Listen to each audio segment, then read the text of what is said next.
Gather round, we got no gods to please. Saturday night, no sermons, just ease. Discussions flow like midnight breeze. No prophets here, just minds to tease.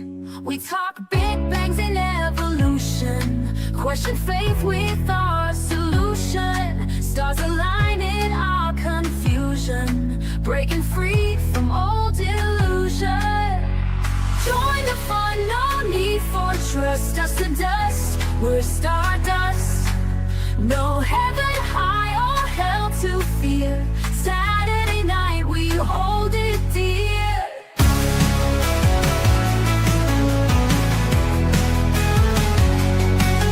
Fun and laugh at myth believers. Here we're all truth seekers. Open hearts and swift deceivers. Make a stand, no hidden levers. Raise your glass to reason's thrill. No ancient text, it's our own will. Debate till dawn, feel golden chill. Saturday night, we've got the skill. Echoes of a godless choir, like the world was fought the fire. Free thought mindset to inspire. No holy walls to take us higher.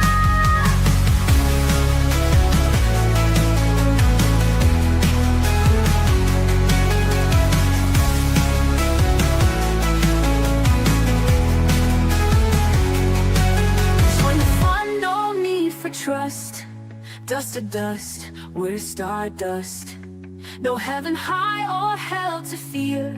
Saturday night, we hold it dear. Join the fun, no need for trust. Dust to dust, we're stardust. No heaven high or hell to fear. Saturday night, we hold it dear.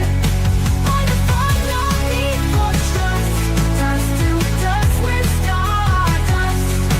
No heaven high or hell to fear. Saturday night, we hold it dear. Fun and laugh at myth believers. Here we're all truth seekers. Hello, everybody. Welcome to Saturday Night at the Atheists, where we have a panel of atheists that gather every Saturday to take a look at some videos from top-notch apologists. Top tier, I believe. Top tiers, in the words of Simos. Top tip, more like. And welcome, Simos and Mike and thank you. Scott. Hello, everybody. Brainless is, Brainless intended to be here, took a nap and decided bed was just too comfy and turned over and sent me a message and said, I'm staying in bed tonight. So I hope you get a good rest, Brainless. Of course, Brainless is overseas and Brainless also works on call, so sometimes it schedules a little this and that, and that's why you don't always see him over on Slim streams either. But normally we do, and that's why we put Brainless and Slim's link in the description under Slim, because that's usually where he's hanging out. Last week, Slim did join us. It was great having Slim over here with us, and we hope to have him again sometime when he's free. And today is an extra special day. Today is the love of my life's birthday. And No, it's not my birthday, Dave. Simos. second best, Simos. Oh, not again. And of course, you know, I like to celebrate people's birthdays when I know about them. And I just happen to know about this birthday. Tomorrow we're going to have dinner. My son's going to come over and everything, so that'll be nice. But for today, we're going to start things off by wishing Mrs. Desk a truly happy birthday. Candles flicker in the night, a gentle glow, soft and bright. Your smile's the spark that lights my life. Every year a new story unfolds. With you the pages turn to gold. Happy birthday, my love, my wife, my everything. You're the song my heart can't stop to sing. You're my dawn, my moon, my endless spring. Happy birthday, my love, my wife, my everything. Each laugh we share, a sacred vow. Every touch, a forever now. You're the why behind my how. Through every storm, you're my safe place. Time can't fade your timeless grace. You're the treasure I'll always chase. Happy birthday, my love, my wife, my everything.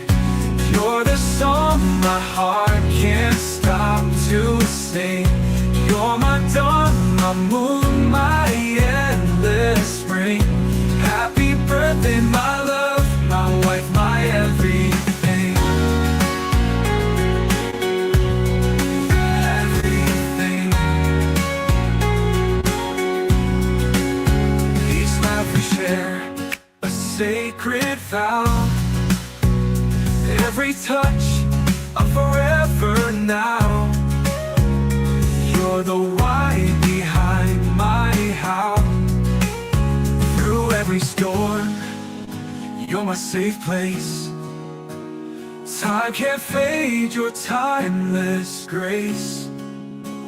You're the treasure I'll always chase. Happy birthday, my love, my wife, my everything. You're the song my heart can't stop to sing. You're my dawn, my moon, my endless spring. Happy birthday, my love, my wife, my everything. Happy birthday, my love, my wife, my everything.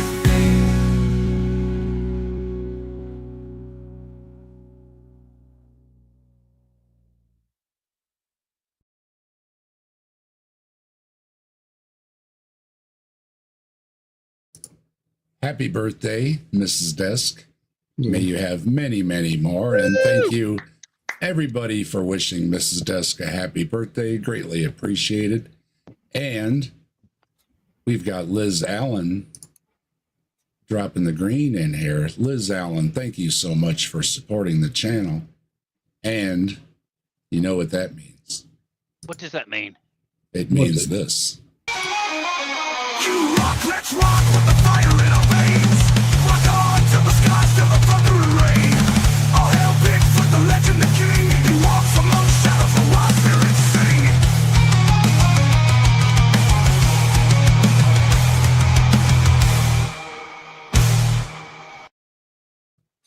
You rock.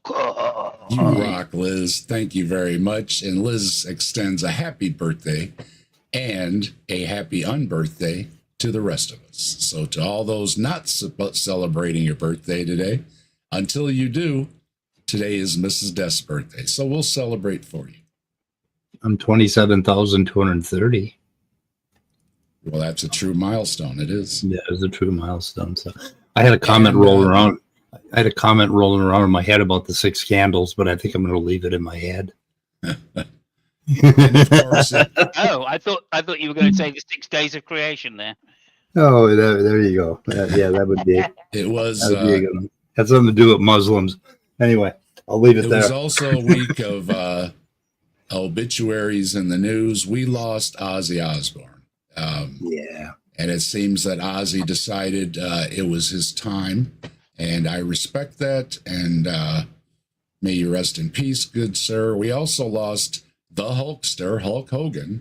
And I know he has said a lot of stupid things, but part of our growing up, I mean, he was all over TV and he was in the Rocky movie as Thunderlips, the ultimate male versus the ultimate meatball. Great line. For his personal issues aside, rest in peace, Hulk. And I also saw that Chuck Mangione passed. Yep. Another name a lot of people know, even if you don't know who he is. It seems I've heard of that guy, and yeah, he was a musician and had some hit songs and was on a lot of shows and movies, and that just had to reference Chuck because he was just all that. And may you rest in peace too. He lived to a nice, he was like 84 or something. So nice long life, doing what he loved, making music. What more could you ask for, right? And apparently he passed away in his sleep peacefully, and we could all hope for the same, right? And of course, we want to say hello to everybody joining us. Tilting Windmill, a great supporter of the channel. Hello, Tilting. Fred is in here. Hello, Fred. First thing in the morning for Fred, overseas, over there in Perth. Okay, in Perth. Yep. And we often run into Mark Reed, who does a lot of great content. He's over there in Australia too. We always got to remember they're 12 hours off. So we're having our evening, they're having their morning. So good morning to you over there. Good morning, Mark. G'day, indeed. And we've also got Stop the Stupidity in here, another great supporter of the channel. Thank you very much, Stop the Stupidity, as always. And again, thank you, Liz. Thanks for stopping by. Good to see you. And there's Ryan in here. Good day to you, Ryan. I usually saying good morning because Ryan's usually on in the morning with Chris. I'm used to saying good morning. Chris is at NanoCon, and so is AJ. I just saw AJ's stream was up a little bit ago. They were up on stage giving their talks at NanoCon. I hope they're having a good time at NanoCon, and everybody that is there, have a great time. And let's see, we've got Ed, the rabid atheist. Ed, I hope your mouth's feeling better. Ed had some dental work, and you know, it's one of those things, Ed. You know, you dread going to the dentist, but we do appreciate our dentists, don't we? Especially if you have a good one, and I do. I'm second generation on my dentist. I went to his father for many years, and the son took over, and well, I tell you, I tell him every time, I don't even notice hardly at all when he hits me with the needle. He's so smooth, and it is appreciated because sometimes it feels like it's going right through your face or out your jaw or what. And nope, my dentist, very smooth. Of course, he's very modern, got the smaller gauge, you know, needles and all the neat technology he's been bringing into the office, making his own crowns in-house and everything now. So that's nice too. You don't have to make a return trip or anything. Yeah, I hope you heal up there, Ed, and you're back in smiling business soon. Okay. And the Big Bad Mama.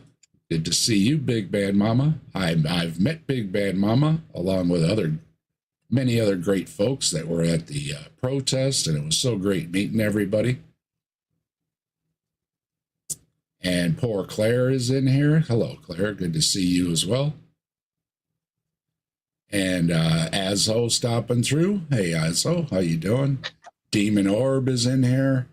Jasper. Hello, Jasper. We've got all the best folks stopping in. Topdawg. Topdawg just sent me a Bread of Life video. Oh my. And it was another little shorty she put out. Look, this paper debunked evolution and A little shorty. all this. And of course, she cited Mike and I's favorite, probabilities. Yeah. There's 1 in a 10 bazillion chance that a protein or something could form, or enzyme enzyme formed with a vitamin. Yeah. So that paper has been cited one time. Once. Did she? Top So tier. she used what? Gazillion, billion, something was it? Something like that. Yeah, something technical. Something technical. Yeah, it was And, done by a creationist or a couple of creationists, and they managed to get it published in some biophysical journal, which basically takes anything. So Well, the brilliant Not thing much. is there happens to have been just enough time in the universe for a 10 gazillion, bazillion, gazillion, Yeah, billion, exactly. bazillion What a chance to happen. coincidence. So there you go. That's great. And there is Mrs. Desk in the chat. Hello, Mrs. Desk. Good to see you. And happy birthday. And Mrs. Desk Hello. is gonna take a nap as well, as she usually does while I stream, because she's she works at night, so her schedule's kind of crazy. So usually she drops off for a little nap, Aw. and that's all good, because we all need a nap, right? Oh yeah. And hello, Ron. We got Ron in here. Ron, tell us about the Bible. Oh, we're going to learn about the Bible too tonight. We got Pastor John in the queue tonight. He's going to straighten out us Pastor John. atheists, Yeah. and he's going to prove the Bible true and all kind of good stuff.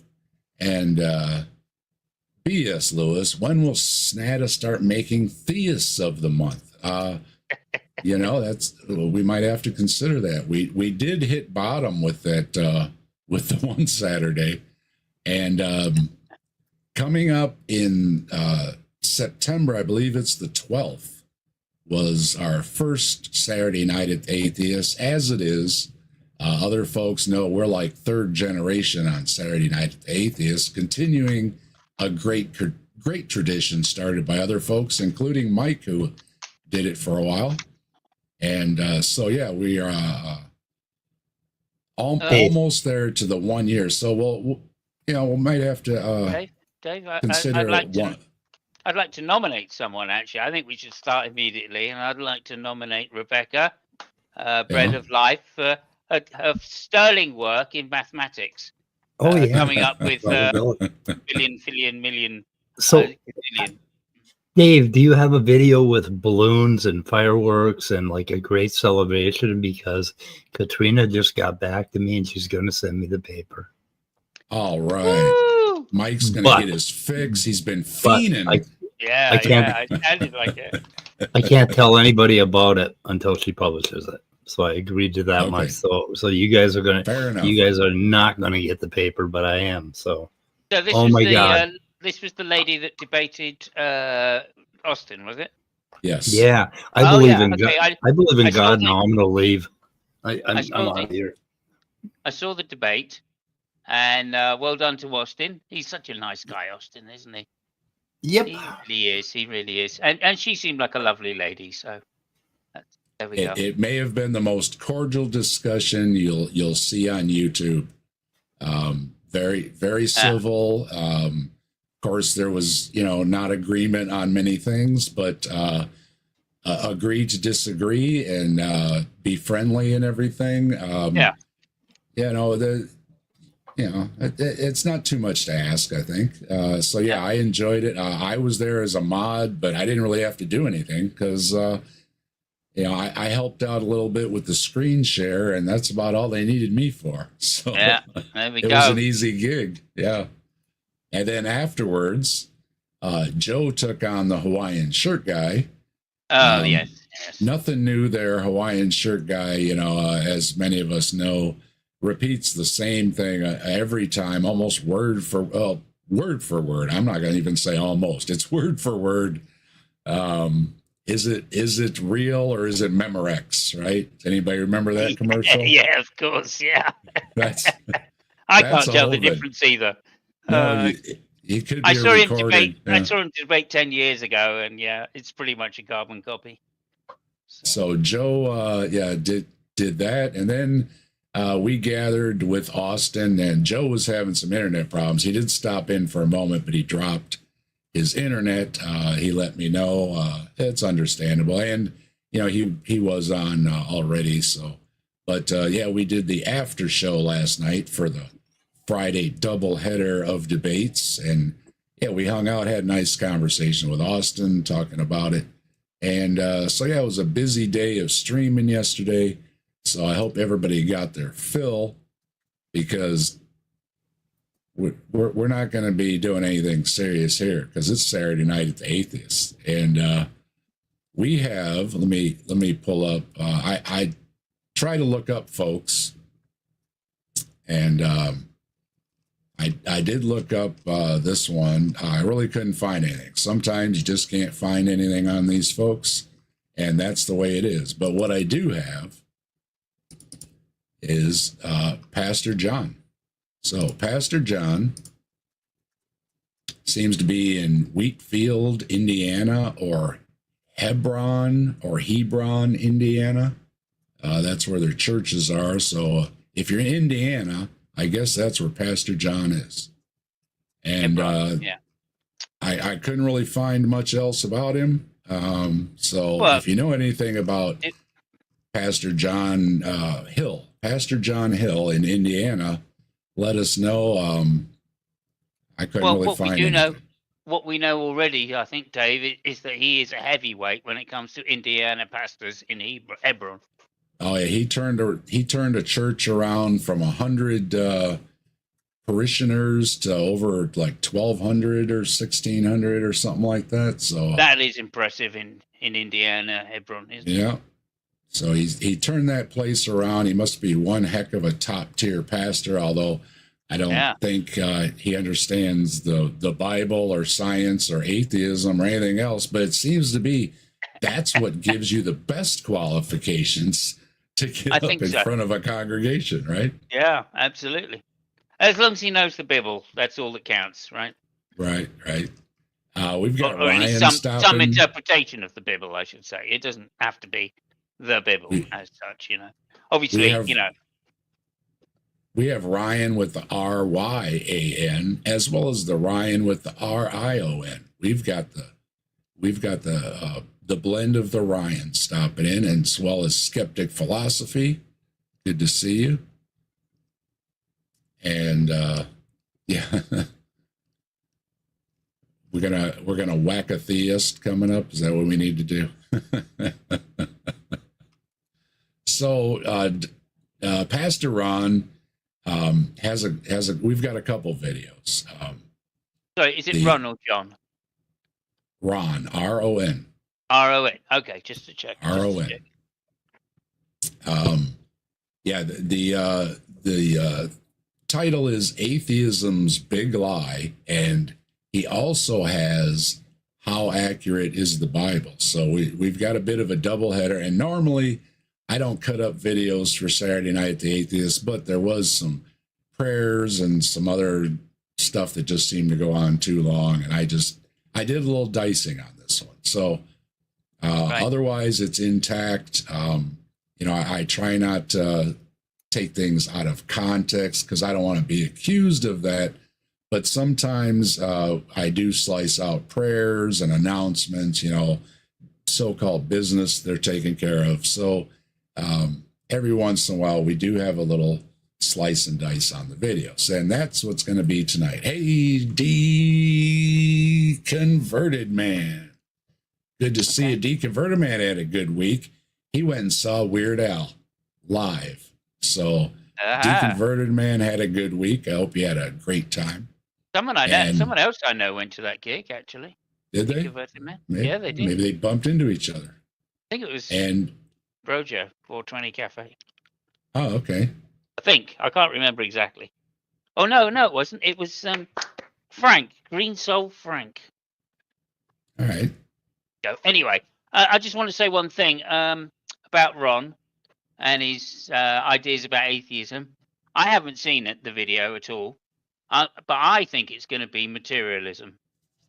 I think it's going to be that old canard. Oh, no. I don't know, though. I haven't seen it, Mike. So. Just a prediction. Yep. Well, I won't give it away, but it's. I think it's right at the beginning that's going to set the tone pretty good. Hello, Objective Ethics. Good to see you. Thanks for stopping by. And Blaster. Hey, Blaster. How you doing, Ryan? Good to see you. We got all kind of Ryans. It's a Ryan night here. Welcome all the Ryans. Thanks for stopping by. And so, yeah, we'll get right into it here. But I did want to mention that, and Simos already nominated Bread of Life. Lately, she's been on a real kick lately.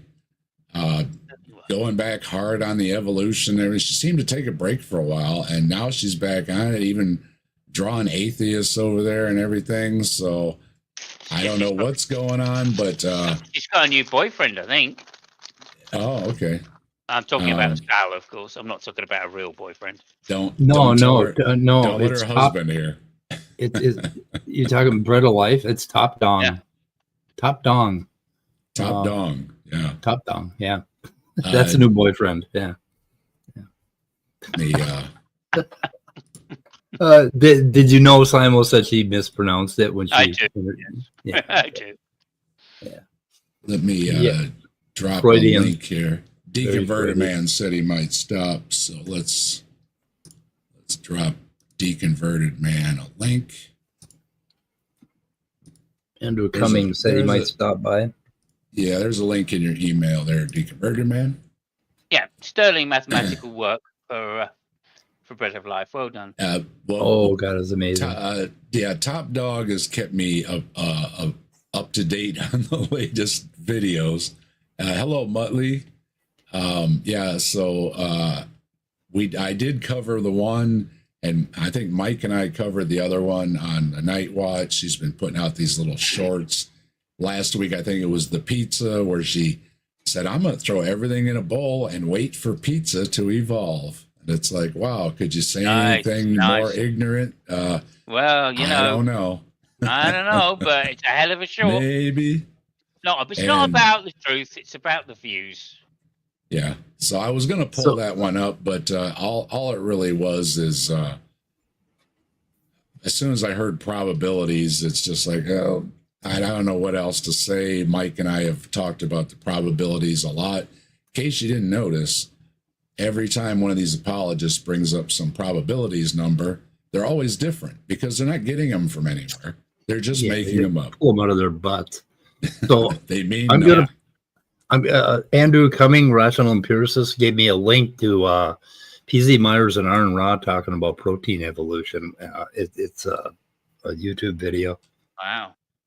Anyway, so I'll post that. Let's see if I have the right thing. I do. What were your probabilities, Mike? It was 4 months ago. My probability is probabilities 1 that there are proteins. Yeah, there are proteins.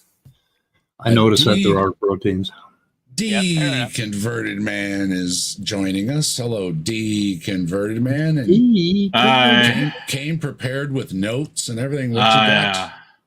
Oh, these fowl are foul to eat. Foul to eat? Yeah, you shouldn't eat these things.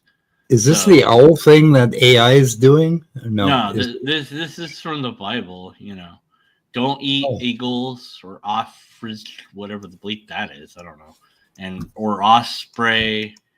Don't eat vultures or kites. You know, like the kite fly. Don't eat those. Or ravens or owls or night swans and pelicans. Or cuckoo and hawks, don't eat them. I love a good bald eagle. Oils. Don't eat owls. Wow, I said that as oil. Whatever. Yeah. Don't eat whatever the hell that is. Like comrade. I don't know. Whatever. Don't eat the great owl. Even though you already said don't eat the little owl. Just want to make sure. Just don't eat owls. Just tell us that. Well, the middle owl. How about the middle owl? The middle owl, that's fine. The big owl and the little owl, don't eat those. Medium-sized owls, that's fine. The swan, the pelican, and the gear eagle, which you already said don't eat an eagle, you know. But, you know. No. Roast eagle for Thanksgiving? Like there's specific eagles, you know. Also don't eat the stork because they deliver babies. Or the heron. You know, not supposed to do heroin because that's a drug, and the lapwing, and also don't eat a bat, which is obviously a bird. Obviously a bird. But don't eat bats. Now, I thought we had proof of God because if you all remember, we ate a bat. Somebody ate a bat, and that's what started the whole COVID thing. And then that turned out not to be true. So that didn't prove the Bible. It actually came from a lab. So we can eat bats, I think. It was a prophecy. Not sure. Yeah, but now I'm not sure if we can or can't eat bats. So is there a consequence to eating these birds? And also bat, which isn't a bird. But is there a consequence? Now, eagle is protected in America, I think. You're not supposed to. kill an eagle. But if you found a dead eagle, I don't know. Can you eat any of these things? And what happens if you do eat any of the? Do you get sick? Do you die? I don't know. But anyways, there's nothing wrong with the Bible, because clearly there must be some measurable, demonstrable consequence for eating these birds plus non-bird, what we're going to call a bird. It flies, it's a bird. There must be a consequence. Don't eat these things because, just don't eat them. Yep. Don't eat them. But maybe that only applies to the children of Israel. So if you're not in Israel, then you can eat these things. Okay. All right. So let me just check. We're okay with turkey, duck, and chicken. Yeah. Well, as long as they don't, as long as it doesn't chew the cud or not divide the hoof, then they're and not the hair, because they chew the cud but not divide the hoof, and the swine. I don't know, man. It's just what does this mean? What is the rules? I don't understand. Hang on a minute. Let me just confirm. Can we eat flying pigs? Yeah. Well, it doesn't say. They have the cloven hoof. I mean, if they have fins and scale in the water, then you can eat them. Okay. Yeah. Liz says there is something about eating fruit bats. So. Look. I mean, there must be. Okay. So. Well, according to my Copilot app right here, the consequences of eating or touching birds like owl, cormorant, or though not a bird, the bat, is ritual impurity, which means you had to wash your clothes and maybe offer some extra sacrifice to become pure again. Okay. Spiritual guilt. You just I guess we're supposed to feel guilty before God. And then social separation. Certain types of ritual uncleanness meant exclusion from communal worship and temple activities. So, because of touching unclean animals, you have to offer a sacrifice, but you can't offer a sacrifice because you're socially separated. So, but if you eat a bat, you're going to need to go see the doctor. You can. I heard yesterday. You can eat I heard bugs. yesterday that bats are the most common cause of rabies. So if you eat a bat, go see your doctor. You can eat the locust or bald locust or beetles or grasshoppers. Is a locust a bird? It's a bird, right? I don't, look. It flies. If it has hair or if it's bald, you can eat it. You can eat the beetles, which is why, they were so popular back. What? Oh, wow.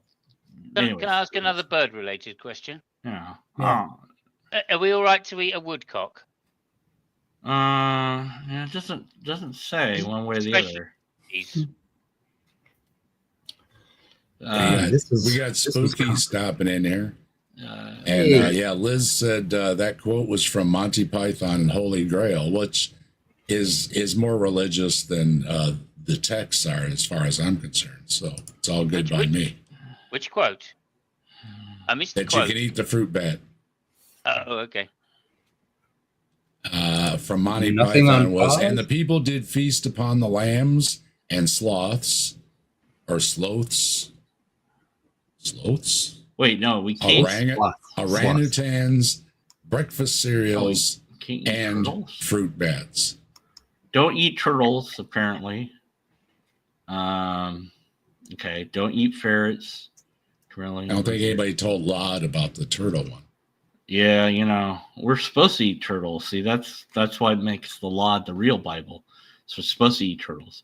Don't eat snails. Don't eat moles. Okay, cool. Yeah. This is perfectly fine. This makes perfect sense. I'm not sure why we're not supposed to eat these things, because they're unclean. And they're what? Oh, there we go. Wait. Now this is kind of weird. I can tell one thing straight away. By the way, which is there were no French in the Middle East at this time.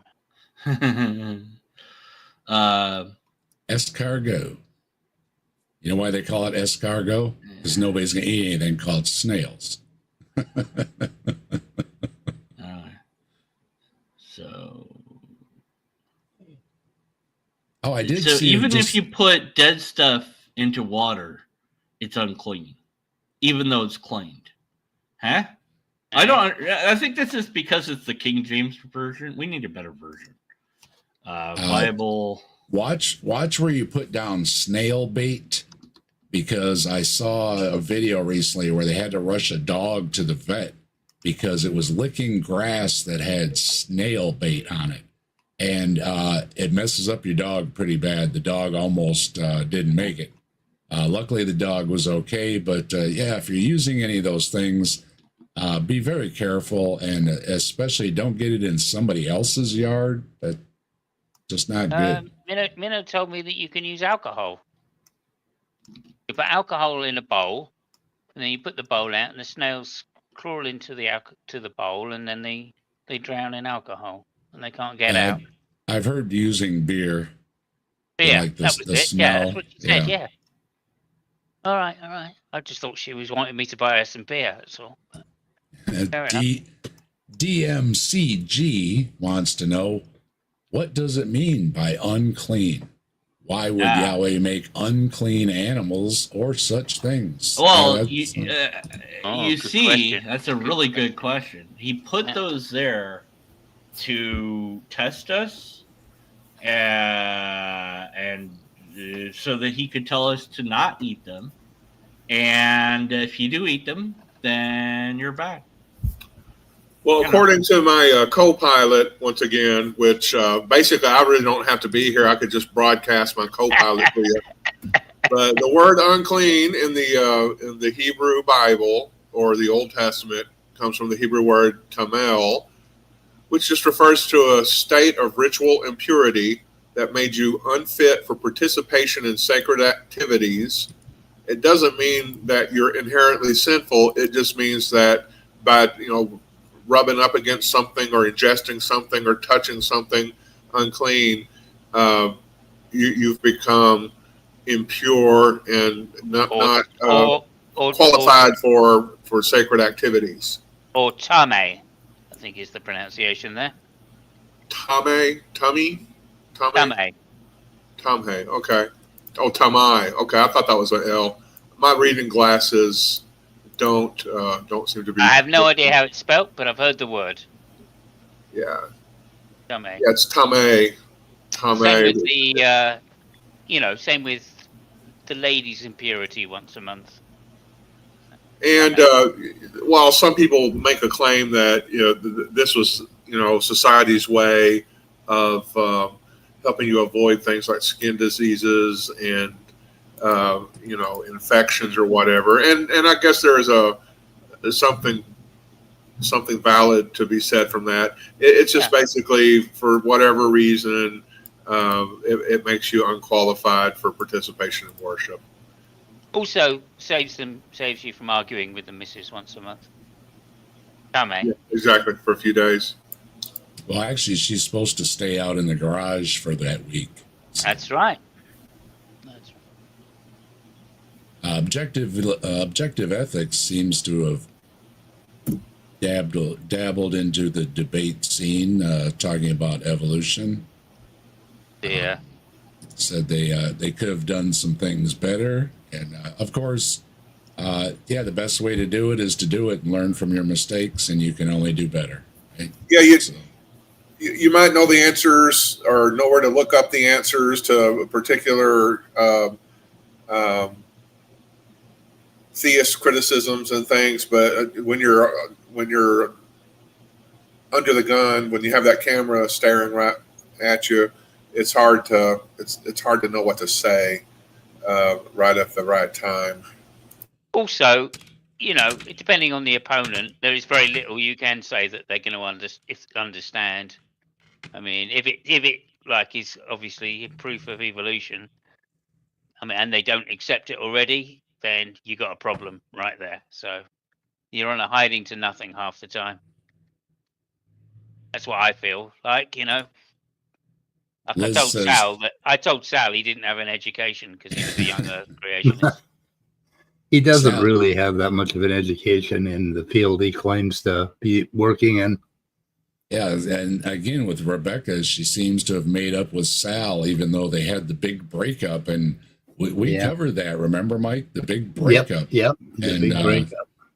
Yeah, but Maybe, Liz says maybe turtle Sal's soup is a. Maybe Sal's discovered something about himself, and he's come to see the error of his ways. Okay. He's out of the closet. You're gonna have to specify which error because he commits so many errors. I wouldn't deem of specifying something like that because I don't know him personally. Liz says turtle soup is a thing. Some snails are toxic, like some invasive species we are dealing with now. The unclean thing may be based on bad experiences or maybe avoiding buying from enemies. That's that. Could be. No. It's God telling us to not do this, obviously, for reasons. A quick mention on turtles, all right? So on the ship that Darwin sailed on, can't remember the name of it now. The Beagle. The Beagle, thank you. They sailed obviously to the Galapagos, and they wiped out the turtle population because the sailors said that it was the best meat they had ever tasted, and they couldn't get enough of it. So they literally ate their way through the entire population of turtles. Oh. In fact, they brought some on the ship back for specimens to bring back to England, of course. And they ate all the turtles on the ship as well, just because it tasted so good. But they said it tasted like the best roast beef you've ever had. This is a total tangent, but ChatGPT, I told it to combine two people that are in this thing together. Two regulars in this show together. So who are these two people? As if they had a kid or something. I gave it two names from here of you guys. Who do you think it combined here? I think one is obvious, the other maybe not. So who do you guys think that this is? You got answers in atheism. And I don't know who's got a wooden leg. Simos, you got a wooden leg? Come on. What's he on? Come on. At the desk. Captive desk. Yeah, it's Captive Desk and Answers in Atheism. It's that desktop idiot. Yeah. That desktop idiot. It's that desktop idiot. If only we had a little fucking clip we could play right now, and I'm giving you time to learn it up. Dave I don't know that we'll be able to come up with a clip. The chat.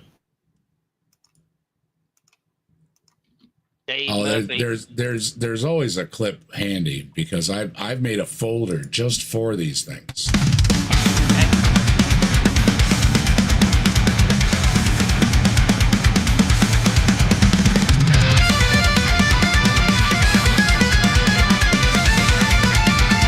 No such thing as an atheist. You guys do not exist. Hey, Answers in Atheism, and that desktop idiot, and that desktop idiot, and that desktop idiot. You're full. There we go. Thank you very much for that, Dave. I appreciate it. Always tickles me. I've been looking for stuff for all this time, and I'm like, it'd probably be a lot easier if I just put them all in one folder. Yeah, it is. Yeah, there you go. Good. Yeah, good to see you, Dade. And I think I saw somebody else stopping in. Who was it? Whoever it was, hello. Good to see you. Scrolling by pretty fast. Lots of people in the chat tonight.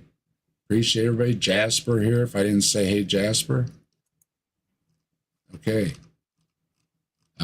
Forgive me. And if I miss anything, holler at me. The only thing with StreamYard is that the chat window in here has only got about four chats at a time. So sometimes stuff scrolls by and I miss it. And I did miss somebody gifted or a super chat the other night, and Tilting Windmill luckily said, hey, you missed something in the chat. And I said, yes, I did. So if I missed something, let me know. I do appreciate it. Speaking of which, there might be someone backstage. Backstage, Dave. How did that happen? I don't know. I don't know. It was Jesus. I think it was Jesus that done I it. clicked something I shouldn't have. Okay, one more picture. Again, this is two people that are here. Now, one is kind of obvious because it, It says it on the tin. Yeah. Okay. might say it. But the other guy, you will not. There's no. I gave ChatGPT the name. I said, here are the two names. Make them into a baby. Fuse them together, and this is what it spit out. I don't know. I don't think it understood the assignment. No. He knows what I look like. You? No, it knows what I look like. So it would have done me well. But apparently, Answers in Atheism is bald. Yep. Completely. And I really look, that's me when I was like 18. He's so mad at this guy. But who's this guy? Who do you think that it decided? No, it's one of you. It's one of you guys. It's one of us. It's one of you guys that are always here. One of your names, at any rate. It just decided that you were a theist on its own. Yeah. Yeah.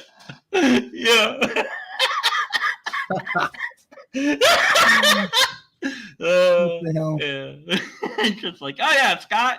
Yeah, he's a theist. Why is there a cross around my neck? That's weird. It's Because just you always decided that. I don't You know always why. talk about the Bible. You always talk about the Bible when you have Bible questions.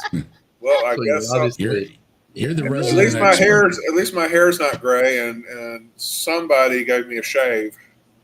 Yeah, that's what it decided. Anyways, good The time. beard would have gave it away, just so, yeah. It doesn't know who you Answers are. in Atheism is looking at me like, "Shut the fuck up, Scott." Oh, that's pretty typical. That's pretty common, right? Mm. Hey, Yeah. Topdawg in the chat, guys. We got a quick call on that. That's not fair to him. Anyway.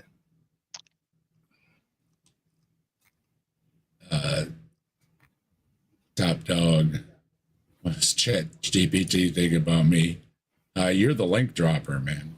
Topdawg, everybody thinks you're great. You don't need to turn to AI for Wait, reassurance or recognition. you want to know what Topdawg's up to? Check Bread of Life's or Examining Origins, I should say. That's her other channel. Check the chat over there because Topdawg's just been all on Bread of Life lately. I was gonna chime in, but I just haven't felt it ever since I was told I wasn't welcome. So I do stop by, and I tagged her in the thing last week, but I didn't hear from her, so I don't know if she saw it or not. Well, see, it's to the month, so you're gonna have to tag her again. Deconverted Man did the thing. He's out of the picture He's again. dropping off. I keep pushing Quit the doing button. that. Somebody take his mouse away from him. Topdawg Shadic, YouTube debater. Is a Christian apologist known for engaging in online debates, particularly on Discord and YouTube.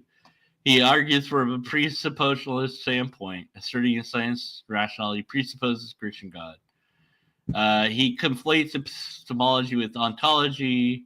Yeah, that's just what it says. I don't know if this is right or not. I have no idea. I don't think it is. No. Yeah. I don't think it is. Pwn him. He is live in chat and dares you to insult him. Yeah. Yeah. He denied the epistemic foundation they rest on, empirical observation possibility. Yeah. He asserts that logic, morality, and science require his specific God.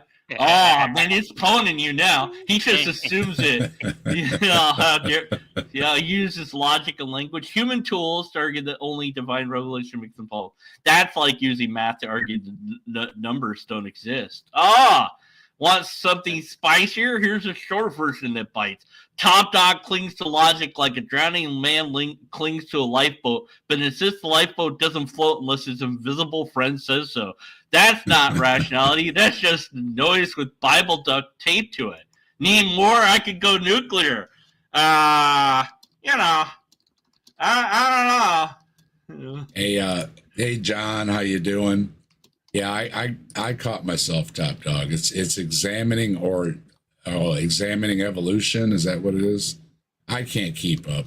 And whatever. Her other channel. All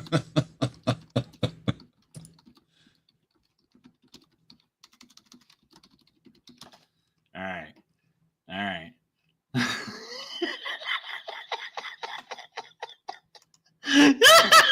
Anyways.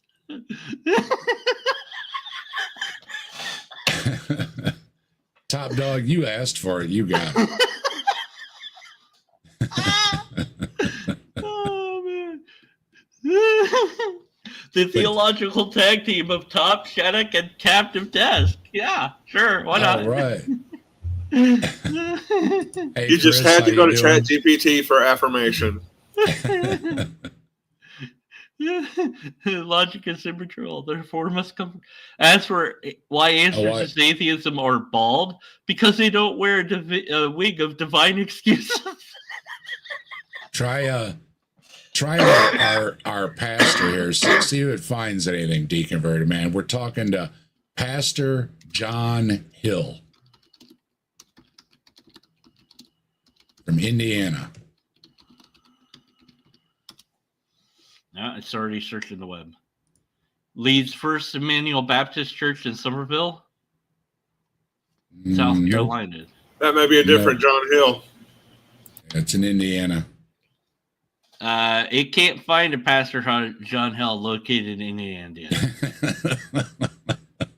Well, it's having as much luck as I did trying to find anything about Pastor John Hill. So definitely top tier. We've hit top tier. Absolutely. If you ask ChatGPT who speed of sound from Answers in Atheism is, it gives my goddamn name. It doxes me. Oh, really? Yeah. What the fuck? Oh, and it mentions Bruce Damer and Demeter Kunev. What the hell? Anyway, I didn't know that it was keeping track. Shit.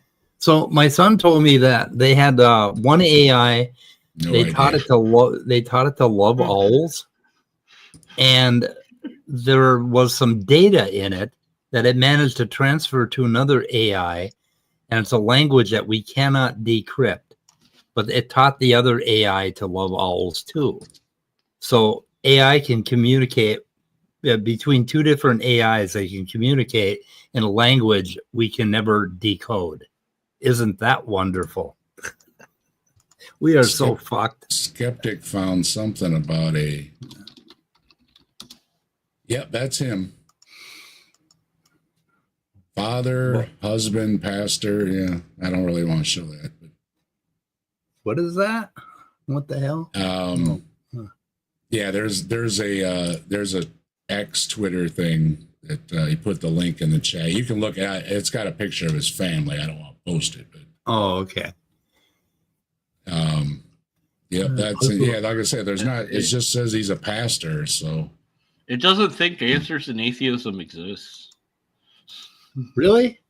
Yeah. Are you in Try it without the faces. Well, I asked speed of sound from Answers in Atheism, and it phoned me. So, and it says I'm apparently that Mike Brusnak guy under the name of Speed of Sound. Hosted episodes. One example being a conversation on the origin of life. YouTube persona of Mike Brusnak. How about that shit? Never knew. Oh, there we go. Now I found you. Pseudo, what the hell? Okay, yeah, it give you a different. You're probably on it. What version of ChatGPT are you on? I don't know. Do the drop down arrow. Wait, no. Do the drop down arrow up there. Okay, you're on 4.0. Okay, you're on the latest. So what am I on? I think I'm on the one that thinks about shit. What is his real? I don't know which one I'm using. I think I'm using 03. because that's the one that does more analysis. What? Are you kidding? Aw. Did it give my address? No. Okay. Jesus, right. Aw. But he is like.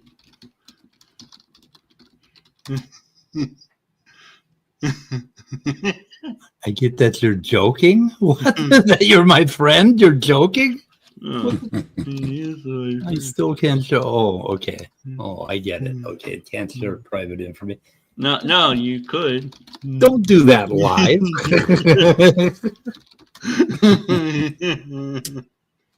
Nah.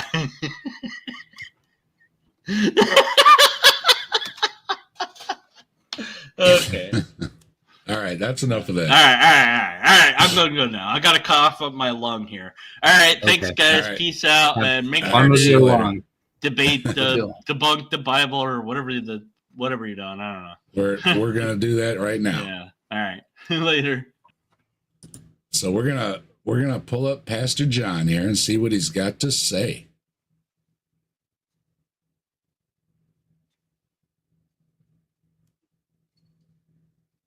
That's enough. I asked one of the freshman girls in college, a freshman girl in college, I said, hey, how's your first year going? And she looked at me, and she's a freshman at IUPUI, and she said, well, I'm in this required class called Women's Studies. And next semester, I have another required class called Gender Issues. And she said, both of them are taught by this professor. She seems like a nice enough lady, but she really hates Christians. What? Right off the bat, I'm gonna call baloney. Another Yeah. God's Not Dead reference, Yep. that there's always these evil pastors who spend their entire day telling their students Professors. how stupid they are to believe in Christianity. And I just don't believe it. I don't think, I mean, sure, it might come up here and there, but I do not think that any school actually, and this supposedly is at I'm guessing IU is Indiana. Indiana University, combined with Notre Dame and everything, I don't think they tolerate teachers not teaching what they're supposed to be teaching. I just don't buy into it. But Pastor John went right there, and I wanted to point out right off the bat, this is why I didn't like Pastor John, because I'm calling BS.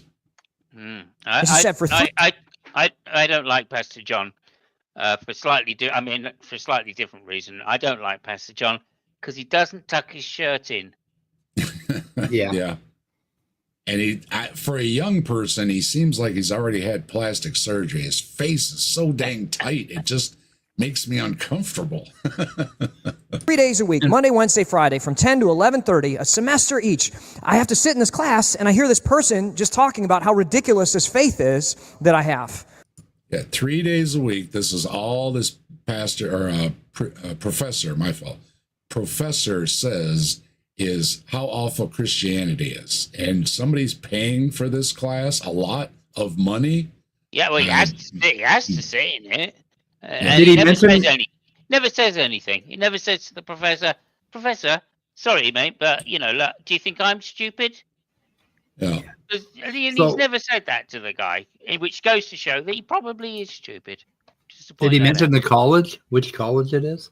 IUPUI is Indiana University, Purdue University at Indianapolis. Thank you, Liz Allen. What? I Yeah, thought I Purdue did. was a. I thought That's Purdue what I was got a when I Christian looked it up. university, wasn't it? Isn't Purdue a Christian university? It's an accredited school. I mean, It might be they accredited, teach real. but- Yeah. Is it I Christian? believe they teach actual things at IUPUI. Well, yeah, they might teach real things there, but I'm just saying, isn't it a Christian university? Well, it is with Notre Dame, so I mean, that's Catholic. So I would imagine, but anyway, yeah, I am flabbergasted. Flabbergasted. It's a great word. That's a good word. It is. She said, at the start of her first class, her women's issues class, she said, the professor asked, how many of you would say that you are an evangelical Christian? once again, you're not even taking a religions class, but this professor is obsessed with asking you what religion you are and that you're stupid for believing it. It's just, I don't buy it. And I have a big problem with people who fib, especially somebody who is supposed to be a pastor. Okay, it's Professor Weber, Brenda Weber, is the one that teaches it. So anyway, okay, well, so I'm going to check and see if she hates Christians. Okay, do that. I appreciate it. And in a class of hundreds, there's only 3 or 4 students who raised their hand. Now, we know that statistically there were way more than that in the class, but most of them were intimidated into not raising their hands.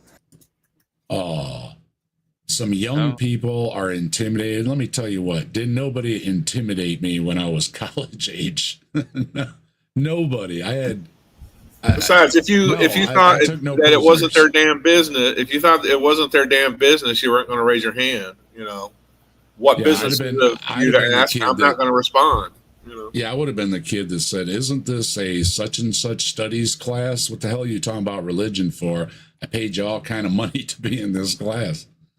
Obviously, I think it's brave of him to admit that he was intimidated in that situation. Oh, yeah. Brutal, I know. Yeah, she wrote a book on Mormonism. She wrote a book on Mormonism called, what the hell is it? Latter-day Screens. Anyway, she seems to be trying to explain examines how mediation of Mormonism through film, TV, blogs, YouTube videos, and memoirs functions as a means to understand the conversations surrounding gender, spiritual. I think she's a Mormon. She sounds too nice. I think that's the problem. I know. It's like, what the fuck? Because Pastor John here has let it slip that he's gotten into trouble for things he said, which are just defending the faith or something. I imagine he probably said something about some people groups, like a lot of them do, and got himself into some trouble because there seems to be an idea amongst religious folks that they can badmouth people without getting any flack back. And they don't seem to understand, you've got the right to say, I'm going to hell, and I've got the right to say back, it's your hell, why don't you go there, right? That's John a good comeback. It's your hell, you go there. That's right. It's your hell. And watching these videos, I really don't like Pastor John because I think, he's a bit of a jerk. And he puts on the I'm a loving Christian thing, but at the same time, he's bad-mouthing people and including other faiths and atheists. And really, if there's any truth to the Jesus story, I don't think Jesus would like this guy either. I'm going to do a couple different things. This is not a preaching series. About one out of every... It's not. You sure talk about God in the Bible a lot for not having a preaching. Okay. Every 4 series that I do is not a preaching series. I try to do a teaching series about a quarter of the time. This week is different because I'm not just teaching from the Bible. I'm going to teach See, he's trying to call it teaching. You see the problems here? I mean, they're just adding up. You know what I mean? You're not teaching anything. You are preaching. About the Bible and from the Bible. Because we like to be a place where people far from God can come and hear about the hope of Jesus, right? And a lot of you're here and you're like, but I don't believe in the Bible, so you don't have anything to offer for me. And I would like to teach you about the Bible and why we believe it in addition to from the Bible. First place to go to learn about the Bible is a church. We've got the trusty ape stopping in. Good to see you. And Christopher's in here as well.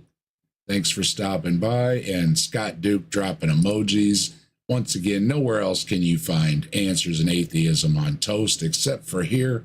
And if you want to join in the emoji fun, you hit that join button below. We just gained a bunch of members the other night. We're up pushing 100 members for the channel. So much appreciated, everybody. And I think if we get up over that next milestone, we'll unlock another emoji. So welcome everybody that are members and subscribers. I see I just picked up another subscriber as well. Thank you very much.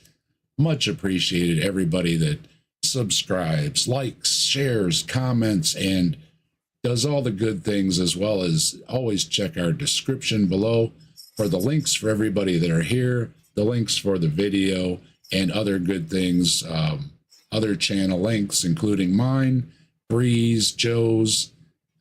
We've got the best description going on as well, too. And I want to thank Mike for pressuring me over many months to put more stuff in my description. And so I've been doing it, and I hope everybody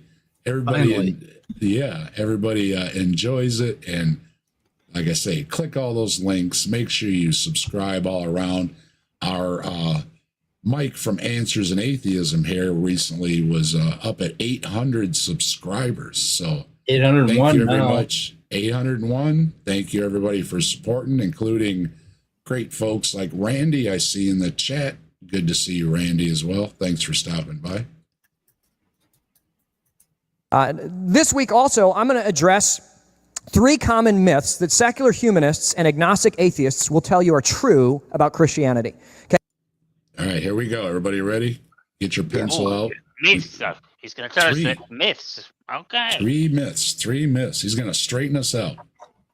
I'm ready. I want to address those myths, the most common myths. I talked with this girl, that college freshman, and she shared with me all these things, and I was like, I want to address those things because I hear that a lot. I want to equip you with counter arguments for those. Does Mrs. Hill know about? Never mind. And next week, I want to address 3 myths that atheism tells about itself. And I hope that'll be a productive conversation as well. Throughout this series, I intend to be respectful, loving, and tolerant. Yeah, don't believe that. Don't believe that. He says that a lot to convince himself he's not being a bigoted jerk. But you may have yourself convinced, but you're not fooling me. Tolerant doesn't mean I agree with you, but it means that I respect you have a different opinion. No, that's not what it means. Okay, I don't have to respect your opinion or anything else. That's not what tolerant means. Tolerant means things like we have freedom of speech in this country, and you can say things and I can say things. That's tolerance. What he wants is he wants to badmouth people and not get any flack for it. No, that's not tolerance. I don't have to tolerate you being an awful person. No. And he doesn't like that. He thinks he's taking the high ground. Well, no, you're not. Okay, you're at the bottom. You've got a long way to go to hit any high ground. I'm going to state our position from a Christian worldview. I just want to be clear. This is a forum where I'll be expressing a Christian position. There are plenty of other different places where you can hear an atheist position. I want to avoid something called dogma. Like I said, dogma is when you say something is true without giving facts and empirical support to back it up. Okay? I think the atheist belief that God doesn't exist is dogmatic because there's... You want to avoid dogma, but then you go right into it. Bullshit. You see, he's just full of it, right? Oh, Well, I'm not going to do dogma or straw man or any of this. But then that's exactly what I'm going to do. Well, I mean, there is a version, right? There's the kind of weaker version of atheism, which you could describe that way, I guess. But I mean, whatever. It's nitpicking anyway. I mean, to say that apologists like William Lane Craig, and he's calling William Lane Craig a dogmatic person, right? Or has dogmatic belief system. So, Chris, okay, if you think faith is the reason why you believe, then that's dogmatic according to this guy. In fact, virtually everything becomes dogmatic under that definition. Yeah, if you have to believe something is true because a Bible says it's true, you're not using empirical evidence. You're appealing to dogma. You're appealing to things that other people say you must say is true because I'm the Pope or I'm the preacher or this is the Bible and the Bible says it. That's dogmatism. It's not dogmatic to say, I don't believe in God because I've never seen any evidence of his existence. That's not dogma. That's the reason why you don't believe. Yeah, I mean, whatever. I mean, you need to add in with I haven't seen evidence where I would expect to see evidence. Right? Need to add that last bit in, but apart from that, yeah.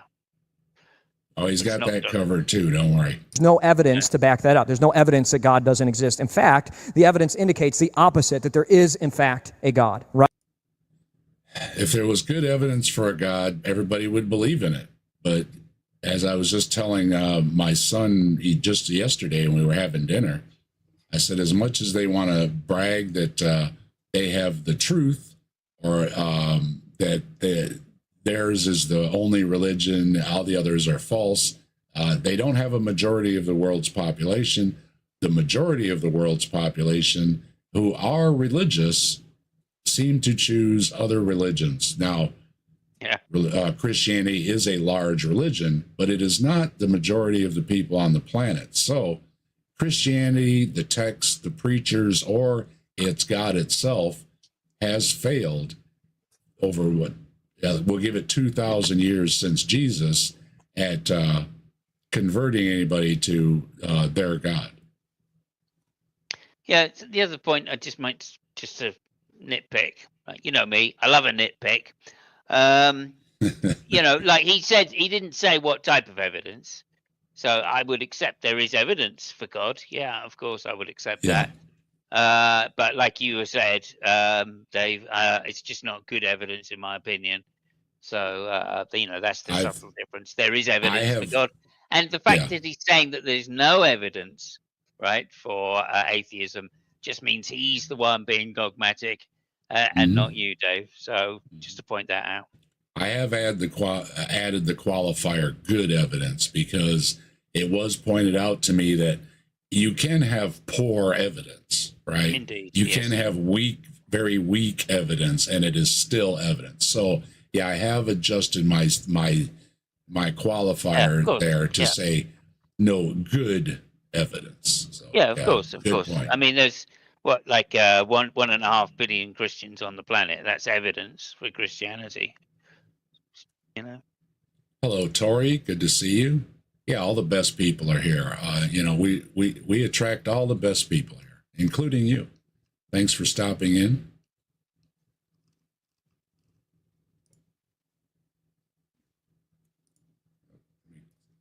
I clicked that twice. Sorry. That's okay, though. It was for Tori. Right? I want to avoid dogma, and I'm going to try to avoid hyperbole, anecdote. I want to delineate the difference between opinion and fact. And what I'm doing is I'm going to... good luck with that. Good luck with that. No, you not. haven't You're started cite well. The Bible. Yeah. You haven't started very well. Let me just say that. He's failed already at most of that. But and hey, his face is just so tight. It just how is your face so tight? I don't remember my face being that tight ever. But well, if you shave the sides of your head, Steve, if you shave the side of your head, then it looks tighter than it really is. Oh, okay. I think that's an optical illusion. That's what I would say. Objective ethics. I appreciate it. I hope you get a fair shake here from us, and that's what we try to do. We're having some fun. Of course, I am making it a little bit personal against Pastor John because he seems to be wanting to make it personal with me. But normally we have more of a non-personal approach. However, I'm not going to let it get personal, Dave. I'm not going to let it get personal. Other than unless it's funny, right? If it's funny, then I might go personal. But if it's not funny, I'm not going personal. So I don't have a lot of tolerance for people that are bigots who are supposedly such good buddies with Jesus, because if any part of that Bible is true, Jesus was a lot better person than any of these preachers. And that's my opinion. Take it for what it is. Include sources for every point that I have in the description. There's a sheet in the lobby where I have all of the sources that I've used for this particular message available. Will also be in the description on the YouTube description online, so you'll be able to get those there. That's a link, and this conversation Bible, is basically that's a link what to are the those Bible. Sources? Basically, that's a link to the Bible, Mike. Bible over and over. And he's got a link to the Bible in his YouTube, so we're good to go. Oh, he names a couple of his sources, and you'll recognize who they are. And by the way, I did not speed up this video. He talks that fast, so just saying. Can we have a little guess? Can we have a little guess then? Just everybody have a quick guess as to who his sources are. Scott? I'm sorry. What? I was looking for Wait. his sources. I'll give you a hint. They have written books. Don't hint. They- Don't hint. I think we Okay. know. It's going to be the usual. Go ahead, Yeah. Mike. You have a guess first. Who's D.B. Wallace? I'm looking, so I'm not guessing. Oh, okay. I'm going to say Oh, Frank so- Turek. Okay, go Okay. ahead. Okay. I'm going to lay it out there. It's Frank Turek. Oh. J. Wallace Warren? Okay. I'm sorry. Oh, there it is. Okay. He's the cold case guy. Yeah. Okay. Yeah, the cold case guy. Muttley says Kirk Cameron. Interesting. Yeah. Cameron. Okay. Yeah, one of you is right. Christians, especially, and non-Christians, uncomfortable. But at the end of the day, when we examine our faith, I think we're going to come out stronger for it. So let's start by addressing the three major mythical claims that atheists teach about Christianity. And the first one is, I think atheists teach us that the Bible is not reliable. Okay? Yeah, I don't know. Yeah. That could be part of it. I mean, pretty It much could be. an atheist rejects your texts as well as your God associated with it, because that's pretty much what the text is about. Yeah, so Yeah. reliable Yeah. is a difficult word here. It's not scientifically reliable. It's not historically reliable. But I would say it is probably mythically reliable. It's about as reliable as the Odyssey or any of the other ancient myths. Right? So there It's you go. not reliable as a map to get from one place to another. Yeah, the reliability doesn't really apply to it unless you're saying that it's reliable as a guide for faith, and then I don't have faith, so I don't need it as a guide for faith. So reliable just doesn't really apply. I mean, I guess you got a point there, Scott. Right? It's a reliable guide to Christianity, I guess. but it's not that reliable because there's so much disagreement about what the Bible says. Yeah. And people, the Christians, as in a fight amongst themselves, will point fingers at other people and go, "You're not interpreting it right. You're not interpreting it right." But you still can't pick up the Bible and know if you're interpreting it the correct way. Well, I just want to quote a very famous theologian who says the Bible interprets itself. Thank you much. That's Jesus is Lord. Calamity. So as a lifelong non-believer, why would I open that book, and what would I rely on it for? I have no idea what they're even talking about. Why would I pick that book out of all the books? Yeah. And what questions would I ask? Would I try to get answered from this book? I have no idea what they're talking about. It doesn't make any sense to me from the get-go. So, well, I mean, I guess like I'm trying to fit in something that it might be reliable at, and I guess if you had a wonky table, it might be reliable at like leveling. oh yeah. Well, it's too fat for most wonky tables. True. It's just going to make it worse. You know. Maybe, yeah. Yeah. Well, and Ed, as a former pastor, says, "I speak as someone with degrees in Bible and theology. It fails so very often." Yeah. And we always appreciate the input from somebody who was there, like Ed. Absolutely. It was always good to get that kind of input from somebody that stood at that pulpit and said the words and figured out, you know what, these words just aren't making a whole lot of sense to me anymore. Yeah, so I think it's reliable for the myth, and I think it's like I wonder how he's going to describe reliable in this sense. He's got it as a hyperlink, so I like that very much. Like, yeah, it's I'm not going to give it away. We'll just go ahead. What they'll specifically say is, this is a copy of a copy. It's riddled with error and contradiction, and it's not a historical reflection of the life of Christ. Okay, well, there are a lot of copies. He's going to even admit there's a lot of copies. And, okay, there's a lot of copies of it. Yeah. It doesn't reflect the life of Christ. Well, therein is a problem because there isn't really a life of Christ in the Bible. there's a couple mentions of a couple events like his birth and when he was bar mitzvah age or whatever, and otherwise it mostly just talks about a couple years of his preaching. That's not in the Bible. That's not in the Bible. That's a non-canonical text or a non-biblical. There was that time, that episode where he was supposedly talking to scholars at the temple, and his parents had to run around and try to find him, and he said, "Didn't you know I have to be about my Father's business," or something like that. And so there are some little vignettes from his life, but we can't even know that those are actual reflections of the actual Jesus of Nazareth or life, because of the gap between where the event supposedly happened and when the Gospels were written. So much games of telephone, so many people who maybe had a vision and just suddenly knew what went on in Jesus' life could add to and expand.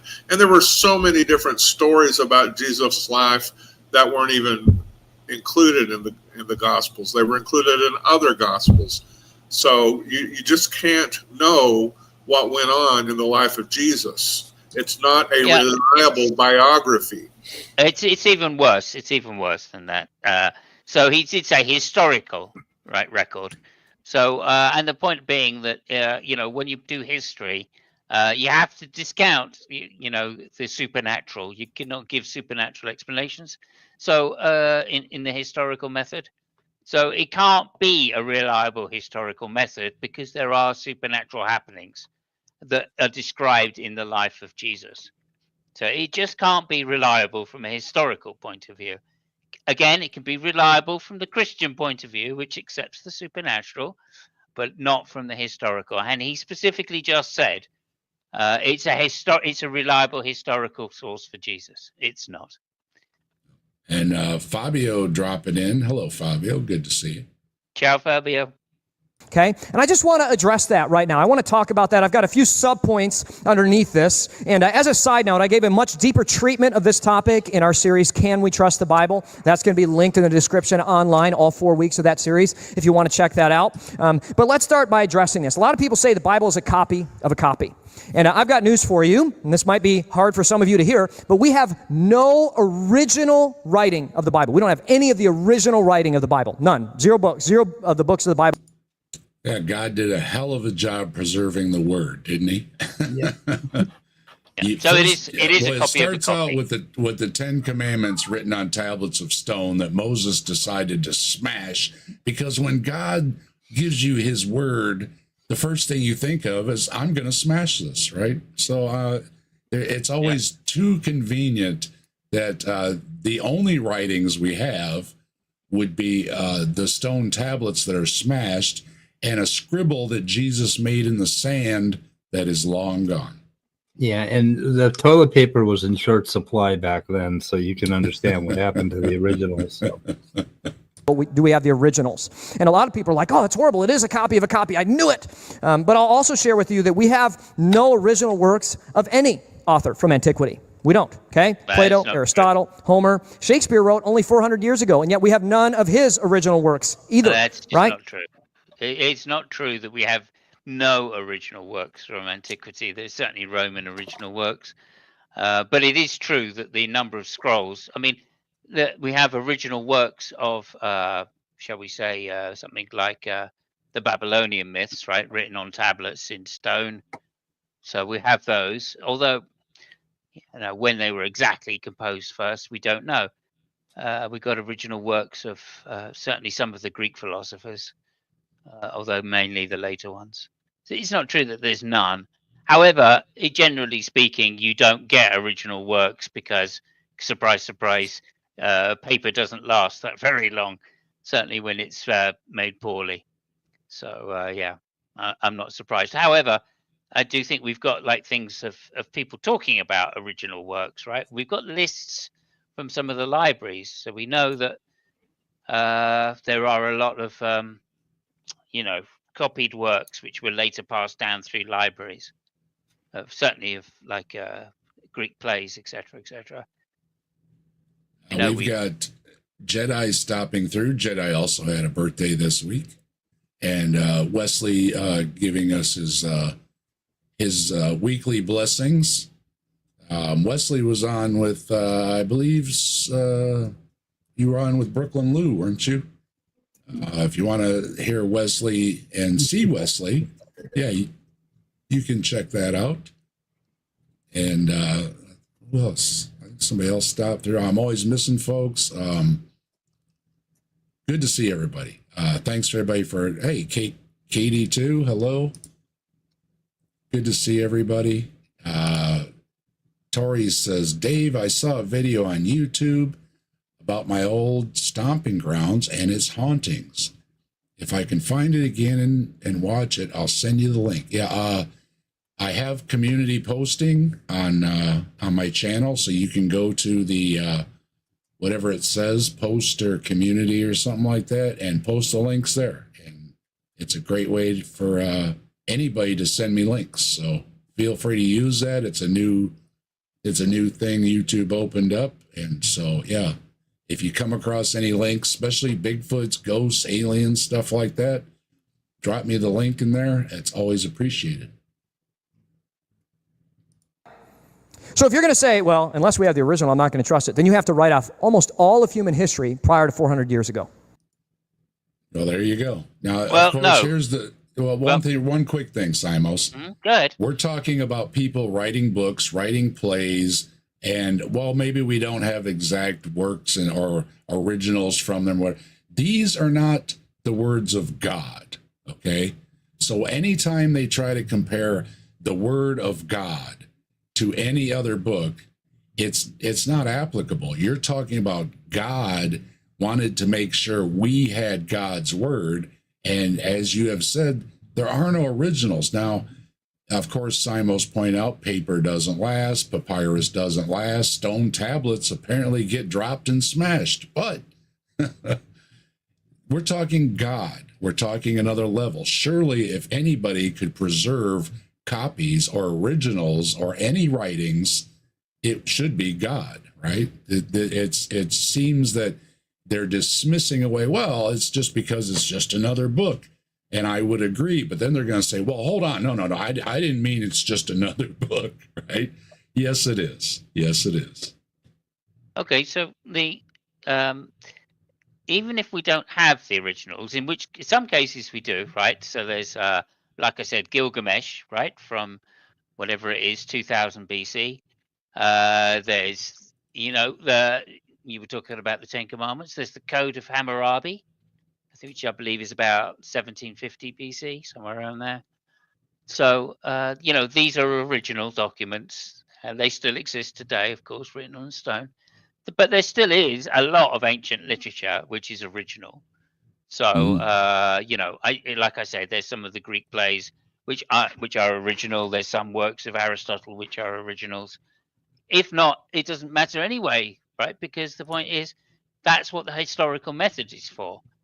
Right, is to go through these ancient texts, right, or copies of them, and to discern where, there are independent sources, for instance, talking about one event that happened. Okay, and even if they're copies, if they agree with each other and they're independent, right, that is corroboration that what they're talking about is an actual thing that happened, provided it belongs to the historical method, which is not to assume the supernatural.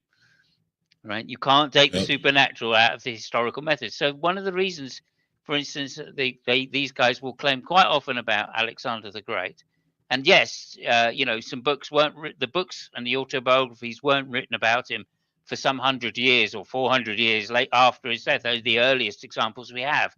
However, we have people talking about earlier examples, right? We have people referring to books written by contemporaries of Alexander that he not just existed, but some of his deeds, right? But one thing we don't think is that even in the later editions where they talk about the godhood of Alexander, because we use the historical method, we don't believe that that information is factually true. This is the problem with the Bible. This is why it's not historically reliable, because it makes claims to the supernatural, which we just cannot believe is true, based upon individuals' testimony dated some like 60 years later or 30 years later. And we've got Rochelle stopping in and Vic Lit stopping in. Don't forget, if you're into things like, I believe it's Dungeons and Dragons and all that, make sure you check out Vic Lit's channel. And of course, Christopher's pointing out, and if it was applicable, then to be consistent, you must denigrate the Bible's position or exalt the taming of the shrew to the sacredness of the Bible. Yeah, you can't have it both ways, right? It's either just another book or it's a special book, and then it doesn't apply comparing it to just another book. So you got to pick a side. And also the criticism that it's a copy of a copy of a copy isn't just the fact that we don't have an original autograph, the first copy of it, or the original of a particular gospel isn't really that important a point. The important point is we can see from the copies that we have, the manuscripts, the papyrus, and other forms of writing, that weird things did happen. Scribes did make errors. The one verse in one chapter existed one way at a previous time, and then later it's different, because copying errors and problems about which text was correct were being dealt with. And like the endings of Mark, there were several throughout the textual evidence. In fact, you'll see in a lot of Bibles where it will say the original manuscript did not include this particular passage. It was added in a later manuscript. And so that's one of the criticisms that is levied against the Bible, is that we know that it was a copy of a copy of a copy, and that the first copy wasn't even written until decades after the events were supposed to take place. So you can see where it's unreliable as a source to some degree, at least. But to a large degree with Mark, because he doesn't even mention the resurrection. No. Objective Ethics points out the Tel Dan steel, or I think that's steel, is written on the side of a cliff. Steely, okay, thank you. Is written on the side of a cliff. Pretty sure that was original. Does that mean Zoroastrianism is true? Probably. He's going to mention that. So hang on. That is going to be mentioned. That's right? golden. That's it. Golden. That's a standard that's impossible. What we do have is a lot of biblical manuscripts. We have 5,856 New Testament manuscripts from antiquity of substance in Greek. Not only that, but in other languages such as Coptic, Syriac, and Latin, we have 20,000 ancient manuscripts. The ancient church fathers quoted the Bible over 1 million different places that we have. In fact, if we had... Okay, well, I have we're no going to idea what point he's out talking that, about now. well, there's so many copies because back in the day, most people didn't read or write or have access to writing materials. The church did. So, of course, the church has a lot of copies of their own stuff. Good for them. But as you have said yourself, they're just a bunch of copies. So if I go to the copy store and I run off millions of copies of something, it doesn't make it any more true just because of the numbers of copies I made. Yeah. Yeah. And, If you look at a graph of the date of particular manuscripts and just kind of plot them on these little bar graphs, you'll see that most of these thousands of manuscript copies that he's talking about come from centuries after we'll say centuries after 33 AD, just to have a date to pin it to. And there's a much smaller number that come from within 100 or 200 years of that particular 33 AD event. So even throwing big numbers like this, Adam, is really misrepresentative, because who cares if centuries later you have all these manuscripts that have developed that exist? It's around that critical birthing time of the New Testament that we don't have the copies and the reliable copies that we need, and there's not even full editions of what we would call the New Testament within those manuscripts are of individual books, or maybe one or two books together, not. And those are usually fragmentary, and not the entire New Testament, which is another thing. When was the Bible the Bible? Well, for a while there was no Bible. There were just manuscripts that people preferred or enjoyed or considered authoritative for whatever their local regional leaders. The popular stories. Yeah. Fabio makes a good point too. Here's the issue. We don't have original copies of the Odyssey, but we also don't have different versions of the Odyssey. On the other hand, we have many versions of the Bible. Yeah, I think there are different versions of the Odyssey as well. Although I don't think it was called the Odyssey back then. Yeah. I mean, there are stories about Theseus. There are a lot of different stories about Theseus. Stories, right. Yeah. Manuscripts of the Bible, and we just had what the church fathers wrote. They're called the patristic fathers, but if we just had what they wrote, we would have almost an entire copy of the New Testament many times over, and that alone.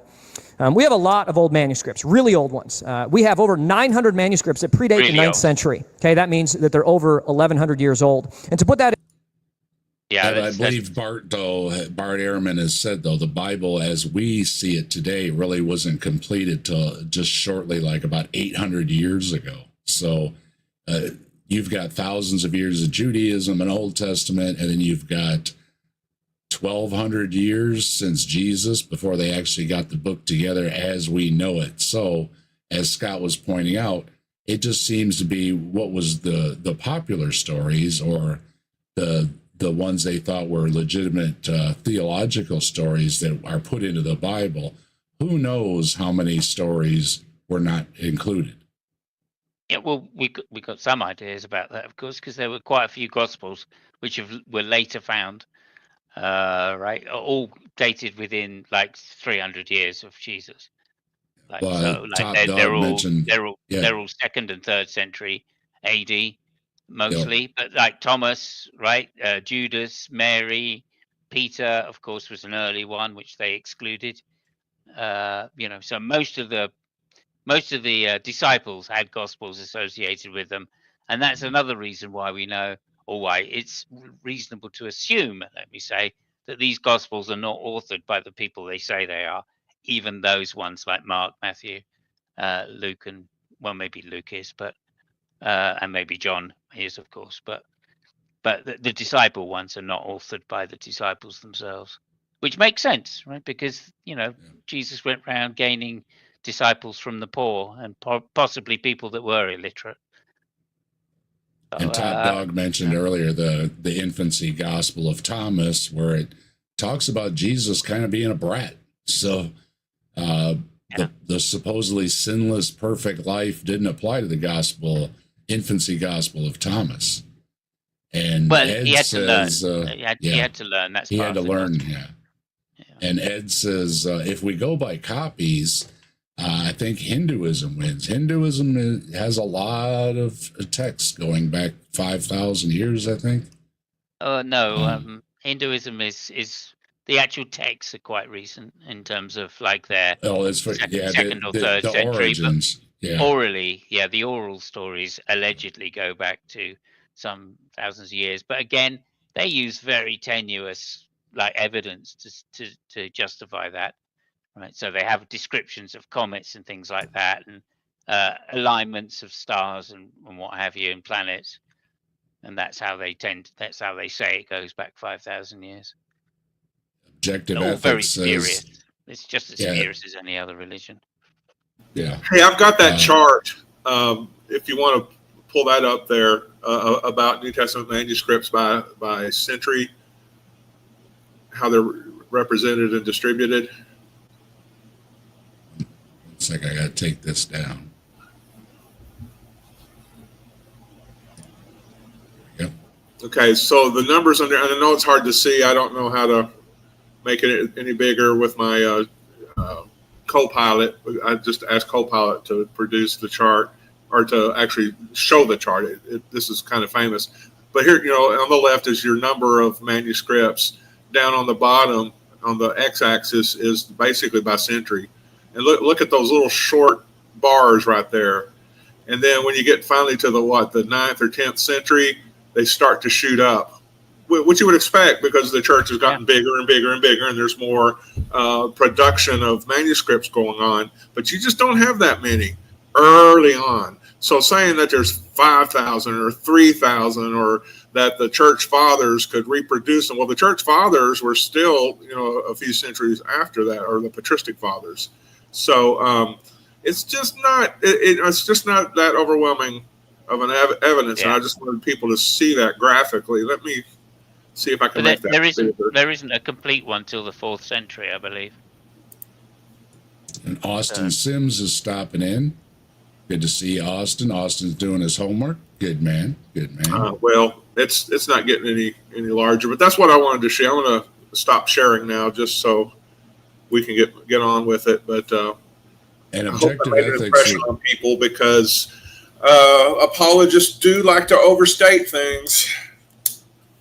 Objective ethics was making some comments about Ehrman, and a lot of us don't agree with everything Bart Ehrman says.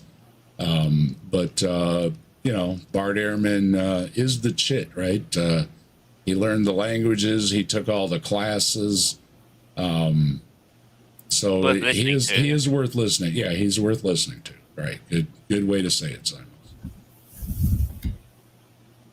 The most famous secular historian that we have. He's called Josephus. You've heard him in your history classes. Josephus. Didn't live at the time of Jesus, and all he really says is there's a new cult in town, and they call themselves Christians. Yeah, dropping a name is not his historical account.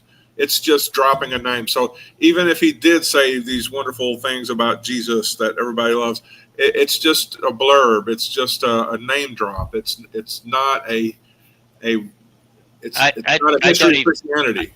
I don't even think he mentions Jesus. My understanding is that he just mentions Christianity, and they have a leader called the Christ or the Anointed One. And that's no different than me saying there's a lot of Christians around. There's a couple churches up on my corner. I get things in the mail like, what's this thing that I got this thing right here. That's the Florida Mission. It's just this little newspaper I got sitting here. I got this in the mail telling me all about the end times and Christ's second coming predicted and all this kind of great news. I get plenty of Christian information, and it's everywhere all around me, and doesn't make it true just because I say, boy, there's a lot of Christians around. That's all Josephus really did. I don't even say he said there was a lot. He just said there was a cult or a sect. There were a group. Sure I think he actually said something like there was a group of people calling themselves Christians. Yep. Yeah, and make sure you subscribe at Austin Sims. Austin did the debate yesterday. One of the most cordial discussions you'll find with two opposing views on YouTube. So check that out. It is in the description of last night's video where we did the debate review last night. Both the debates are linked in the description on there. I didn't put them in tonight. Sorry, I didn't think of it because I already had them in last night. So, yeah, you can check there. They are in the description there. Another point, of course, is he uses the word historian, right? But there is no such thing as a historian by modern day standards, right? Yeah. Where they would cite their sources, etc., etc. They don't cite their sources. There was no such thing as a historian in the modern sense of the word. Fabio also mentions Herodotus and Tacitus or Tacitus. Yeah. And there's a lot of names, but again, anytime they bring up these names, they're not contemporary to the time of Jesus. However, Matthias was contemporary to the time of Jesus. He was an elder at the temple where Jesus supposedly was. Never mentioned him, not one word. The Greco-Roman world is reconstructed from his writings. We have one manuscript of his works that predates the 9th century. Herodotus has 0. There it is. Pliny the Elder has 1. Plutarch has 1 manuscript from the 9th century. 9th century. Oh, I don't care. Well, We have again, no- the point being is that you know, these people, if they wrote historically about something, right, then you could use the historical method to investigate what they said and find out how likely it is. You may be able to give, an expert may be able to give some idea of how likely it is that certain things are true. Now, if they're corroborated by independent sources, well, that increases the chances that they are true. But nobody's saying that it must be true, right, that Julius Caesar crossed the Rubicon, right? Nobody's saying that. Do you know what I mean? Yeah, whenever I read, historical accounts that quote these various, authors that he's just mentioned, the author, at least the ones I read or listen to, are always going, well, if so and so can be relied upon, or if so and so is to be believed, there is that measure of skepticism about even those authors that are historians of ancient times that are relied upon. So they're not totally relied upon. There's always a skepticism there, and especially with the Bible, which is such a powder keg of controversy with every topic you want to raise. The healthiest attitude towards it is skepticism. Skepticism that's the person actually said that, or listen to people who are skeptics because they might have a good reason to think, well, this was probably a creation of the church later on, more than you can rely upon it to be an original account. Yeah, if Fabio's still out there, if you could correct me on who it was that was supposedly in dispute of crossing the Rubicon, then let me know. I said Julius Caesar, but I'm not certain. I can't really remember. Talk about crossing the Rubicon? Yeah. That was a famous Julius Caesar event, yeah. Oh, was it? Was Julius Caesar? Okay. I didn't know for sure. Fred says Christianity is not proof of Christ, only of Christianity. That's what it is. There you go. Yeah. No other writing from antiquity that comes even close to the amount of copies that we have of the Bible. Not even close. Doesn't matter how many copies you have. No, I don't care. And if this is the argument that this person is using to this freshman student at Indiana University, it's really weak. And I don't know how much you're going to go on about it, but you've pretty much conceded there's lots of copies. That doesn't mean anything but a bunch of copies. So, like, he's basically saying 1,000 years after Jesus, people started making a lot of copies of the Bible. And not only that, but like 600 years after the Roman Empire accepted Christianity as the state religion, people started making a lot of copies. 600 years later, they started making a lot of copies. Well, of course, because there was a thing where the church didn't want people to read it, right? Well, on top of not necessarily early on, but on top of that, it's also the fact that when it became, shall we say, like a business, right, for these monks to start earning a living, they had to copy something, and of course the church were the ones paying, so they copied the Bible. Right, that's how that works. Yeah, and they again had the money, the time. They had the printing press, the paper, and everything that most people did not have access to. There was no printing press back really early. Well, the idea is though that the everyday man, sun up to sundown, was trying to survive. Right? They didn't have a whole lot of time to write copies of the Bible. You had to be. There were professional employed. There were professional scribes, right, in this period. Like we're talking 800 to 1200 BC or whatever, 1200 plus. There were professional scribes, and at that point, that's when the number of Bibles started increasing quite dramatically. Surprise, surprise, because there were professionals that were getting paid to sit in a monastery and write and copy their book. well, whatever books. I mean, they didn't just copy the Bible, right? They also copied, the acceptable books of Aristotle and a few of the plays, and some Roman literature as well, of course. So there was an acceptable like bibliography or library of books that they were allowed to reprint. And when somebody wanted one of these books, they would pay for it. Right. And that's why there's so many copies of the Bible, because guess who had the money back then? It was the church. So of course they paid to get Bibles written. Yeah. So there you go.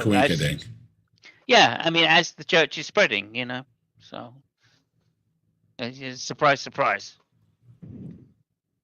Okay? I just want you to know, on an archaeological level, if you say the Bible is a copy of a copy and therefore unreliable, that's not a legitimate academic perspective.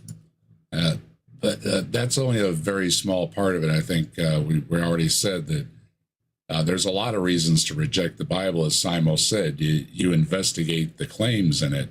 And of course, we're going to bring up things like the magic zoo boat, which I just don't see anybody ever being able to convince me of a magic zoo boat. So you've got a big problem if you're taking anything literally from your religious texts. It applies to other ones too. We can go to Islam with the moon splitting in two, flying on a winged horse. You can go to Hinduism with the flaming wars going on in the clouds or something between the gods and everything. And go to the Greek stuff as well. The Greek myths of Achilles being dipped into a river, magic river. Yeah. So, yeah, even if you're going to name people, places, events, and then add in these mythological stories, that's always going to be a problem, because skeptics are always going to call out the mythology, not how many times you copied it, but the mythology itself. And we dropped Mike and Scott. Looks like it's just us. Yeah. Okay. Yeah. Thanks Scott very much, guys. Yeah. Scott had to go, and Mike Mike needs a rest. Okay. Oops. Pull that back up. Sorry. Okay. Well, we're going to truck on in spite of y'all. Okay. When it comes to the Bible. But thank you, Scott, as well. That's a couple of really good points in there. Yeah. Of course, Scott and Mike always have great input, and we always appreciate them hanging out with us. So you hear this argument, it's a copy of a copy, it's not legitimate. Okay? Second thing that gets brought up, and this is important to address, is discrepancies between the ancient manuscripts. This means one manuscript says this, and another manuscript says that.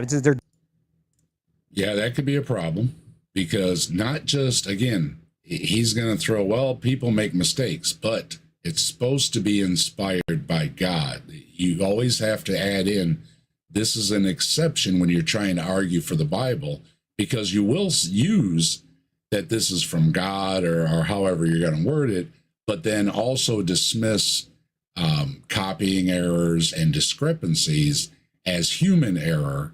Well, what happened to the spirit guiding the hand? You're on a different standard when your book is supposed to be divine. Different, right? And a lot of times you'll see on History Channel, you'll hear a freshman professor say, well, did you know that the Bible, the manuscripts we have, the New Testament, don't agree? In our 5,856 ancient Greek manuscripts, there are... There's a lot of these jerk professors out there. I don't know. Yeah. Well, I mean, obviously, like, he used the word disagree, right? I don't think there are many professional historians using the word, such a strong word as disagree.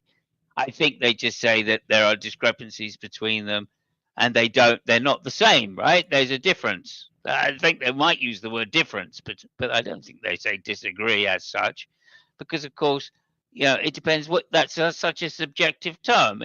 That's not an academic term to say these different versions of the Bible which have scribal errors disagree, right? Well, who's saying that? I don't think anybody's saying that just because there are scribal errors that it means that the Bibles disagree with each other, Right? It's a nonsense, right? It's a nonsense. It just says, like Bart Ehrman says, it can change the meaning of particular passages when a scribe makes an error, right? And in fact, that's happened several times over the hundreds of years that it was copied manually, right? So I think that's a fair enough argument, but we don't have the originals. How do we know what it's supposed to say? And Bart Ehrman, to bring him up again, will point out though, that a lot of these copying errors don't change the meaning, but there are some that do, and there are the obvious discrepancies of Jesus being in two different places at the same time, telling the disciples to meet him in town and to meet him out of town. You know, these things are problems because they can't be at the same time. These are the ones I hear more brought up rather than they didn't put a the or an and or a comma in somewhere. Although I did hear a big thing go on about it made a big difference in some text on where they put a comma. I was involved in that conversation. Yeah, so these are argued thoroughly, but I don't really think it makes any difference. I think it's a bigger difference that, Jesus was born or is supposed to be in two different places. Jesus stayed in town and got out of town. And of course, Jesus of Nazareth had to be born in Bethlehem. So you had to move a 9-month pregnant woman at the last minute to get her into another town just to meet prophecy. These things are a bigger problem than the small copying errors. 400,000 discrepancies. Okay, I want to be totally clear about that. 400,000 discrepancies. And a lot of you are like, oh, that's terrible. It's the end.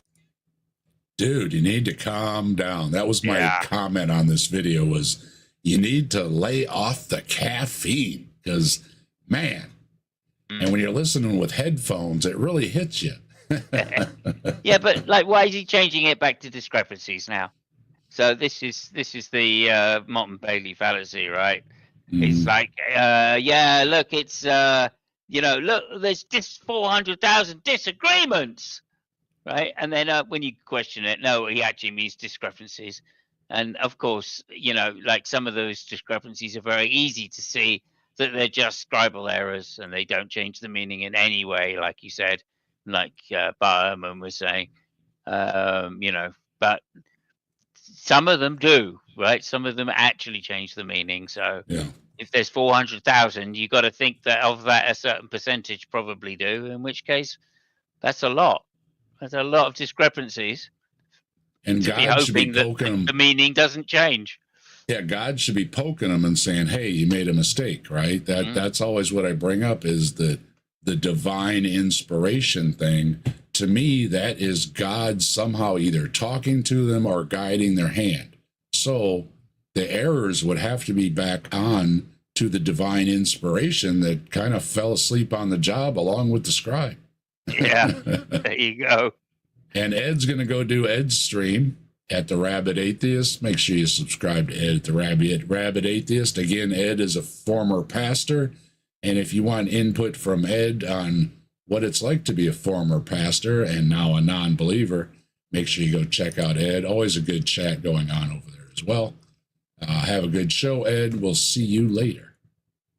To the world, I can't believe it. Well, a discrepancy includes a spelling error or a spelling difference or a sentence structure difference. The vast majority of these 400,000 are spelling differences. And part of it is because during Koine Greek, Biblical Greek didn't have standardized spelling practices. The early American founding fathers, if you read their letters, the spelling is atrocious. George Washington, Thomas Jefferson. Were they divinely inspired? No, they weren't. So once again, these comparisons do not work unless you're going to concede that the Bible was just written by people who made mistakes and forget any divine inspiration. And that's because English didn't even standardize spelling until the 18th century, right? So the vast majority of these discrepancies are because of spelling differences. Greek is also really... No, they're God's fault. And I'm going to keep pushing it. It's God's fault, or Jesus, or the Holy Spirit, or whoever fell down on the job, not ensuring that everything was correct. Well, to be fair, like, Jesus spoke Aramaic. Presumably, if he wrote in Hebrew. And the New Testament's written in Greek, Koine Greek. So God had to learn a new language if he was going to, guide these people. So, and that's not easy to do, right? Then he had to learn English to put out the King James Bible so Oh, Americans could know nightmare. the real word. And because we know.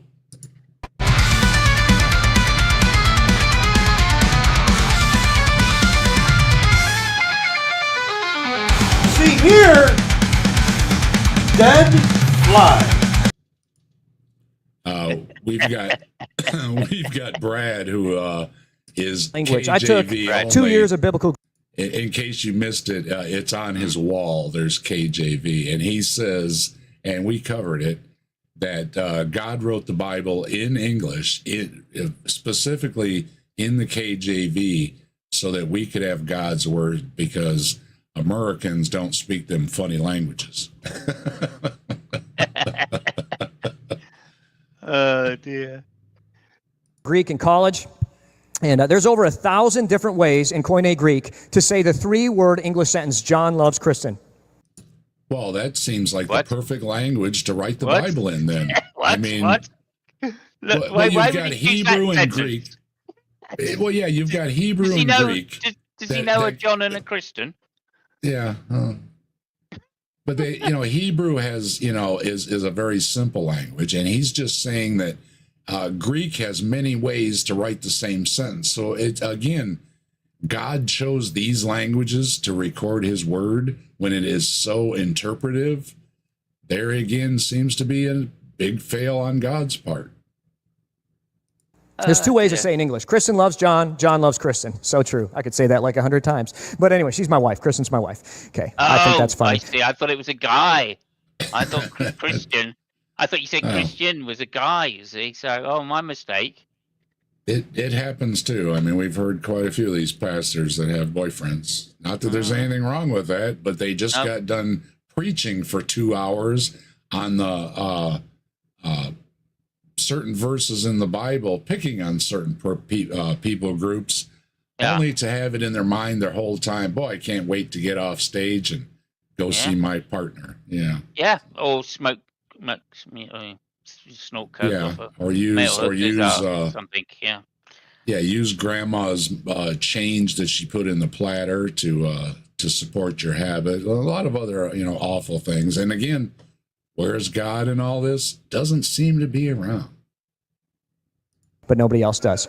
But in Greek, there's 1,000 different ways to say that. I doubt there's over 1,000 different ways. I Yeah, really doubt doubt there's over 1,000 different ways to But say he took somebody Greek. loves somebody. It's got to be true. He took Greek. He said so. 1,000 ways, my house. 1,000 different permutations and combinations. All of them would be translated the same way into English. All of them would say the exact same thing in English. Many of the Greek translators would say a sentence that says and means the exact same things. It merely would have different. It would have different sentence structure.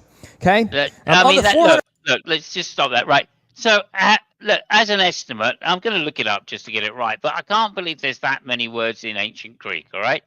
So let's just have a look. How many words? Ancient Greek? I can't believe there are that many words anyway, right? Let's just have a quick. Right, 60 to 80,000, okay?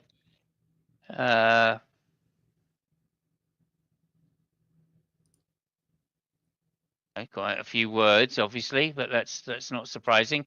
Now in English, right? Oh yeah, you don't have to do it now. How many words in English? And the point being here is that this modern language is a lot more expressive, right? So there you go. Words Far more in than the Hebrew. Oxford, over approximately 600,000, right? So we've got 80,000 to 600,000. All right, and he's trying to tell me that there's only 2 ways to say this in English, right? And yet there's 1,000 different ways to say it in Greek. I mean, come on. Little exaggeration, little bit. That's ridiculous, isn't it? A And for thousand. one word, love, right? Now there Yeah. are certainly there's multiple different words that could be used in Greek for love, right? But then love has many different meanings in English, right? There's different types of love. Oh my God. Fabio's pointing out, making a point that that Muslims say you require you to read the Quran in Arabic, and so are we supposed to read the Bible in Greek and Hebrew? Well, therein again is a problem because people like Ken Ham that never took Greek or Hebrew, but they get up there and tell you what the Bible means anyways. So get it together, right? Make it a requirement that you have to know Greek and Hebrew. I'm all for it. And once again, I will tip my hat to people like Bart Ehrman who took Greek and Hebrew so they could actually read these texts in their original language as was intended. Discrepancies that we have in the New Testament manuscripts that we have. There are only 4 that are considered substantive by secular and Christian theologians. Now, there's a lot more than 4. And I'll share them with you. The first one is the story of the woman caught in adultery in John chapter 8. It's the woman at the well was added in later. Yeah. It's not in the earlier copies. So the one where Jesus... Yeah.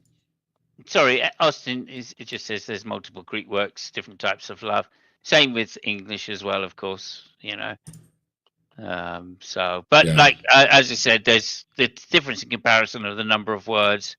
Greek is famous for having ambiguous, sentence structure, meaning coming from different types of sentence structure. And what it actually means is more about interpretation than is actually written down, because there's no grammar, of course, right? So that doesn't help. But unlike English, of course, which is very well defined these days, and even that has a lot of ambiguousness. Come on, big words. That's what Jer's pointing out. Ambiguity. There we go. Guarantee his use of the word permutations solidifies his aura of expertise in these people's minds. I know because I've been in those audiences. He sounds smart, therefore everything he says equals truth. Sure. And Jer just found out they got a membership. Yeah, you did. Welcome to the Emoji Fund. Dropping all kind of good emojis. And don't forget, if you want to join in on the Emoji Fund, you hit that join button down below. And if you're feeling generous, you can gift memberships as well. We got 27 memberships the other night. So greatly appreciated everybody becoming a member and gifting memberships.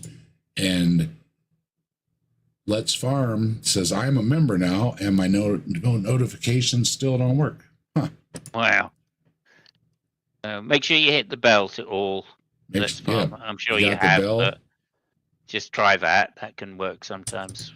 And Farm hosted the debate with Austin last night and Katrina. Thank you, Let's Farm, and wish you all the luck with the new channel. And if you're looking to do a debate, make sure you get a hold of Let's Farm, and they'll help you set one up, I'm sure. Says, let he who has no sin cast the first stone. The earliest Greek manuscripts don't contain that story. And if you... Why not? Yeah, especially why not if they're in Greek? Yeah, where was God on that one, right? I'm going to keep calling you. Where was God on that story? Especially because it's cited so much, and yet at the same time, it doesn't seem to be in any of the older copies. So that is a problem, Pastor John. You open your Bible to that passage, you'll see that there's a footnote that says the earliest Greek manuscripts don't contain this story. Perhaps the most significant... Oh, okay. Well, just real quick, talk with your real fast voice. There you go. 5,850. Because it says it in the Bible, it doesn't matter. So there we go. Yeah, there's a reason. 5,856 of our earliest Greek manuscripts say that the mark of the beast in Revelation 13:18 is 666. But there are 2 very reliable, very accurate early manuscripts that say it's 616. Okay. Oh. Now, that isn't a spelling mistake. It's up again.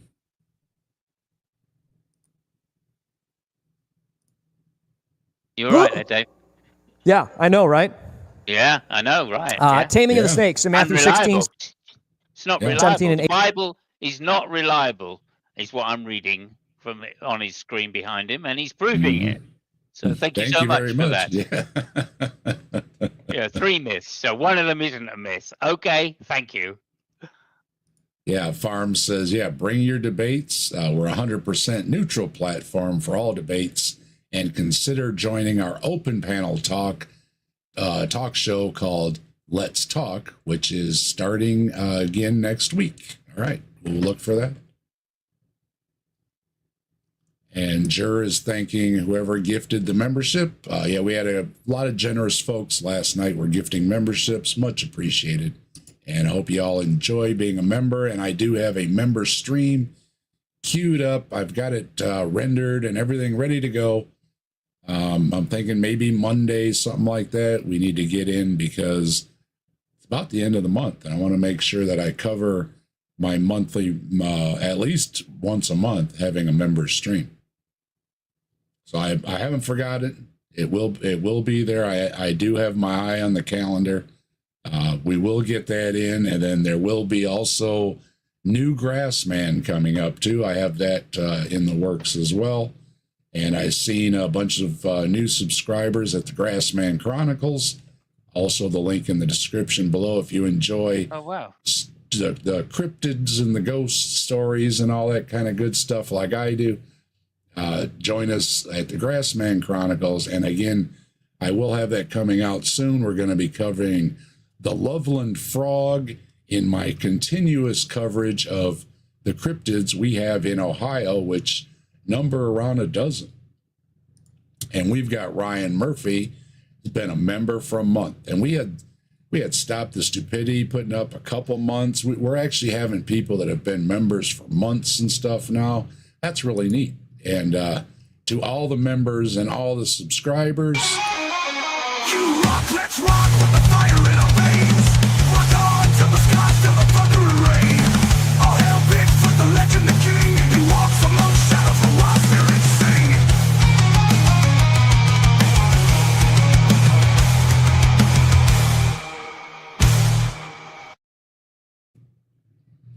Ryan, you rock, and so does everybody else that supports the channel. Much appreciated. I just want to give out a big shout out to whoever it was that gave me the subscription. Thank you very much indeed for that. I really appreciate it. I love using the emojis. So let's all hear emojis in chat for emojis. That's right. Lots of emojis. Feel free to spam the chat with emojis. That's what they're for. I do not tell people not to spam the chat with emojis because, dang it, we got a lot of emojis and they need to be put out there. 18 is not included in many of our early manuscripts. That's why we don't tame snakes at church. Once again, No, that's not there's the something reason. in the Bible that says, yeah, well, That's not the reason they don't tame snakes at church. It's because it's fucking dangerous and people get killed. And even the believers famously get bit and die all the time. And but yeah, this is another story that was added to the Bible. Who added stuff to the Bible? Isn't there something in the Bible that says not to do that? And I don't think you're supposed to be just adding things. Doesn't that like fall under false prophet or something like that? Austin says Mike isn't going to rest. He's going to go read Katina's paper.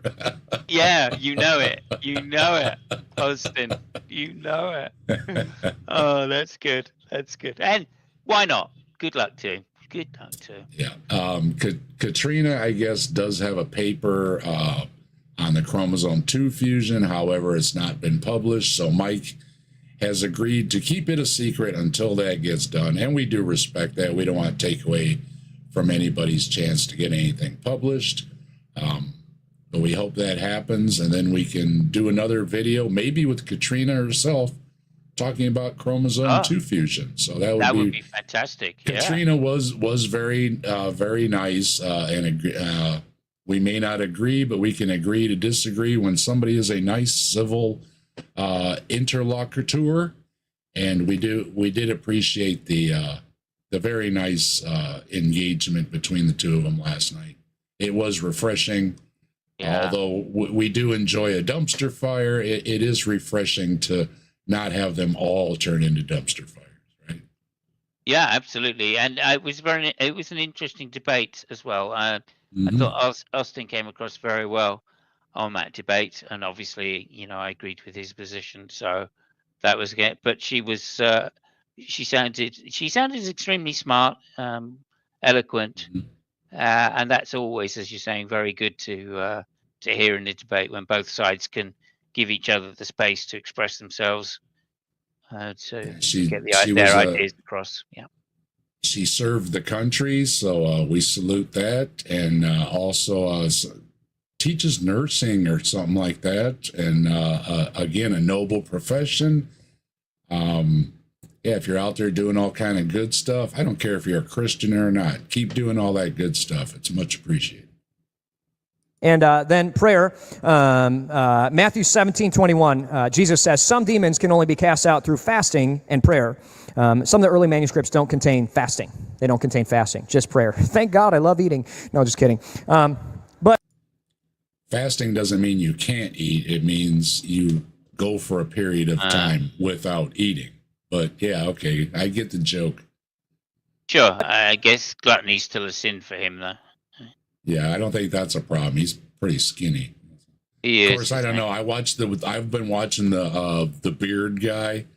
Man, that guy is a beast. He can put away some food, and he only weighs 150 pounds. It's incredible. these are the 4 significant discrepancies in the early Greek manuscripts. No, there's a lot that you skip because there are a lot bigger problems than those. I think you picked some of the weakest sauce ones you could find. Okay, and to me, this is just super relieving. Okay, you sit in a class and you hear a professor say, with an agenda, there's 400,000 different men. Oh, they've got an agenda. They're just those professors. Yes, all right. It's like, dude, quit watching God's Not Dead, okay? That's not reality. I do not believe these pastors exist. I do not believe they would risk their jobs either when they're supposed to be teaching something else and they're spending their entire class telling Christians how stupid they are. I just don't believe it. I don't care if they really believe that or it doesn't matter, I should say, if they really believe that or not. I do not believe they're going to go to work and do this. Just like when I was in the service industry, the customer is always right. It doesn't mean the customer is always right. It means that's how you treat the customer, okay? The customer pays the bills. And when you're a teacher, the students, at least in a private school or college level, are paying the bills. So I just do not buy that, your customer is going to walk into your store or your classroom, whatever it may be, and you're going to say, boy, what an idiot you are, right? No, you're not going to do that. You're going to say, hello, how are you today? How can I help you, right? Because that's what the money, that's how you make the money. And the university is going to get wind of a professor that's not teaching the class, but telling the students how stupid they are for spending all that money on the class. I seriously don't think they're going to be in that job very long. Tenure or not, they can be pulled out of the classroom. So also, like, he's saying basically that he's gone to a class where the guy's teaching about the Bible, right? And yet here he is, like, teaching things which are wrong about the Bible. Yeah. I don't understand. Why would you take a class for somebody that doesn't know their subject? That doesn't make any sense either. I'm guessing that's what he took, was some kind of theology classes. It must be. Yeah. It must be. And, like, I looked it up, right? The Purdue thing, right? They have like whatever it is, like different types of Christian groups on campus, right? So you can apply for courses to be taught as a Christian, basically. So I'm strongly suspecting that this guy is not just telling fibs, but he's also telling he's also lying about the classes that he's attended here. Quite the whopper. Yeah, he didn't attend a Bible class. That's all I'm saying. Maybe he intended. Maybe he attended a history class. And one of the points that are being made about ancient manuscripts is they're not that reliable. Yeah. And now he's gone all like, well, he's probably talking about the Bible then. But, well, yeah, they are, because there are 400,000 discrepancies between the different 5,000. I think it's only 5,000 ancient manuscripts in Greek. Manuscript discrepancies in the early, it's like, oh, it's terrible, right? What blows my mind is that I failed to arm you with this. Right? Here's this girl that I care about going to school, getting literally schooled by her professors. When in 5 minutes, I've equipped you with knowledge that completely disarms the argument. Right? When compared to the compilation. No, you didn't. You certainly didn't do that. That's for sure. You just made a series of claims, right, that you think do that, and not the claims don't even do that. Let me just say. Of all ancient literature that we have, the Bible is not just great, it's without parallel archaeologically. Okay, we have 7 copies combined. He's just introduced a new science, archaeology. Yeah. Right, and without parallel, archaeologically speaking. Okay, they don't know where Mount Sinai is. They didn't know it at the time. All right, so there's no archaeological evidence for Mount Sinai. Let me just say that. There's very little archaeological evidence for an empty tomb, right? Yep. The best they've got is tombs which don't have anything in them, right? But none of mass exodus has pretty much been discredited. Exodus must be false, because they clearly didn't spend 40 years roaming around a desert where there's no archaeological evidence there. So all they've got really is a couple of cities. That's about it, really. And also a migration of a few hundred people, right, from the coast to the hill countries upon the invasion of the sea peoples, right, the Philistines. Yep. And that's it. That's about it. That's about it. Yeah. So, like, I mean, again, I don't know what he thinks. The Pharaoh, right? It just says Pharaoh. They couldn't even name the person. You know, that's kind of rude, right? Yeah. Oh, no consensus. We got no archaeological evidence for the consensus, for the census either. Census, yeah. Oh, I'm not sure what he means by debunked exactly in this phrase. Right. Well, he's got all the answers. He's top tier, Simos. So top tier, yeah. We need to bow down and hang on every word, or else he's got hyperlinks on his his little thing there. So he's all tech. I mean, he's got the screen. He's got his screen. He's got on his lectern there, whatever you want to call it. Yeah, that's right. And also, just to point out, he doesn't tuck his shirt in like all modern professors.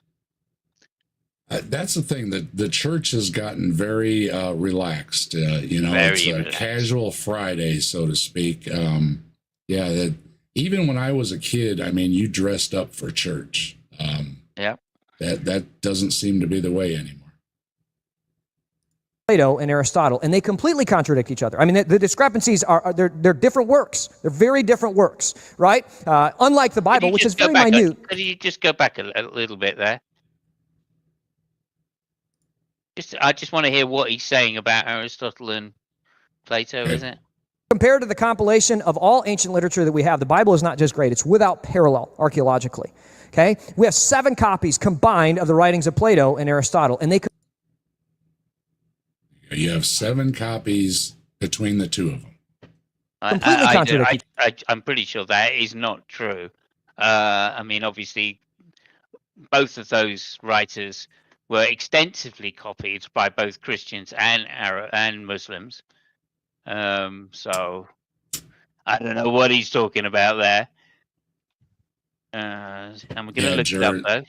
The relaxed dress code is to appeal to the youths. It's a hello, fellow young people. Yeah, I know. And they got their little hairdos and everything else. And they've got to have the music going. And I understand, but it also points out they need a lot more than just their message, don't they?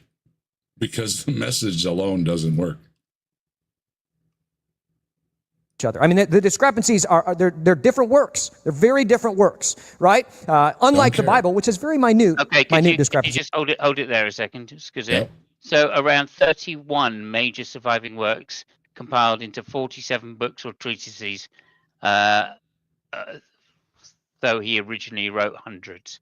So 47 books we have of originals of Aristotle. Not 7. Not 7, no. All right. The mighty Filbert. Hello. Natural science. So here we go. We've got the one on logic, one on physics and natural science, one on biology, 14 books on metaphysics, ethics and politics, rhetoric and poetics, psychology and philosophy of mind. Those are all the subjects that he wrote on. Core treatises, approximately 31. Individual books or scrolls, 47. Yep, you're wrong there, that's just Aristotle, by the way. That Just didn't him, include yeah. Plato. Mark Reed is in here. Hello, Mark. Fred was in here earlier. Fred is in Perth, Australia. So we've got the Aussies stopping in to see us. Good to see you. Nice. Hi, Mark. How you doing? And yeah, I see Mark managed to maybe get his debate with Andrew edited. I was talking about, I think like last night, I think that, Mark had to, edit out all the, well, how should I say, nasty terminology because it doesn't meet TOS on YouTube. So he had to clean it up even to get it posted. And, I was saying, oh, Mark's in Perth too? All right. Well, hey, Mark and Fred are neighbors. There you go. Sweet. I don't know if Fred's still in here, but Fred, if you are, maybe you and Mark could meet up for a pint or whatever it's called over there. Is Australia a pint too? Tinny. I think they call them tinnies over there. Tinnies? Okay. So worst debate ever. Worst debate person ever, I should say, really. Andrew Wilson. I've never seen such a shit show as he put on. Not just bigoted, but also, as you say, like deliberately trying to be condescending and insulting in order to get under the skin of the opponent. And just the worst debater I've ever seen, at least in recent times. Maybe G-Man was worse. I don't know. It's close. Yeah. Let's Farm said they had a great debate last night, and they are scheduling one as a result of the one last night. Good deal. Well, looking forward to that. To me, this whole thing is... The one with Austin was last night on Let's Farm, yeah? Yeah. Yeah, that was a great debate. Yeah, Let's Farm is also having, or the other channel for Let's Farm is Let's Debate. So if you know Let's Farm, Let's Debate. And again, the link is in the description for last night's video. Both the debates are in there. Make sure you're subscribed at Austin and at Filbert. Let's get this straight. Let's Farm had Joe and Hovind. My bad. Let's Farm, Let's Debate for the Joe and Hovind debate was linked in the description last night, and Austin was on Austin's own channel. That is also linked in my description for last night for the after show, so you can get those links over there. And I know Tilting Windmill's been dropping them in the chat because tilting is just awesome that way, and we appreciate it. And Elbows Up Ollie, good to see you as well. Is a confirmation of our faith. The next thing I want to talk about is something called contradictions. This is different than discrepancies. This is where the ancient Greek manuscripts say the same things, but the different books of the Bible actually contradict each other. And I hear this one a lot too. I'm not surprised. There's a lot of contradictions, really. And once again, why are the books different? Now they'll say because that, and mentioning the cold case goofball and the rest of them. Well, these line up with how people would say these things, right? But it doesn't line up if it's God speaking to them or forcing their hand to write these things. Once again, it doesn't apply if your book is supposed to be divinely inspired. Mistakes, errors, contradictions, different stories, people in different places at the same time, then fall back to not blaming a scribe, but blaming God, Jesus, the Holy Spirit, whatever is the force behind the divine so-called inspiration for these books. So you can't just pass it off on people make mistakes, because you have to say, no, God made mistakes because God was looking over their shoulder. This is different than manuscript discrepancies. Also to say this, that if it is divinely inspired, right, and that's, let's just take it as read that there is some inspiration there, which I would agree with, right? Mm-hmm. These people that were writing thought they were writing for the benefit of their divine kind of guidance, really, or their divine spirit, whatever that is. And that's part of the problem, because these contradictions come up because some of them are trying to bend the actual facts to fit a theological narrative, right?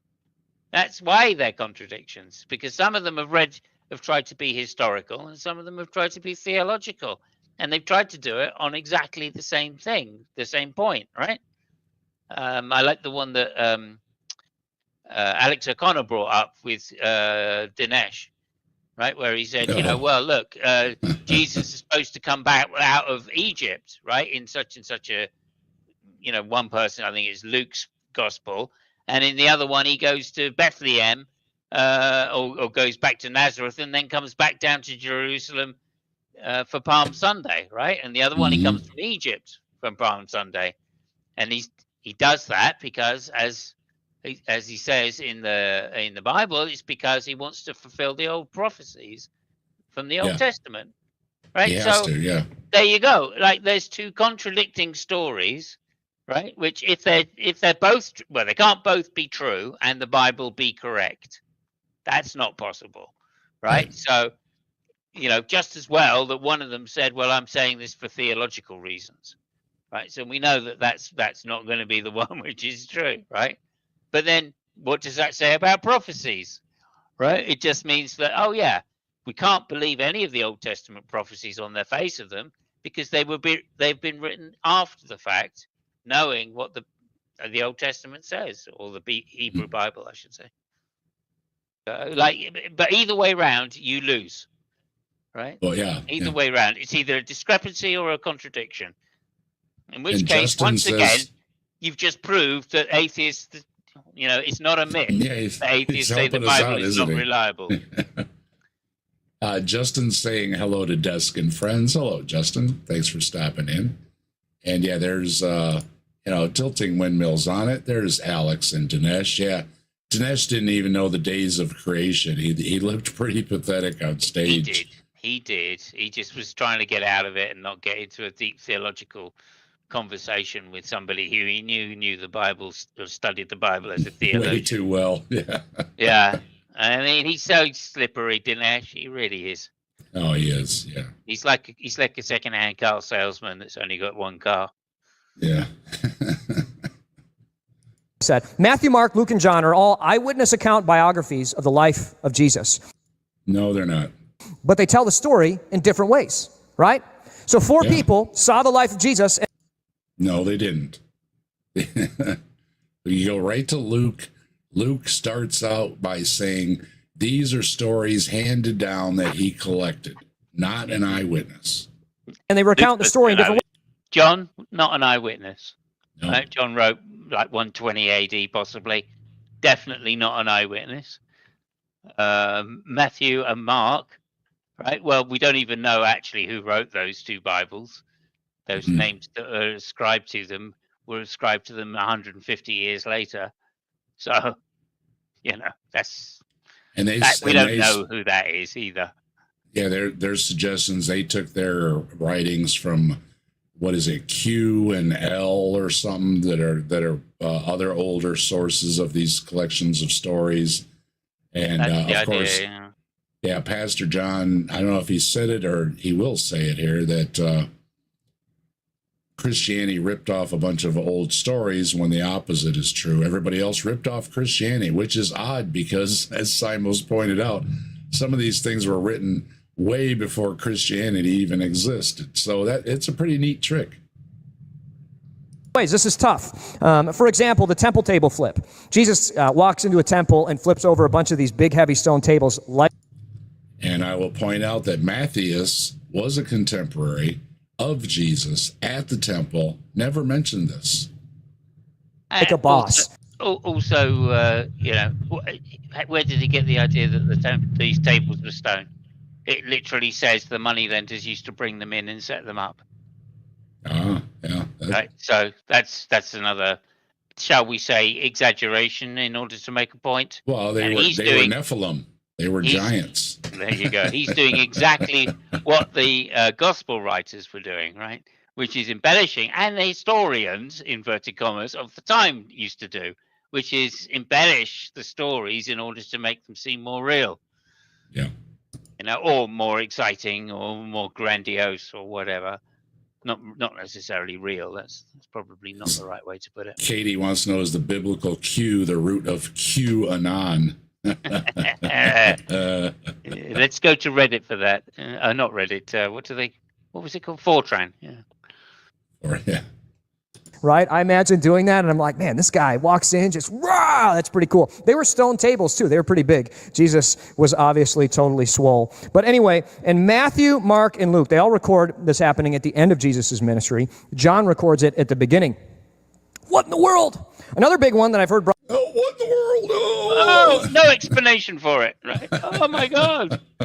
It just happened. Oh, my God. I mean, I thought you were trying to explain them. You weren't trying to... Oh, my God.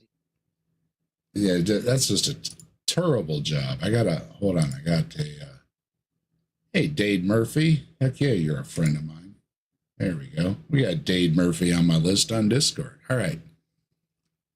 And yeah, Dade is another great person I met at the protest. Speaking of, there's Ember, another great person I met at the protest. Hello, Ember. Hello, Ember. Brought up many times as evidence that the Christian faith is not real is that Matthew, Luke, and John all say that when St. Peter denied Christ, the rooster crowed 3 times immediately after his denial. But Mark records the rooster crowing twice. Once. I don't really care, Pastor John. You're getting boring. We're going to skip a little bit here. Corroborating evidence that indicated the Titanic did in fact sink. Anyway. Oh, the Titanic when the Titanic sank, as in weeks afterwards, they had no camera, they had no video footage, they were interviewing people to figure out what happened. And some of the eyewitnesses said that as the Titanic sank by the bows, she broke in half, right? And other eyewitnesses said as the Titanic sank by the bows, she just went down smoothly and foundered. And I did cut out a bunch of these. He just keeps repeating the same thing, and we're going to say the same thing again. I don't care what the eyewitnesses said to the Titanic. I care what eyewitnesses said about God incarnate walking the earth.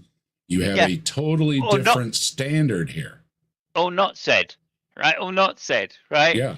Like 500 dead people coming out of the graves and walking around Jerusalem.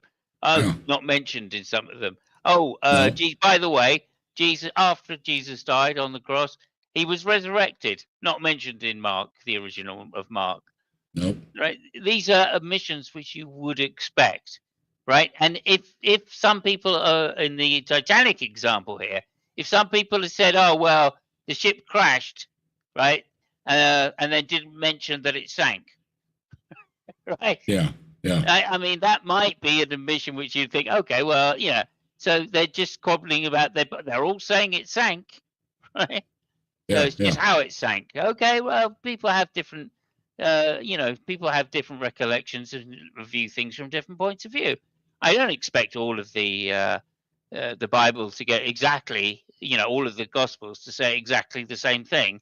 That would probably be quite suspicious if they did. But on the major point, right? So Mary being a virgin, for instance, or these things should have been known, right? Jesus being God. I think that's an important one, right? I really do. Jesus' resurrection. Okay. Empty tomb. I think that's quite important to the Jesus story as well. So, maybe they got the number of people wrong at the tomb. Maybe they did. Some of these contradictions are fair enough, right? You'd expect eyewitnesses to be different. But they're not eyewitnesses. That's the main point here. So they're repeating stories and getting it wrong from that point of view. Okay, well, I can accept it. The unreliability of witnesses makes them reliable. It's one of the worst arguments I've ever heard. Absolutely. Yeah. Yeah, But, and I mean, it Tilting is- putting up the link for Ember. Yeah, the link is in the description for the GoFundMe. Make sure if you got it like that, that you drop down there. Help Ember out with medical bills. It's greatly appreciated. Thank you very much. But it's good to know that what he's calling eyewitnesses are unreliable sources, because that's what I also think. Mm-hmm. Yeah, and yeah, there's no other mention anywhere else about this a zombie apocalypse. Everybody climbing out of the ground, seen by many, yet nobody mentions it. Is odd. And I also mention quite often that Rome loved to build statues for all kind of things, and there doesn't seem to be any statues for the miracles or the healings or the dead people walking around or any of these things. So that's another thing that's a little suspect, because if these things were really happening, we should at least have one of the statues with, you know, the arms and legs broke off or something still hanging around, and there doesn't seem to be, again, any mention of Jesus until long after he was gone. And Ryan donated and shared. Thank you very much, Ryan. Much appreciated. Right? And it's like, which one was it? It's not like the officials were like, ha ha, you guys are liars. This is a conspiracy. The Titanic didn't actually sink. No. Dude, you got to lay off the caffeine. And That's again, exactly- you know, he's Exactly what I thought he was going to say. You're all liars. See, there's that word, They all liars. Yeah. said it sank. What are you talking about? Yeah, and they didn't They say all it was said in the it sank. Atlantic and the Pacific at the same time, like Yeah. the Bible does, right? Yeah. That's a different thing. And some said they were coming from London to New York, and some said they were going from New York to London. Right? Yeah. No, they all No. knew exactly which way they were going. They all knew that it sunk. Some may not have seen it. That's the only difference, right? And Oh, they were in freezing it was water. it was at night in freezing water in packed Yeah. boats. Maybe some of them couldn't even see. They weren't trying to get a good view. They were just trying to stay alive. And if Yeah. they didn't get a good view of it, well, it doesn't really matter, because we know it sank, and that's all that matters. That's why they were in the water. And Yeah, how do we know? these are the vital points of that story. Yeah. Well, how do we know how it actually sank?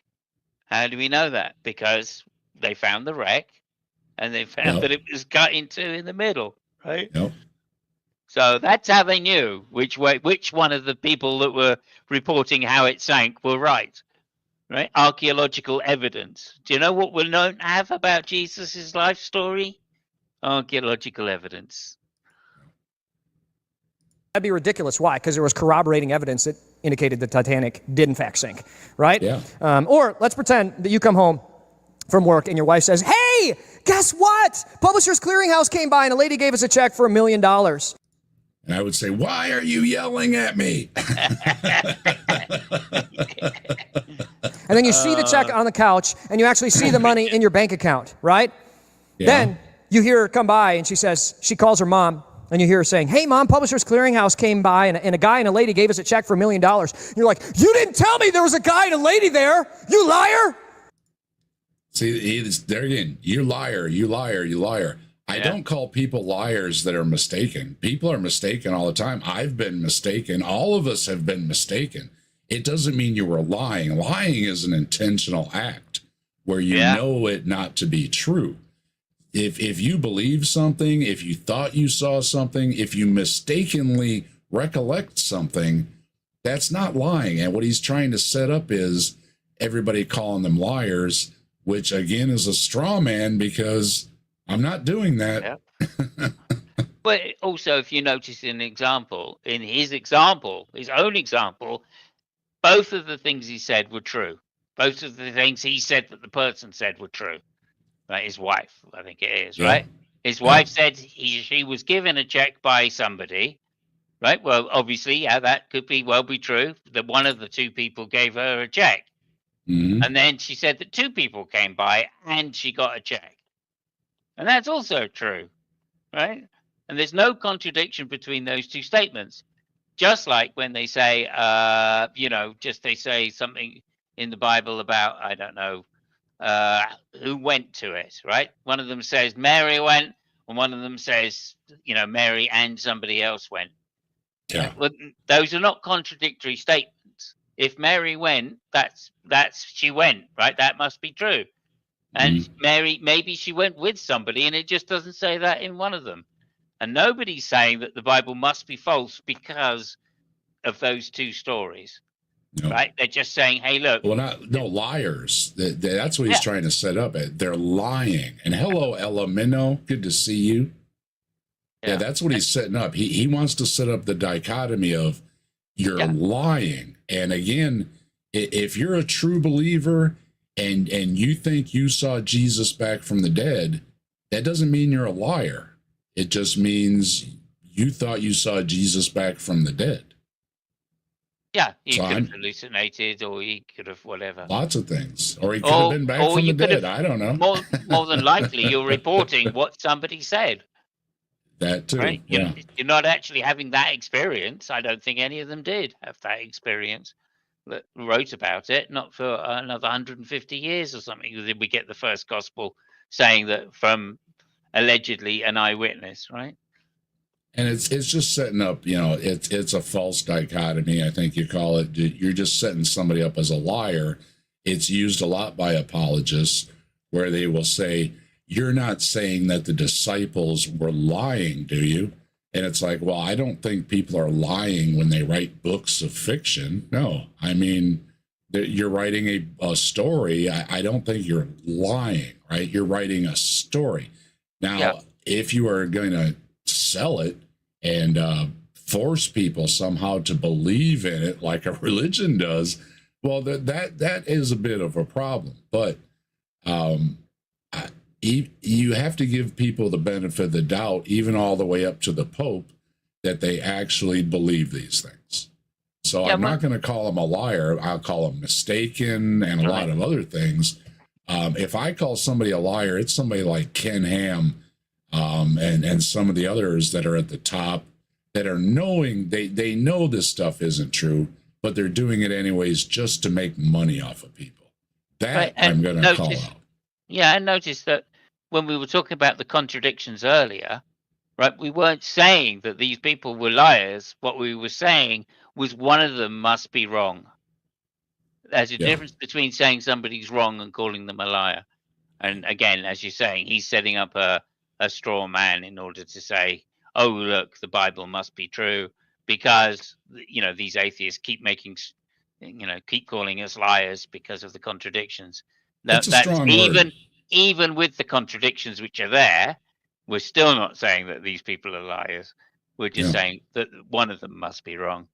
So you're wrong again, Pastor John. And you know what? You've been wrong a lot, and you ain't done yet. But we're going to see if you can't be wrong one more time. Oh, yeah. Hell yeah. I don't believe you anymore. I think you're just trying to manipulate. No, that would be ridiculous, right? That would be ridiculous. The only reason you get mad about that is if you had an agenda to disprove something, right? That's the problem here. And yet this is exactly what we see happening with the Christian narrative. These differences, to me, affirm the narrative of Jesus' biography as There it is. Yeah. Everything that it doesn't agree with each other somehow makes it more believable. I don't get that at all.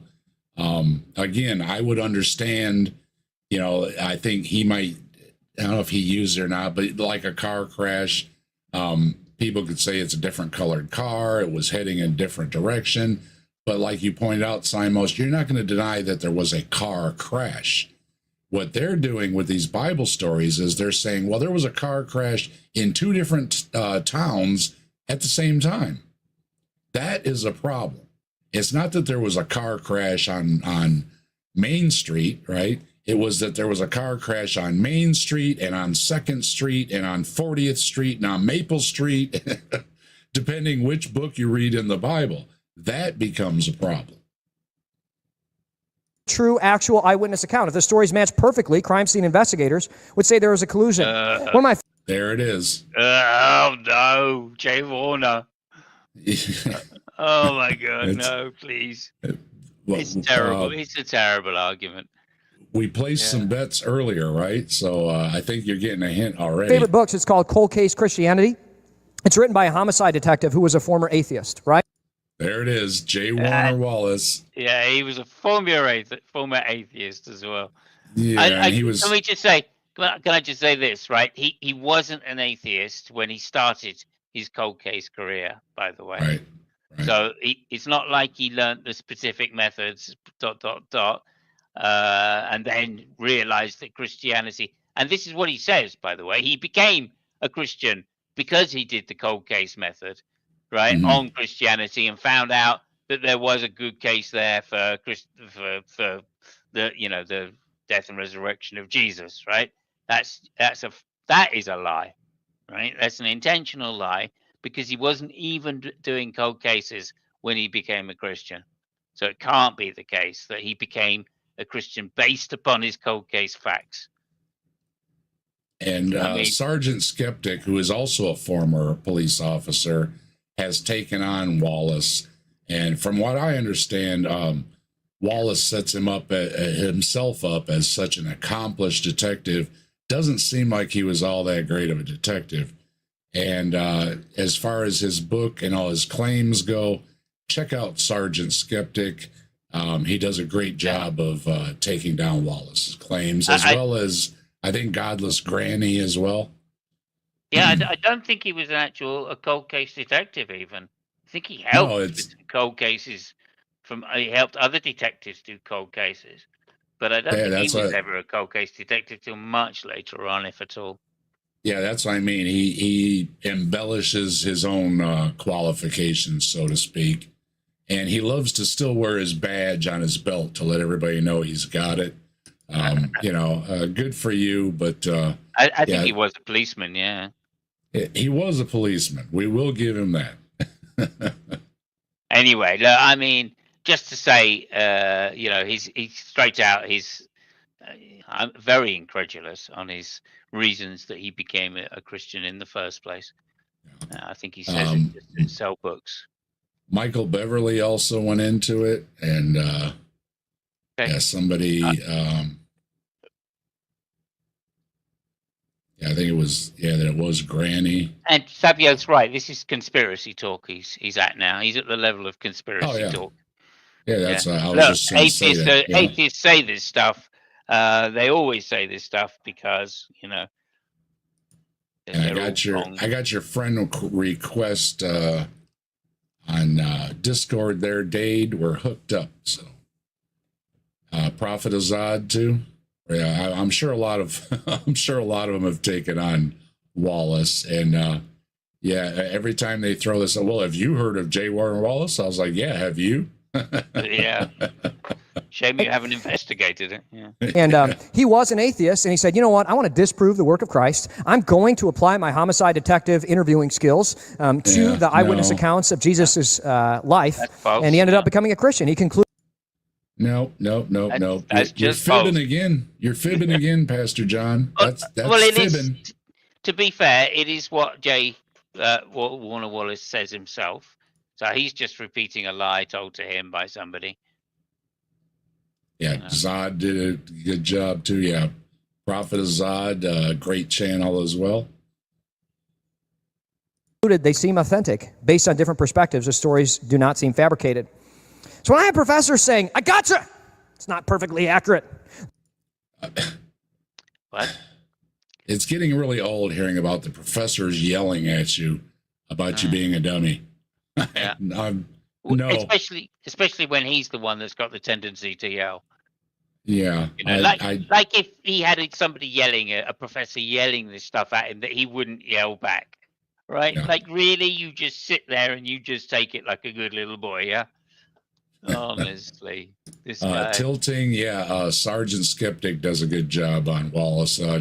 Numerous videos, as a matter of fact, I believe. And Sergeant was also on with Deconverted Man and Granny, Godless Granny, and I think a couple other channels too. So you can catch those too. Just type in Sergeant Skeptic. You'll find a bunch of good stuff.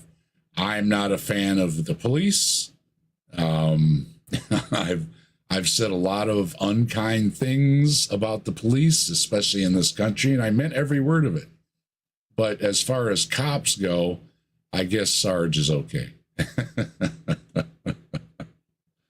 the reflection of the life of Christ. It contradicts itself. No. It is an accurate reflection. It's No, it isn't. It contradicts itself. What's and you don't have what's to an yell accurate it. reflection? What's an accurate reflection? Yeah. Like you just went through some saying, yeah, well, there are contradictions, you know. Yeah. Well, that's what we're talking about then, isn't it? Exactly. Yeah. Be consistent at least. I guess yelling that everybody's a liar makes it all different somehow. So as accurate as anyone retelling a story may be. Your minutia doesn't just fail to undermine the Bible's historical accuracy.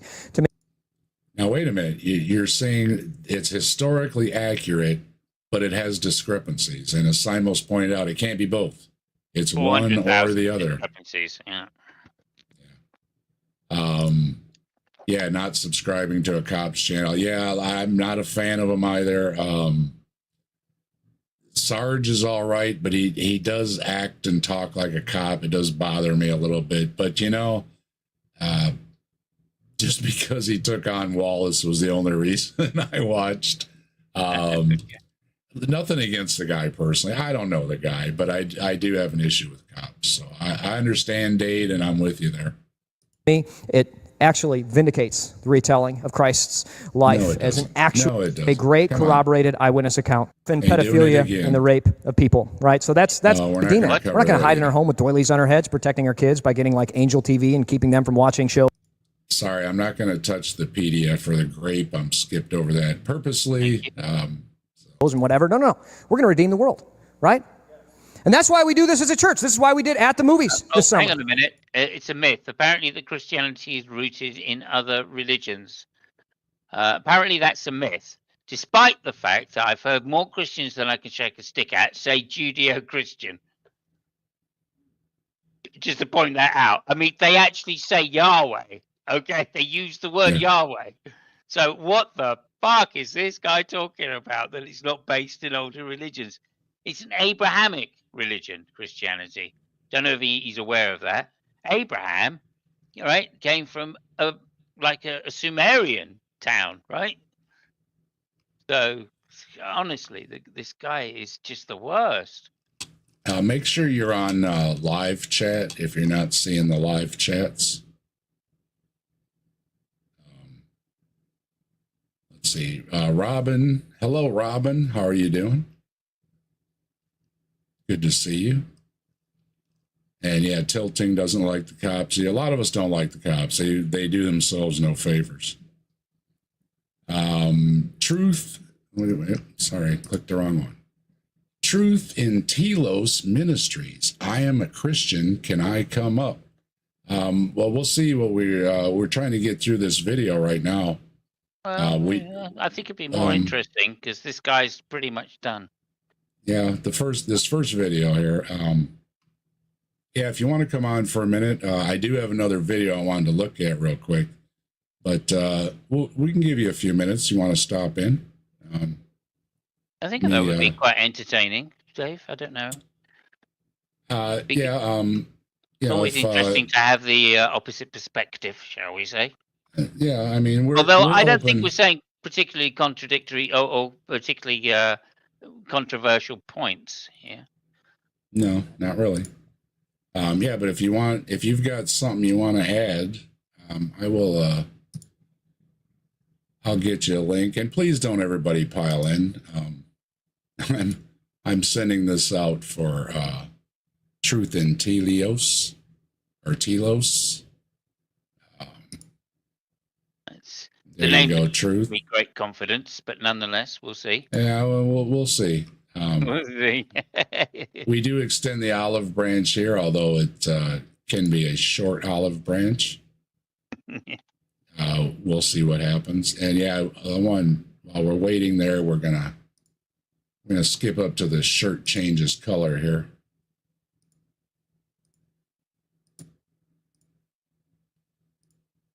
Because that is here we go. It's the other video is pretty short here, so look at that.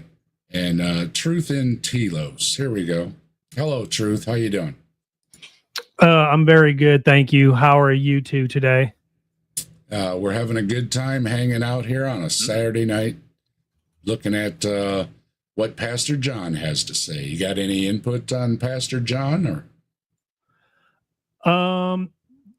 I haven't really seen too much of what you guys were looking at with Pastor John. But I think he's talking about, basically he's going through the kind of popular Christian talking points about maybe arguments that they would say are false arguments from atheists about the Bible. That's correct. pretty much, yep. Yeah, I mean, I've heard, you know. So you And said we ended up agreeing with him. I mean, we don't think he did himself any favors. He was pointing out discrepancies and things in the Bible, and we pretty much agreed that they are there. My big point is not that these things don't happen in just any book, but when it happens in a book that's supposed to have divine inspiration, God supposedly looking over the writer's shoulder, that it is more of a problem than comparing it to other writings. Like the Quran or something. Well, No. whatever it is, No. if you're claiming it's divine and it has errors in it, whose fault is that, right? You can't blame the writer. You have to blame whoever's looking over their shoulder. And yeah, with the Quran and with the Bible as well, they supposedly have divine inspiration. That would seem to me that either God is telling them what to write or God is guiding their hands when they're writing it. Mm-hmm. Versus, like I say, if I write a book and, you know, I have spelling errors and I put people in different towns at the same time, or well, that can just be an accident. I wasn't paying attention. I didn't look at my notes. I didn't have somebody, an editor, look at it for me or anything. Sure, these things can happen, but the excuse tries to be that, well, these things just happen in a holy text that's divinely inspired. And I think those comparisons just aren't just, because you're on a different level when you're talking with a book supposedly inspired by God. So that was my main challenge, that any of his dismissals of anything that could be possibly, maybe in his opinion, wrong in the Bible, that it's okay because it was just written by man. And again, I will agree with that. It's leaving out divine inspiration, though, and at least the way I see it. So what do you think? Well, I definitely think that it is the inspired word of God. So it maybe when we look at what some of the more mainstream arguments would be on errors, it may just come down to a misunderstanding or misinterpretation of what, you know, ancient Hebraic thought was trying to convey. That's a possibility. You know, translating from different languages is also another problem. And we brought up earlier that I would be more supportive of people talking about the Bible who actually, like we mentioned Bart Ehrman earlier, who actually took Hebrew and Greek, so they at least have the understanding of the languages. I do think that's important, because you're leaving out the translation issues through multiple languages and ultimately into English. And a lot of us know words don't always translate, and sometimes they translate to different meanings, sometimes, you know, offensive things. You could say something perfectly harmless in English, but in another language, it could be taken as offensive. So there is a problem translating between languages. Mm-hmm. Yeah, it could be that something is lost in translation, or, you know, it's hard to maybe get into what the mindset of somebody who was living, let's say, roughly 2,700 years ago might be, you know, might have been thinking, you know, or 2,500 years ago or whatever. Because, you know, like one of the biggest things that I think about is like water. You know, today, in today's age, I mean, it's everywhere. You know, you can go turn on your faucet, you can turn on your shower. Most of us have a water heater that just has, you know, 70 to 80 gallons of water in it, and you can go to a store, you can get water. I mean, it's a very, very important thing, right? You don't live if you don't got water. But back in, let's say, 500 BC, if I'm some Israelite living out in the desert, and let's say somebody were to say, well, you stole from this person or that person, and you did it on the Sabbath day, the day you're not supposed to do it, you're not supposed to do anything. We're going to go ahead and make you live outside the city gates now. It's like basically a death sentence, right? Because you're like, man, where am I going to get water from, kind of thing. Well, we've seen that going on in Gaza right now. Cutting off water supply to people who live in the desert is just inhuman. It really is. Yeah. I got a notice from Austin, said he got an email from Katrina as well. So, we may have a stream coming up again with Katrina. That'll be interesting. So everybody that followed the debate Austin had with Katrina yesterday, there may be an update to it.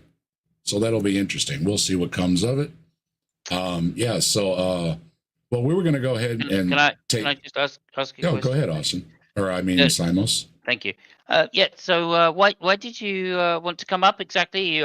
You just tuned in and thought, it's atheist talking about something, I'll jump in. Is that it? Or you had something specific is something we said that you wanted to address? Yeah, so actually I did want to address something if possible. Yeah. Have you guys ever heard of like the Proto-Hebraic manuscripts that they've found of the Old Testament? Yes. Well, I say yes. I don't think there's manuscripts of the Hebrew Bible in completion at all, but I've heard that there is some Proto-Hebrew inscriptions. Yeah. So yeah, that's interesting. There is what they had called Proto-Hebraic or Deutero-Hebraic manuscripts that they found of particularly Deuteronomy 32, which would be called the Song of Moses, and then of Judges chapter 5, which would be called the Song of Deborah. Right. Yes. So just to kind of like give maybe a little bit of background on myself, just to to show you where I'm coming from. Sure. So I'm what would be classified as a full preterist. So I believe that Jesus Christ returned in 70 AD when the temple was destroyed in Jerusalem. Yep, we know what that is. Okay. So when I see this Deuteronomy 32 being like a emphatically older dated, like at least I think 700 BC fragment, I believe that Deuteronomy 32 is talking about the destruction of the temple in 70 AD. And so I guess my question would be, if that is the case, I'm not trying to presuppose it, but if that was the case, would that give you guys maybe any kind of second pause for thought on like, well, could at least this part of the Bible be actually true and inspired by God? That Jesus came back in 70 AD? No. Well, just even that, like if Deuteronomy 32 is foretelling the destruction of the temple, Bible prophecy, I discount as well, pretty much. So that's the problem with it, is that that's pretty vague. And obviously that part of the world had been invaded many times previous, right, by the Achaemenid dynasty and, the later the Babylonians, right? So Like, I'm not surprised that somebody thought that it would be invaded again, and the Greeks, of course, in 300 BC went through there like a whirlwind. Mhm. And of That's course, pretty much in my the time argument. Yeah. in the time that it was written, there were many very powerful dynasties around. Right, Egyptians, and not as one of them as well, which had also conquered that place 1,000 years before then. So I'm not particularly impressed by somebody saying, "Well, it's the destruction of the temple in 70 AD is in fact the fulfillment of an older prophecy." And that doesn't seem, especially as it's not saying it's going to happen in 70 AD by, the Roman Empire, right? Well, right. So I guess let me ask this then, because I people have different takes. So I just want to make sure I'm understanding. What would you say would be like the earliest dating of New Testament manuscripts? Like, are there any that predate AD 70 in your opinion, or are they all first century? Well, or second century, sorry. New Testament I pretty much is second and third century, I would say. Yes. I mean, there are no complete manuscripts, but I believe there are like fragments, right, which might date to.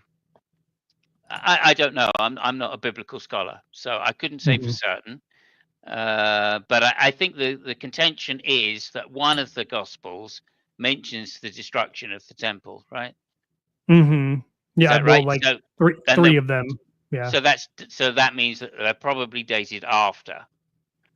I see. And I think that's the way historians look at this thing, because obviously they don't think that the supernatural claims are true necessarily. That's right. theological. Yeah. That's a theological claim, not a historical claim. Yeah. So it, because there are some, like, I think some people would date like at least some of the epistles of like Paul to be literally within that like 50 AD time frame. Yeah, I think that's correct. Yeah. And I just, it's one of the things that I look at is when we look at like Paul's epistles, they're all drawing from Deuteronomy 32, and he's giving a element of, impending, like, hey, this is about to happen. These things are about to be fulfilled. So would you put that down to just somebody like being like, well, Rome, they're probably going to invade us, so I'm just going to like say that? Or what would you say about that? No, I don't think that that's necessarily the case. I think that that's probably Paul being rewritten later. If he specifically mentions that, or it's an interpretation of Paul that was later then to be decided to be talking about this particular incident. Like, I mean, it's not surprising that when you're talking about these types of documents, that people go back and reread into them what they want to find, right? Or try to, just the same way that people do with the Quran, right? When they say, God expanded or spread a carpet over the heavens, and then they go back and say, well, that obviously it's talking about the Big Bang, right? Yeah, there's a form of presentism, and I think that's often used in the interpretation of these texts. And in fact, I think that that's what Christianity did, like is on the screen at the moment from this guy. One of the myths he's talking about is atheists say Christianity sprung from previous religions. Yeah, it certainly did. That's why they included the Old Testament, right?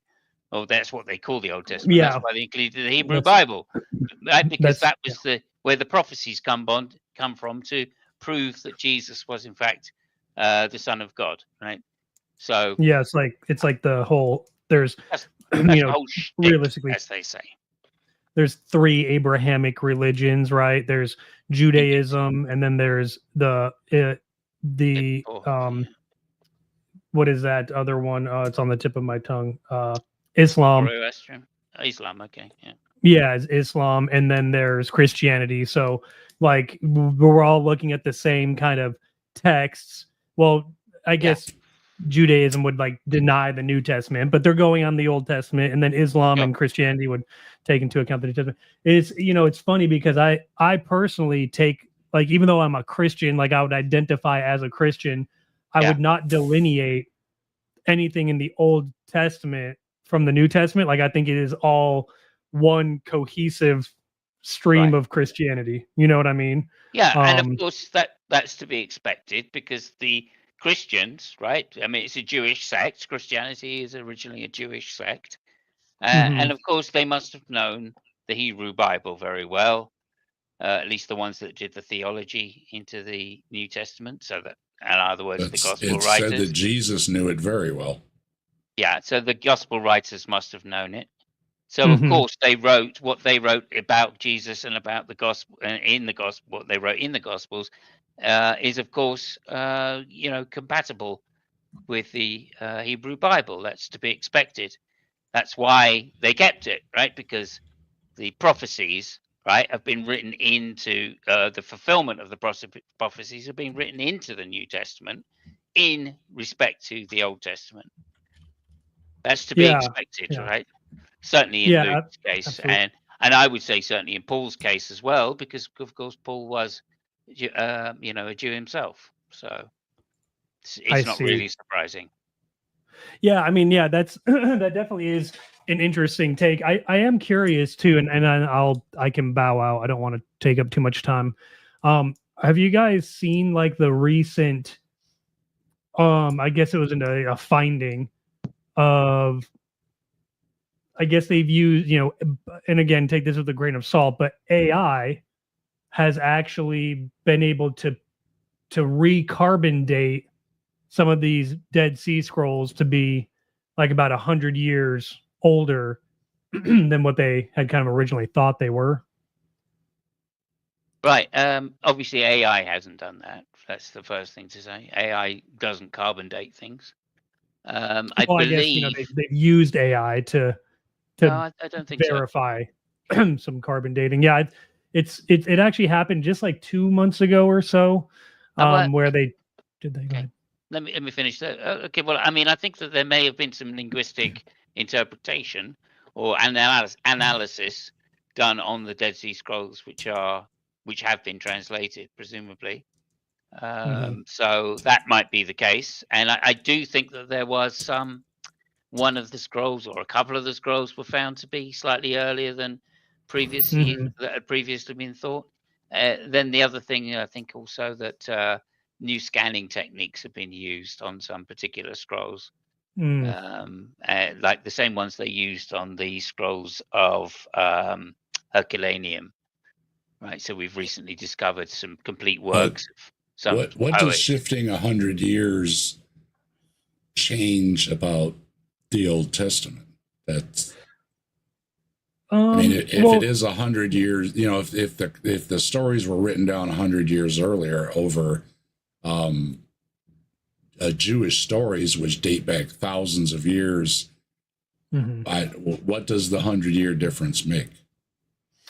Well, you know, I think it maybe would start to bring light to what a consensus would be, because I guess, like, would you guys say that carbon dating and radiometric dating just on average as a whole is like very like accurate or somewhat accurate or not very accurate? Depends on the dating method. Some dating methods are called absolute dating methods because of their accuracy. Others are have more of an age range, like carbon dating has more of a range, but it's not as important to narrow down exactly when something passed away or something just couple hundred years ago. If it was 100 or so years difference, I don't think it matters, because that's not the purpose. It's to give a range. When you're looking for more accurate things like the dating of the Earth, they're taking that out to decimal places in accuracy. So I would say something like that is a lot more accurate. Oh, yeah, also, I think that just because a couple of the scrolls or some of the scrolls were dated slightly earlier than had previously been thought, you know, just means that more accurate dating has been done. And then even then, the late date of the Dead Sea Scrolls doesn't really change much to do with the Hebrew Bible, because that Yeah, was it's- claimed, because previously that was Yeah. claimed to be considerably earlier, right? They were talking about some versions of it being like 800 BC, and I think that's just false. So Oh, okay. I see. Yeah, the only reason why I asked is because, you know, if they were to like be able to, let's say they were able to get a definitive dating using that kind of, you know, Yeah. baseline Okay. on like, let's say some of the scrolls that they found of like Daniel, because Daniel was found in fairly intact, like chapters, Right. you know, 8 through 12 or chapters 2 through 7 are found So intact. let me just stop you again, because there's another point I need to make just in case, which is to say that even if these scrolls are dated slightly earlier, of course, it still doesn't mean that those are the original scrolls.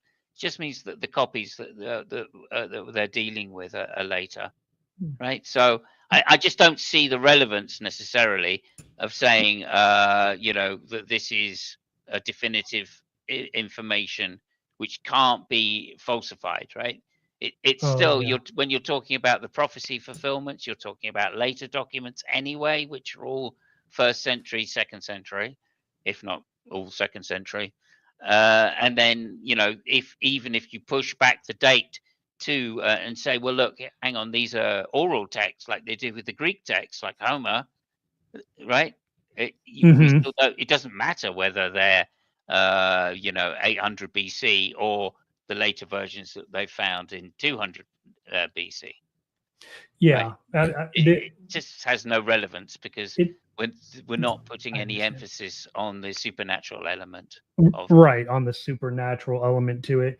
If like, for example, the scrolls of Daniel were found Right. to actually be, and again, this is just like ballparking here, but what if they were able to say, Yeah. like, actually these were found to be written in 400 BC or 450 BC, you know, prior to, and I think most critical scholars would actually agree that Daniel very accurately talks about and you know, Alexander the Great and Antiochus Epiphanes. Would that be considered a prophecy, or do you think at that point it would just be another generalized kind of like, But maybe they just guessed? if they mentioned Alexander the Great by name, right, that would be amazing, I think, Mhm. if they were dated to that date. Mhm. Because of course, you know, there wasn't even an Alexander the First, right, Right. by that date. My position on His prophecy, lineage and hadn't even come forward. and I've put it out in a video just addressing this, is that if you think you can predict the future, and if I grant you these people did predict the future, the Bible supposedly is 2/3 fulfilled, 1/3 yet to be fulfilled. So if out of that 1/3 to be fulfilled can be given to me with a what, where, and a when after you tell me, and I can write it down and it comes to fruition, I think that would be stronger evidence than anything that could just be post hoc. A lot of the New Testament is obviously just reading the Old Testament and fitting things in my opinion, and a lot of other opinions. I think if you truly can predict the future, I don't. Well, I like to point out some of the prophets we have running around, like Troy Black, and you know, I don't know if you've heard of him. He speaks to God often, and when he hears from God, it's in incomplete sentences. It doesn't really make any sense. It's just some words thrown out there, like football and Tuesday and ham sandwich, right? And it doesn't really mean anything, you know. Oh wow, If, yeah, that's I would crazy. like, yeah, I mean, if I would think that if God's going to tell me, look, there's going to be a terrible disaster. I don't wish anything bad on anybody, but there's going to be a disaster. This is what's going to happen. This many people are going to be harmed in it, maybe very harmed, and it's going to happen on this day, so that at least people could say, well, you were warned and you didn't heed the warning. I don't see the prophecies that they serve any purpose. You know what I mean? If I say, oh, next month something's going to happen. Well, sure, next month something's going to happen, right? But that doesn't tell me not to board a plane or a train or drive my car that day. You see what I'm saying? So I think prophecies lack specifics on purpose, because the few that do have specifics, like Tyree will be undersea, it'll only be good for fishing nets. Well, people are still living there. It's still there. So I think that prophecy runs into a problem anytime you give specifics, and I think that's why specifics are often not given. But I'm not, I've put the offer out there. So if anybody thinks that they can tell me what's going to happen after they tell me, not, don't tell me Kennedy is going to be, taken out by a shooter, right? Everybody knows that. If I write that down, it doesn't mean anything. What I need to know is, are you going to prevent somebody from harm? Are you going to prevent a war? Are you going to give some useful information? If not, I really don't see prophecy serving any good whatsoever. Interesting. It's interesting you brought up the king of Tyree, Tyree being made being brought down low and because that's what I was kind of talking about at the beginning, when it's like, are we taking that as a literal thing, or is that just very colorful language to talk about like a pretty strong kingdom losing its status in the world? They didn't, because the battle though was a draw. They didn't conquer it, and the who was it? Was it Alexander? Whoever was attacking, I don't remember who it was, but whoever was attacking, they basically said, enough of this. It was a draw, so the city wasn't even conquered. So there's, a big problem with, how colorful of a language you're going to use. And I agree, you can use as colorful language as you like when you're writing a story. And of course, it's often, well known that to the victor goes the history, right? Nobody's going to write a story that we lost a battle or we lost our kingdom. The victors are going to write those stories. So there surely can be plenty of colorful language, but then you have to ask, what is colorful language in the Bible? Is Jesus healing people a spiritual healing? I would say that could be colorful writing, and I would agree with it that surely Jesus could have rose people out of their spiritual blindness, deafness, or death even, right? They were spiritually dead. And that could be used, again, as colorful language, but it also takes away from actually performing a healing miracle, see? So if you're going to, it opens the door, right? If you're going to say, well, it's just colorful language, then I can say, well, like Jesus walking on water. I would say, and I often do, if you follow football in this country, there was a great quarterback, played for New England, started out in Michigan, I think, Tom Brady. When he walked down the field, it was like he was walking on water. He could do no wrong. He had such a touch. I don't think he ever got seriously injured when he's got these huge Hulk-sized people coming at him for how many years. And yet it could be said that Tom Brady walked on water. And if I wrote a story about him, I might use that colorful language that, he seemed to walk on water when he stepped on the field. And it's said about a lot of people that's, so if that colorful language is being used and is being used about Jesus, it takes away a lot of the divinity and supposed powers that he had and reduces him back to what I would agree is another person in history. And I will grant Jesus existed like many other people did, who spoke out against things. Unfortunately, he spoke out in a time when Rome was in charge, and they didn't tolerate a lot of that. So if you're speaking out, and especially if you have a growing following, it could be seen as you're just a troublemaker and you're best to be gotten rid of.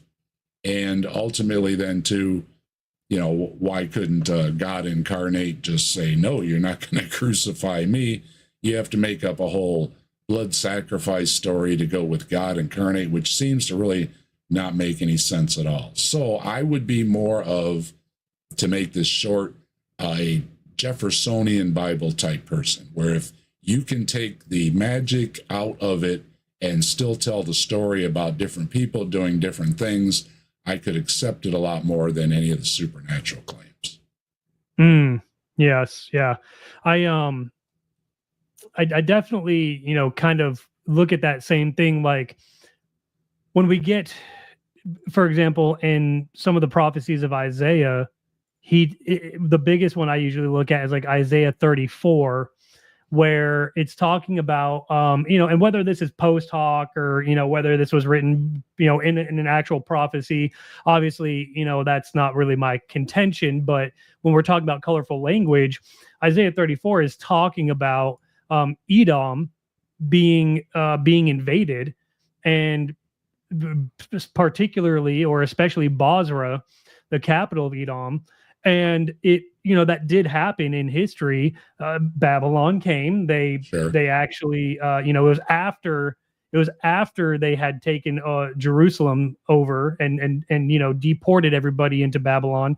After the fact, they went into Basra, and that's what caused all the Edomites to have to flee into Idumea, right? And that kind of sets the stage for the New Testament, where there's Idumeans. But some of the language that's used in Isaiah 34 when talking about that, it says like, the host of the heavens molder away, or they decay, and the heavens roll up like a scroll, and all of the host of the heaven decompose, and it's like, see, it's like, well, that's your very colorful language again, though, right? You've got a problem with colorful language, and as well, a lot of the prophecies from Daniel were things given to the king, which many kings relied on these prophets to tell them, are you going to win a battle? All these kind of things. However, I think they call it the turkey shoot, right? Your hits and misses. Sure, if I'm making predictions for my king every single day, I might get some right. However, how many were wrong? You don't hear how many were wrong. So if this person got one right, but was wrong thousands of times, then again, the reliability of it, kind of goes out the window, and it's just, well, they got lucky, just like me. If I guess enough numbers or names or cards, and you flip over the card, and what do you know? I flipped over 3 cards, and there's the king I guessed, right? Well, yeah, sure. Could somebody else do that just as well? Probably.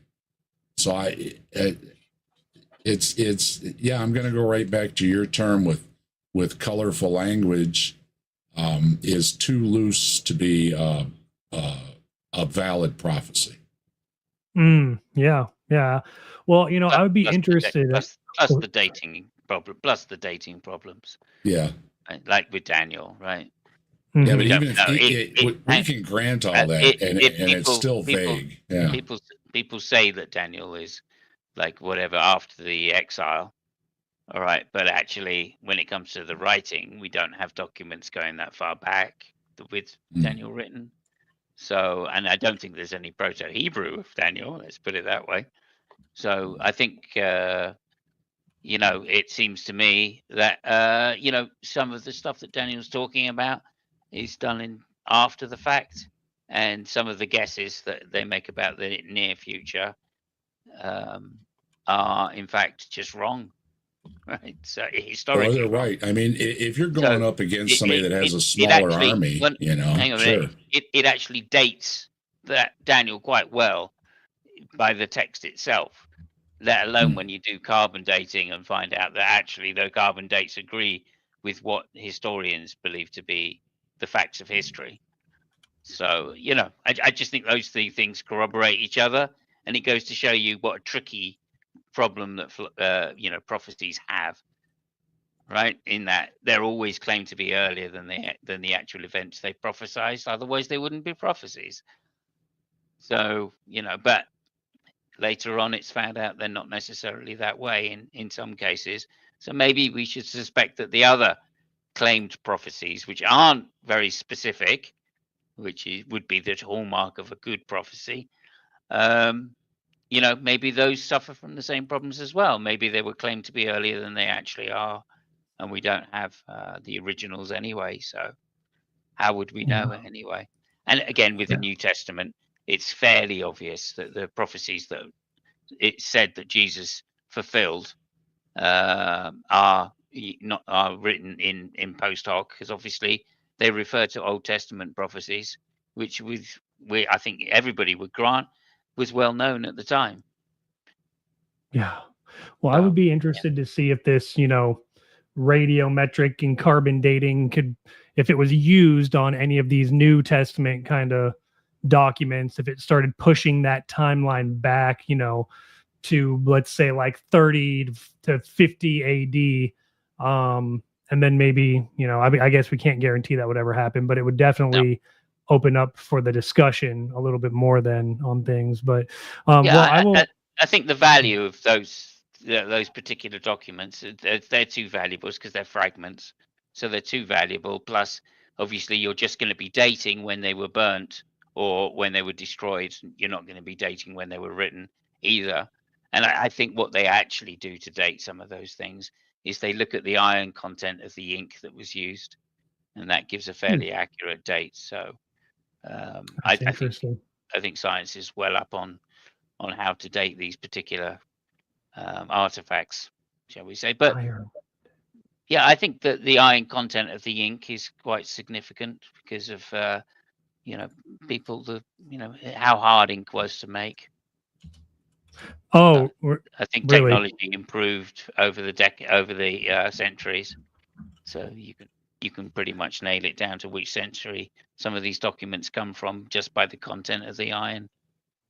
I have never heard of that, but I guess I think that's how they used to do it before, before they were, had all of these super in the modern age, super kind of ways of scanning documents and stuff like that. Yeah. I'm looking at now. Iron gall ink, which contains iron salts, was commonly used for writing on parchment and papyrus. Stuff of ink was widely used from the 4th century onwards. We'll have to look into that because that's pretty interesting to see that they could use iron content in the ink. But I appreciate your guys' time.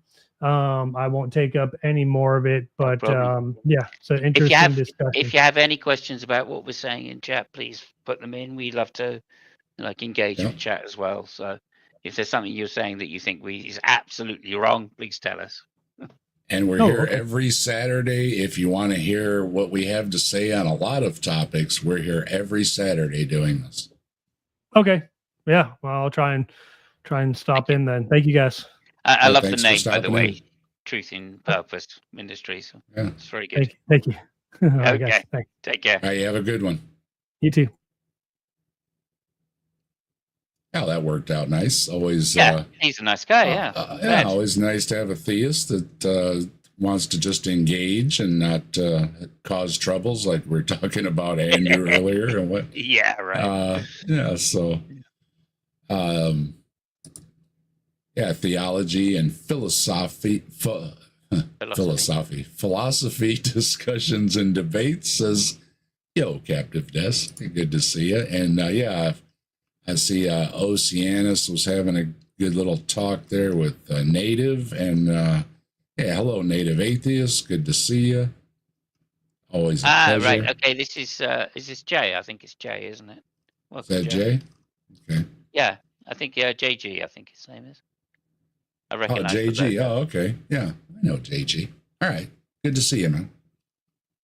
All right, so let's I know we're behind. We had a guest here, and we also started off a little slow. Simos, at any time, you're always welcome to bow out. I'm good to go, man. I wouldn't leave you on hang your out own, for a Dave. little bit? All right. Well, I wouldn't leave you on your own. Okay. Well, I've done it my own. I can swing it by myself. I'm not sure I could trust you in having the awesome responsibility of the atheist community. Just saying, Dave. Yeah, you're a young whippersnapper. Yeah, I know, and that's why I appreciate Simos's wisdom, as well as Mike and Scott and Brainless and everybody that joins us, all the different inputs and different viewpoints and different knowledge from, experience, Scott, deconverted man was kind of kidding about him being the Bible guy, but he is our Bible guy. Scott was yeah. If he wasn't a pastor, he was. I think he was a pastor.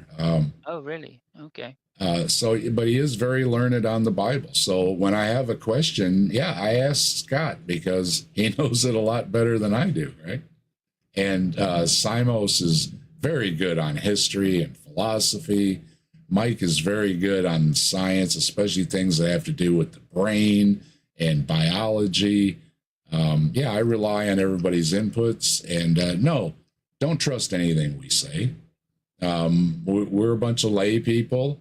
If we get something wrong, correct us, drop a citation. We have no problem with being corrected. We want to be as accurate as we can as lay people, but we do try to not BS anybody. And if you haven't noticed, if we're not sure, we're looking it up, right? One of us is looking it up. Simos was just looking something up. Scott was looking up something earlier.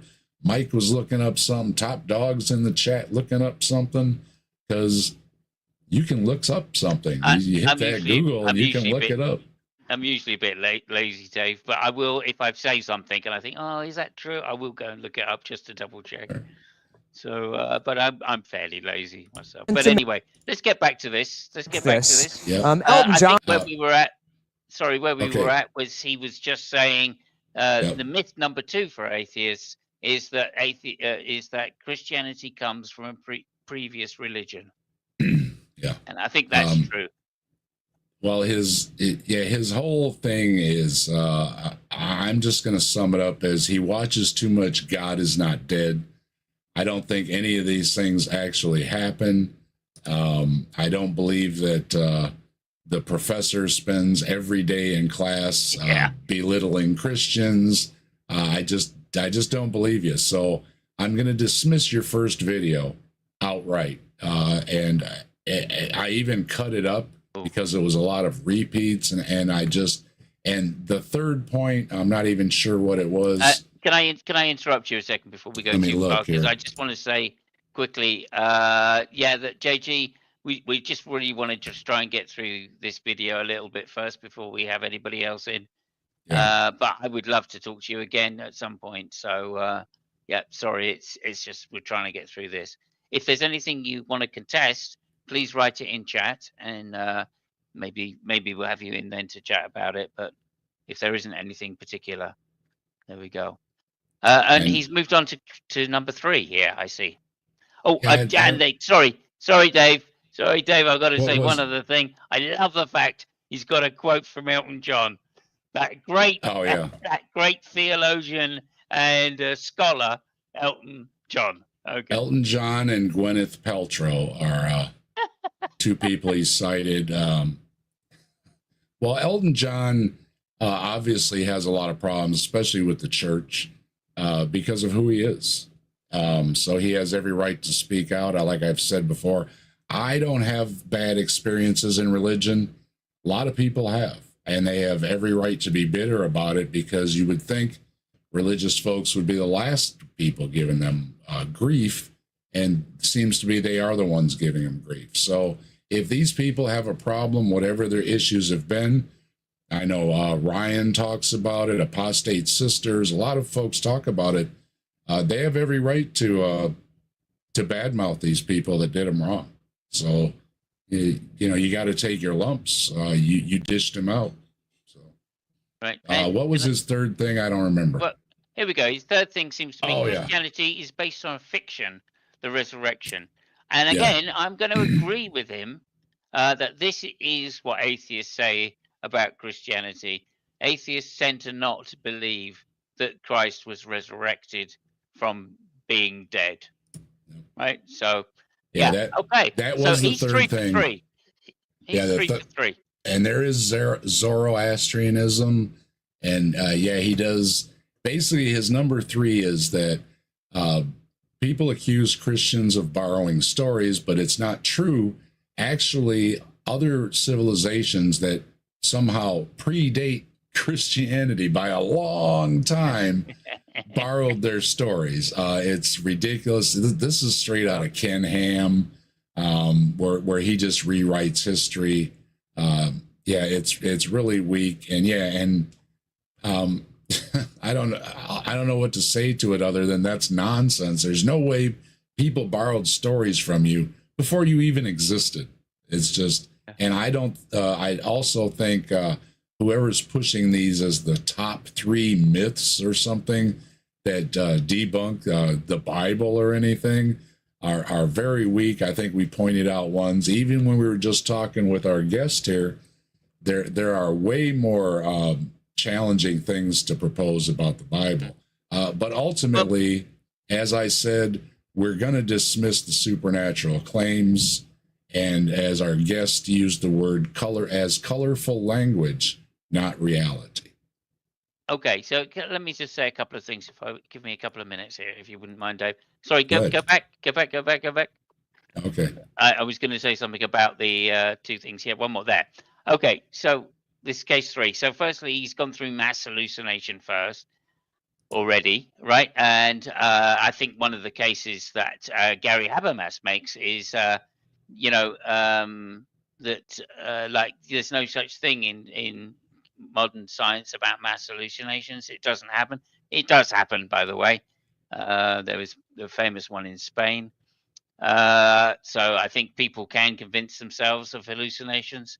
And I don't see any reason why that can't be the case with early Christianity, convincing themselves in that one of them says they saw Jesus, and then the other people say, oh, yeah, that's what I saw too. So I don't have any problem with the mass hallucination idea about the resurrection, personally. And then the other one is that no death, and I'm assuming he's going to say, Jesus like you didn't can't die.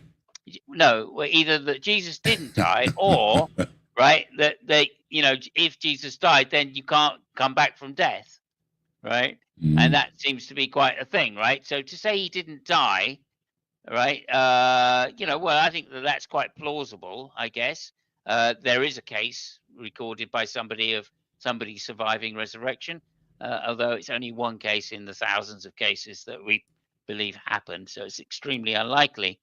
The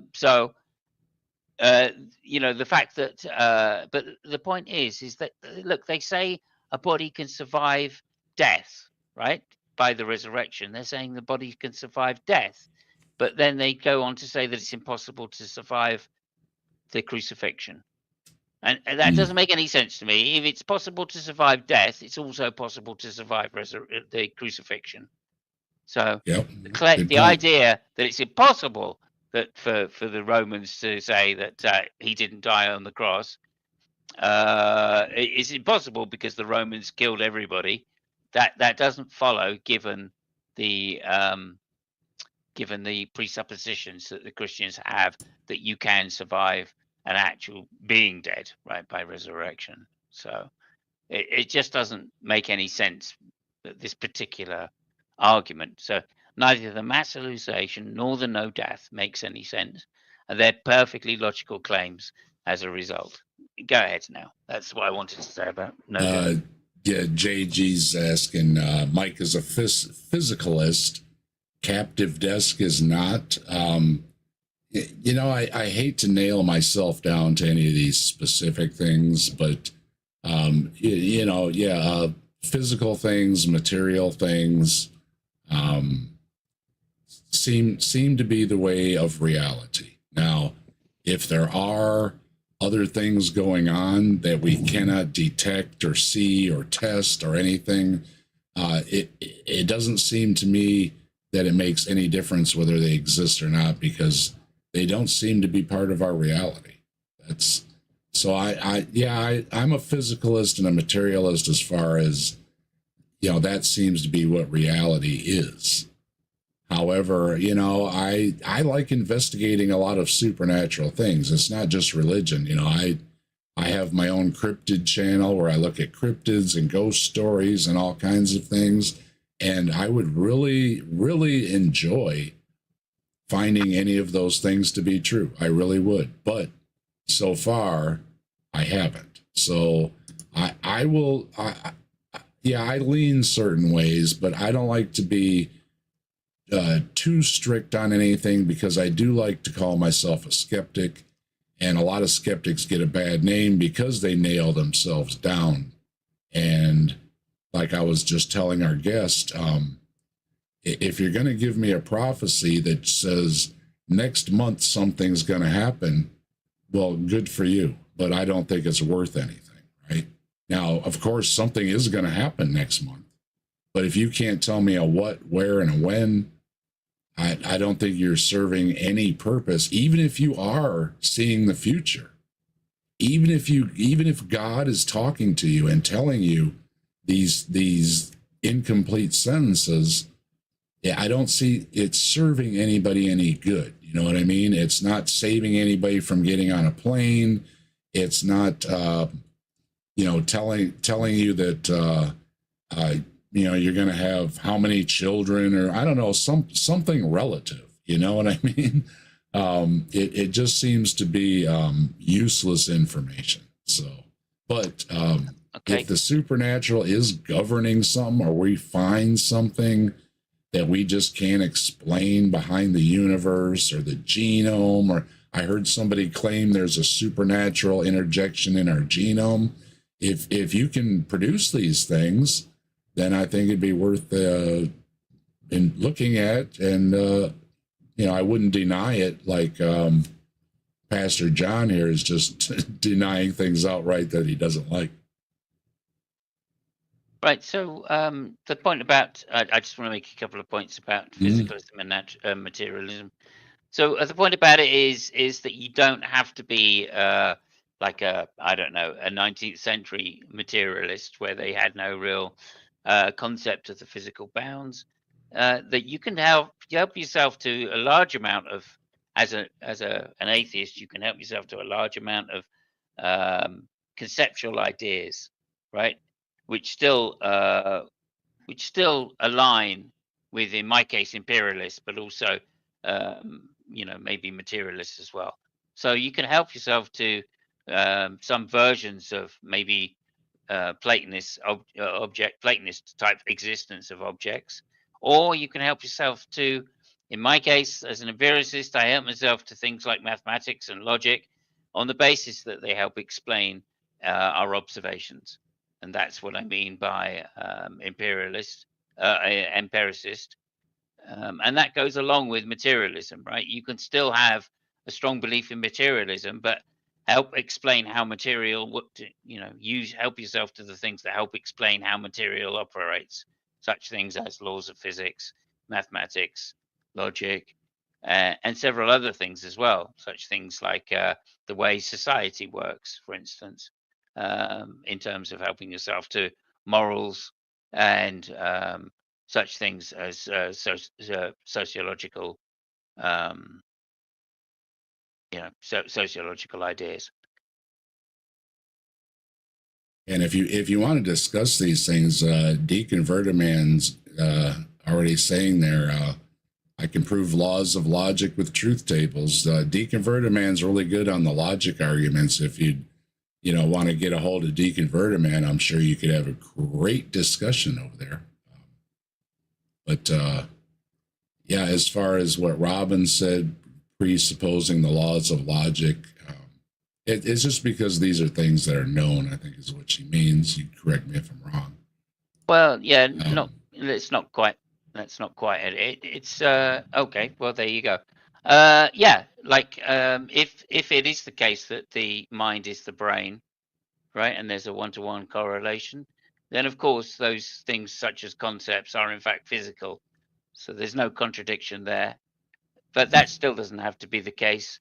Again, if you're going to use ideas to explain how the world works, right, and you think the world is material, that doesn't mean that the ideas that you're using and the concepts you're using to describe how the world works aren't, aren't justified, right? They would be justified in the sense that they explain how the world works, how the material things operate, right? That's just a form of language that we've invented. And if we're material, which is what the material is believing, then of course those things that come as a consequence of the material are also justified by materialism. Are Again, you done? physical concepts. Hang on a minute. Physical contents proven by what? Science? Yeah, I just said it 3 times. I'll say it one more time just so it's absolutely clear, right? My personal position is that of empiricism, right? And I think that mathematics help define and describe exactly what's happening with the information that comes into my senses, right? So I think that mathematics exists in the form of it helps to explain, like physical laws, etc., help to explain physics, exactly what is going on in the reality outside of my mind, and how I've accessed that is through my senses. It seems, yeah. Well, of course you disagree because you have different presuppositions, JG, and I wouldn't dispute that. But if you want to do an external critique of my position, that's fine. But I don't think it carries much weight. If you want to do an internal critique, I'd be happy to listen to you. And of course, you got to remember who you're dealing with here.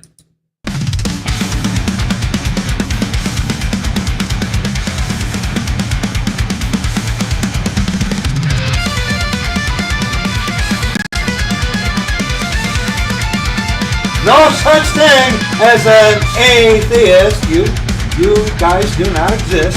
Hey, answers in atheism, and that desktop idiot, and that desktop idiot, and that desktop idiot, you're full. So, we don't have a lot of credibility here. AD 30. There's almost no doubt about this. That's fine. Because Brad already said we do not exist. So, yeah. So are you good with this screen, Simos? We'll skip up to the pink shirt. Yeah, you go for what you like. Yeah. Yeah, his argument was that Jews and Muslims don't think Jesus died. And I think you needed your notes in front of you, Pastor John. Everybody dies. Nobody doubts that somebody didn't die 2,000 years ago.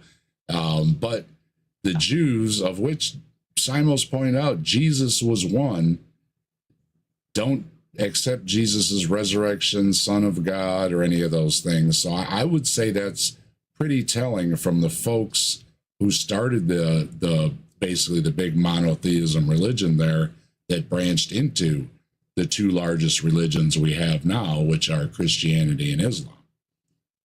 Yeah, and they reject Jesus coming back from the dead.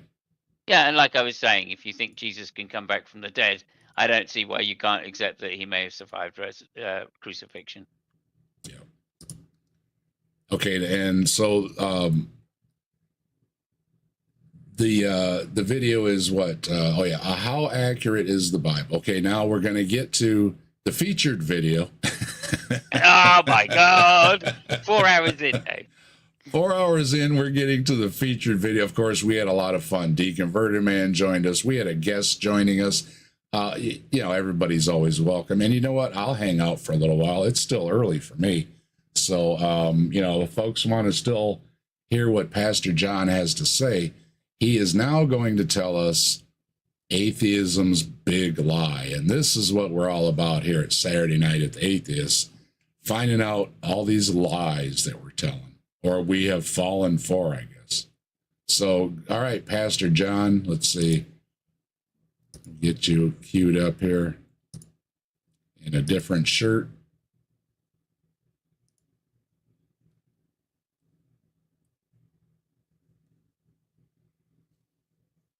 Let's start by addressing 3 atheist, quote-unquote, big lies.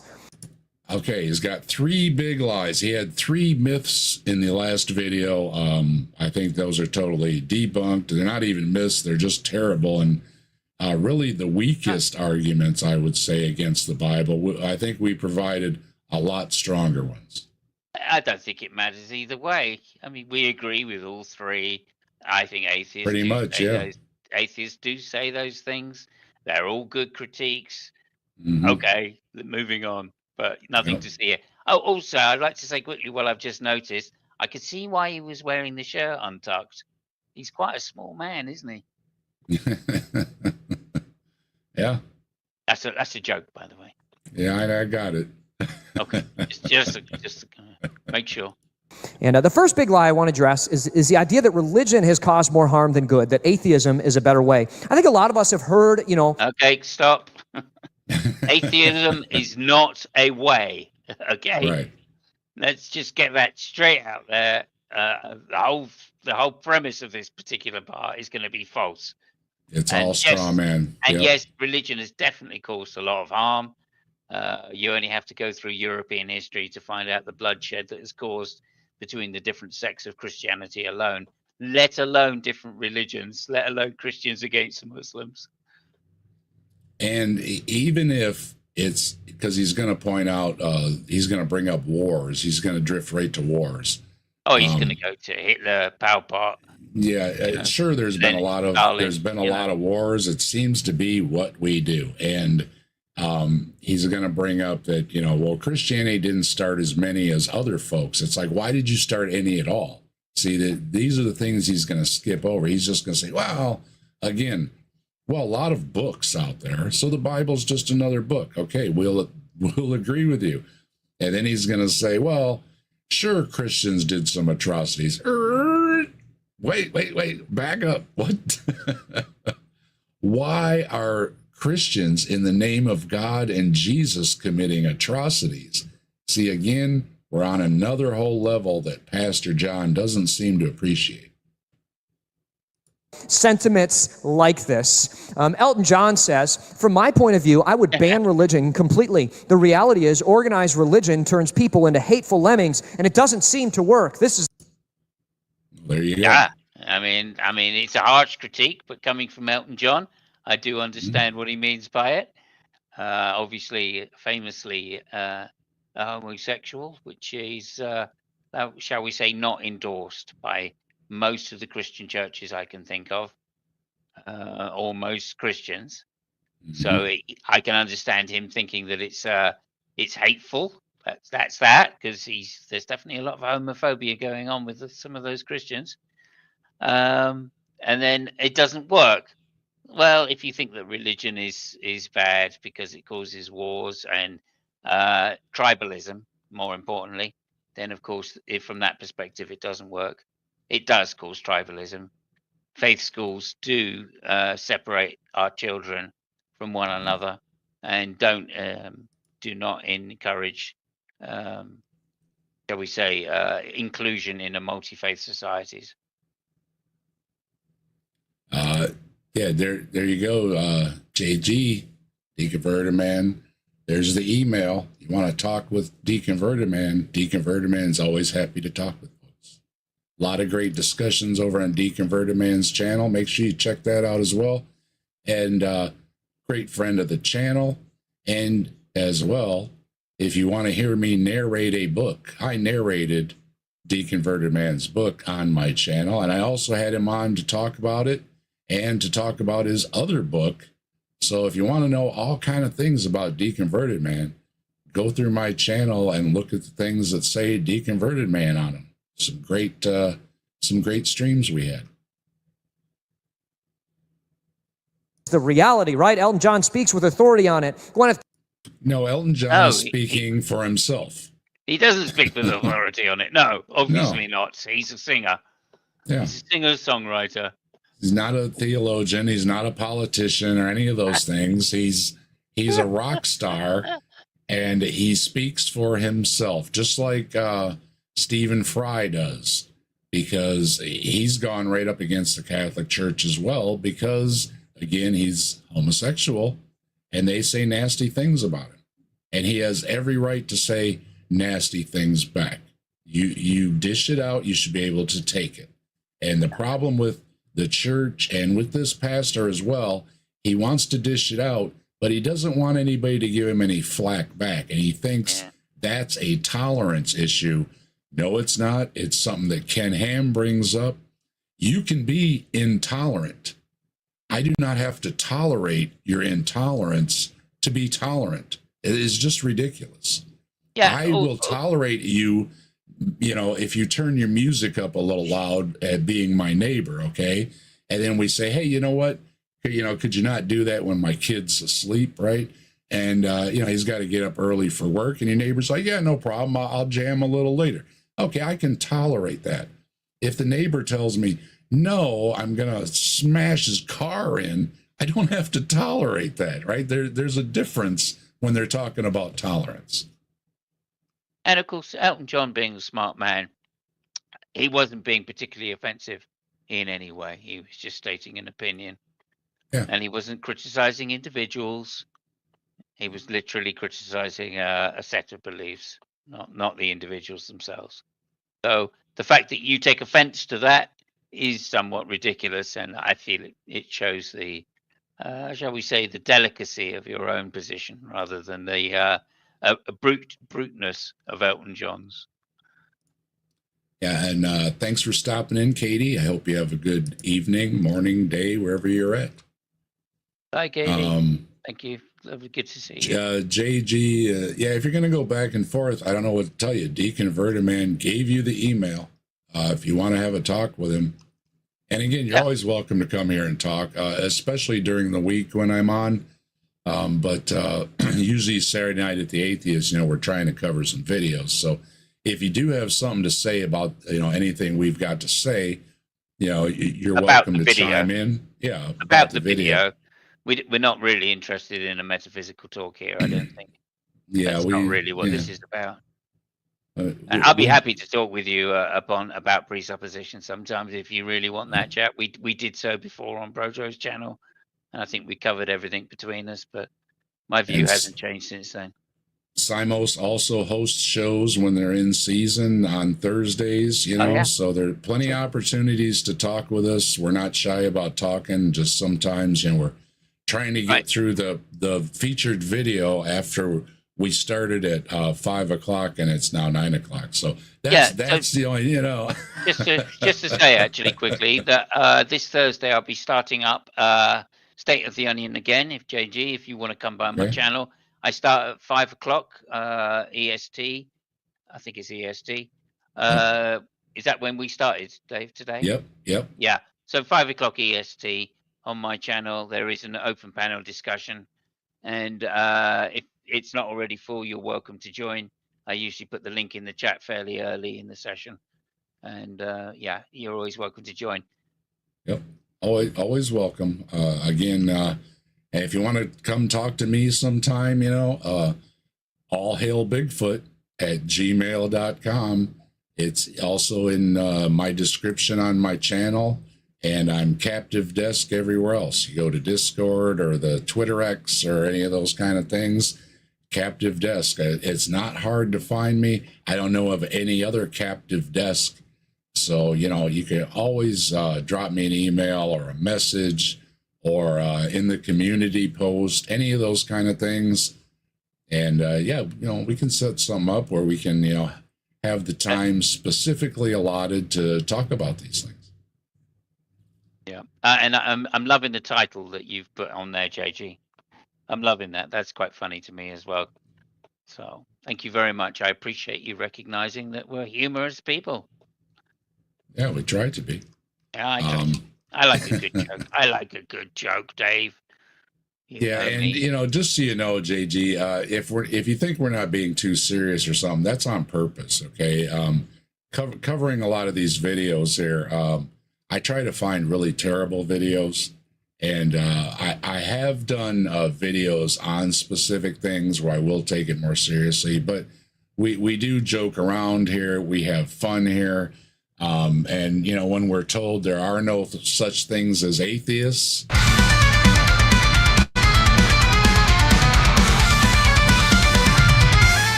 see here, dead fly, millions and billions of years ago, in a galaxy far, far away, nothing exploded. So, you know, this is usually the level we're dealing with. So I hope you appreciate that. Paltrow says, do have religion some fun with it because, you know, yeah, I mean, I'm the desktop idiot, right? Am I supposed to be offended or anything coming from Brad? No, I made a video about it calling myself the desktop idiot, and we laugh about it, okay? Because, you know, that's where we're at. Yeah, you know, Mike and I and Simos, we've been around for a while, you know, and we're fully prepared to give good arguments. We're also fully prepared to have a little fun on Saturday night. Okay? Is the cause of all the problems in the world. It's a big statement, okay? It's what separates people. It is the cause. We were just talking about 30% in this country. You have the same 30% that voted for the president. You have the same 30% that denied the climate issue. You've got the same 30% that didn't want to go to the doctor and wear their mask. I think everybody knows what I'm talking about.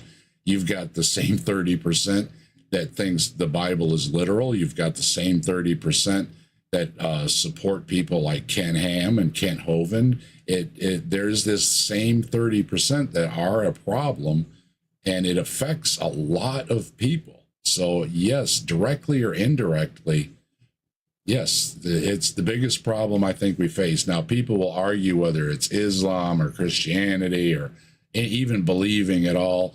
I don't really think it matters, because I've said, even if you had a nice religion that said nice things, if you get too many people that get power hungry and money hungry behind it, and it gets too large, it's probably going to get ugly too. So I would agree. Yes, religion is not good.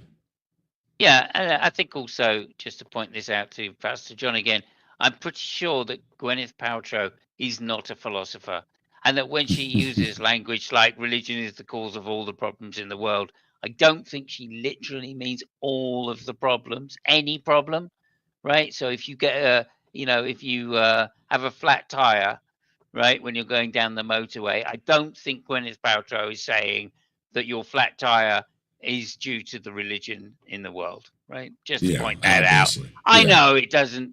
I know it seems trite, but here he is stressing the word "all" in this particular phrase by an actress, right? Not a philosopher or theologian. So, if you want to point out, like, one could be a little too literal, I think, with some of these criticisms. Yeah, like we said, you know, persecution of certain groups of people, including the LGBTQ community. You can go over to Africa, Christians and Muslims taking each other out. You can go to India, you've got religious Indonesia, you've got religious. You still have religious. You had Northern Ireland wasn't too long ago, in the streets, right? Setting off kabooms all over the place. Yeah, there's a lot of problems rooted back to it. And again, even if it's not that specifically, look how many people it affects when your whole neighborhood goes up in smoke, when your whole city goes up in smoke, when your whole village is exterminated. It's far reaching. And then in so-called civilized countries, I don't use that term loosely, the ones that are supposedly have all these things set up for the betterment of society, you still have religion sticking its nose in, trying to take rights away from people. If you're not in the right crowd, so to speak, you might not get a job or get into a certain school, or, you know, these kinds of things. So yeah, it's far reaching. It is a problem. It definitely pervades society, and as the Jesuits say, give a boy, give me the boy to the age of 7, and I'll give you the man. And it's clear that religion preys on youth to indoctrinate them to keep the particular sex going. That much is clear, and the very fact that so much money is spent on faith schools for young children goes to show you that they know exactly what they're doing when they try to indoctrinate kids with the dogma. And dogma, as always, is a big problem, simply because there's no real-time way to change it when it's wrong. So that's the main issue. Now, all of that is just in one easy to say phrase that Gwyneth Paltrow has just mentioned.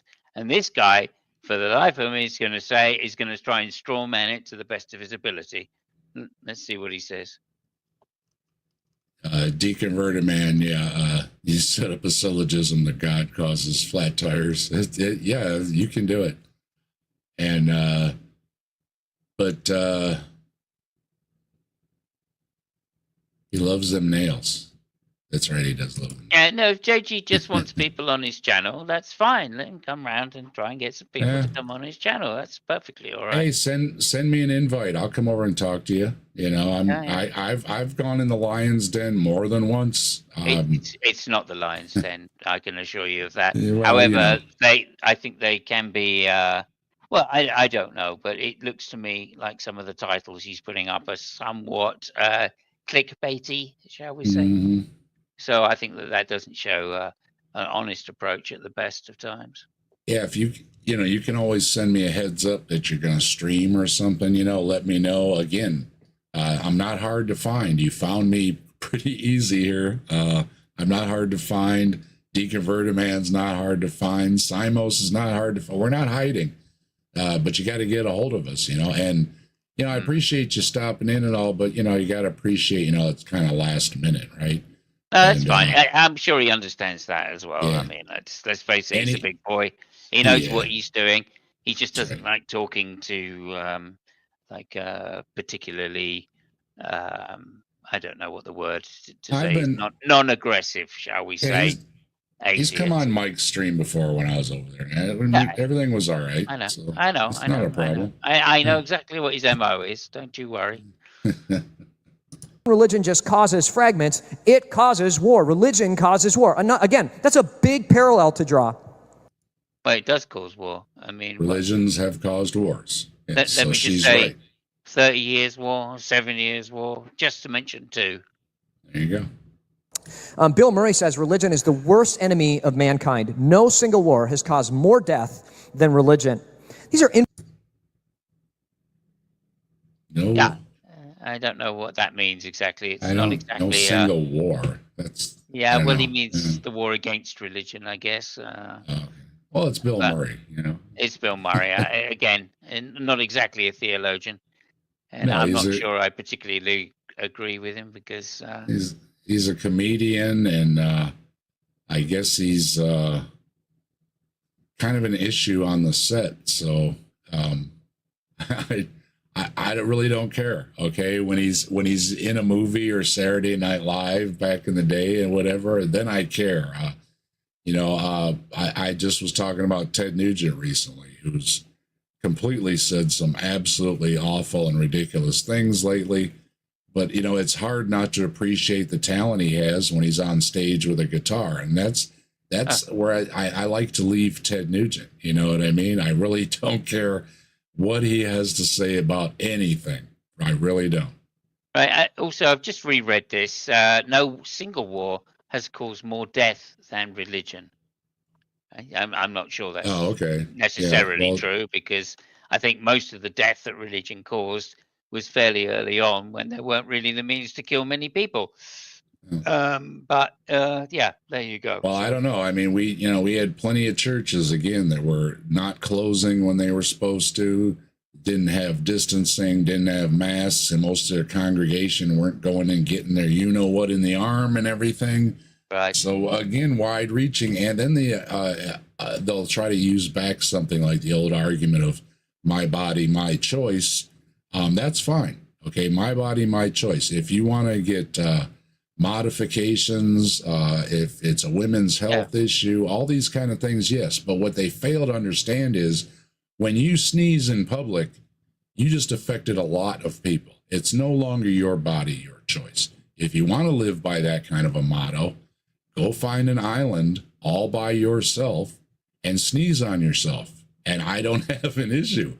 But if you're going to sneeze on me or mine, then I have an issue. So they want it one way, but they can't take it both ways. They won't accommodate anybody else. And this, again, is wide reaching. Okay, I don't care that you went to church on Sunday. I care that you came out of church, went to the department store that I'm at, and sneezed all over the place. That's what I care about. Influential people making powerful statements. We hear things like this often on the news. And what blows my mind is this kind of extremely discriminatory statement is tolerated. Not only that, but this. Yeah, discriminatory against the majority of people on the planet. I mean, come on. You talk about being a victim. Oh, my goodness. Enter persecution complex, because he's got more of that. Yeah. This is categorically false. I want to make it clear. These statements are, as a matter of fact, not correct. I want to address this. Phillips and Axelrod's 3-volume Encyclopedia of Wars. It's kind of a masterpiece, and the encyclopedia on human warfare chronicles 1,763 wars between 8,000 BC and AD 2000. Isn't that awful? People just cannot get along. It's. Well, I'm surprised the number's so low, actually. Yeah. I think European history alone has more than 1,000 wars. Okay. And during that time period, what we know is there were 123 wars in human history that were religious in nature. That's 100, and I'm going to grant him his numbers. I'm not going to argue the numbers. Okay. 123 wars were started by religions. Why? And they were fought over religious differences, right? Yeah. Yeah, the Crusades and everything and all. It's why. Well, why? Protestants versus Catholics. There you go. Yeah, but aren't these religions with the do not kill and love each other and all this kind of nonsense? It goes right out the window real quick, doesn't it? Oh, yeah. Oh, yeah. 98% of all wars ever fought. So to say that the majority of wars were fought because of religion is categorically false. I don't think he said that, though, did he? He didn't say that. And that's what you strawmanned him to say. Yeah, and again, if it's one war, I'm going to throw back at you. Look, I'm not religious. This country is not religious. This society isn't religious. You are, right? So he's not saying that you have to be on a different level when you're setting yourself up as the way to be. And it seems the way to be is no different than these others, even if it's a matter of numbers. You are still admitting you have been the cause or caused wars. And what happens in wars? Bad things, again, to many people, including people that may not have anything to do with your religion. Like me, all of a sudden, I'm thrust into it. And this goes to Gwyneth Paltrow. It is, again, wide-reaching, and I don't think you see that. Yeah, also, just to add this point in, okay, so even if the majority, even if the number was relatively low that died during these religious conflicts, I would say that the consequences of being at war with some of these people has been terrible to the European nation or to European states. Okay, so for instance, during the Crusades, for instance, they brought back a rather virulent plague, which was called the Black Death, that absolutely ravaged the population of Europe and reduced it by a third.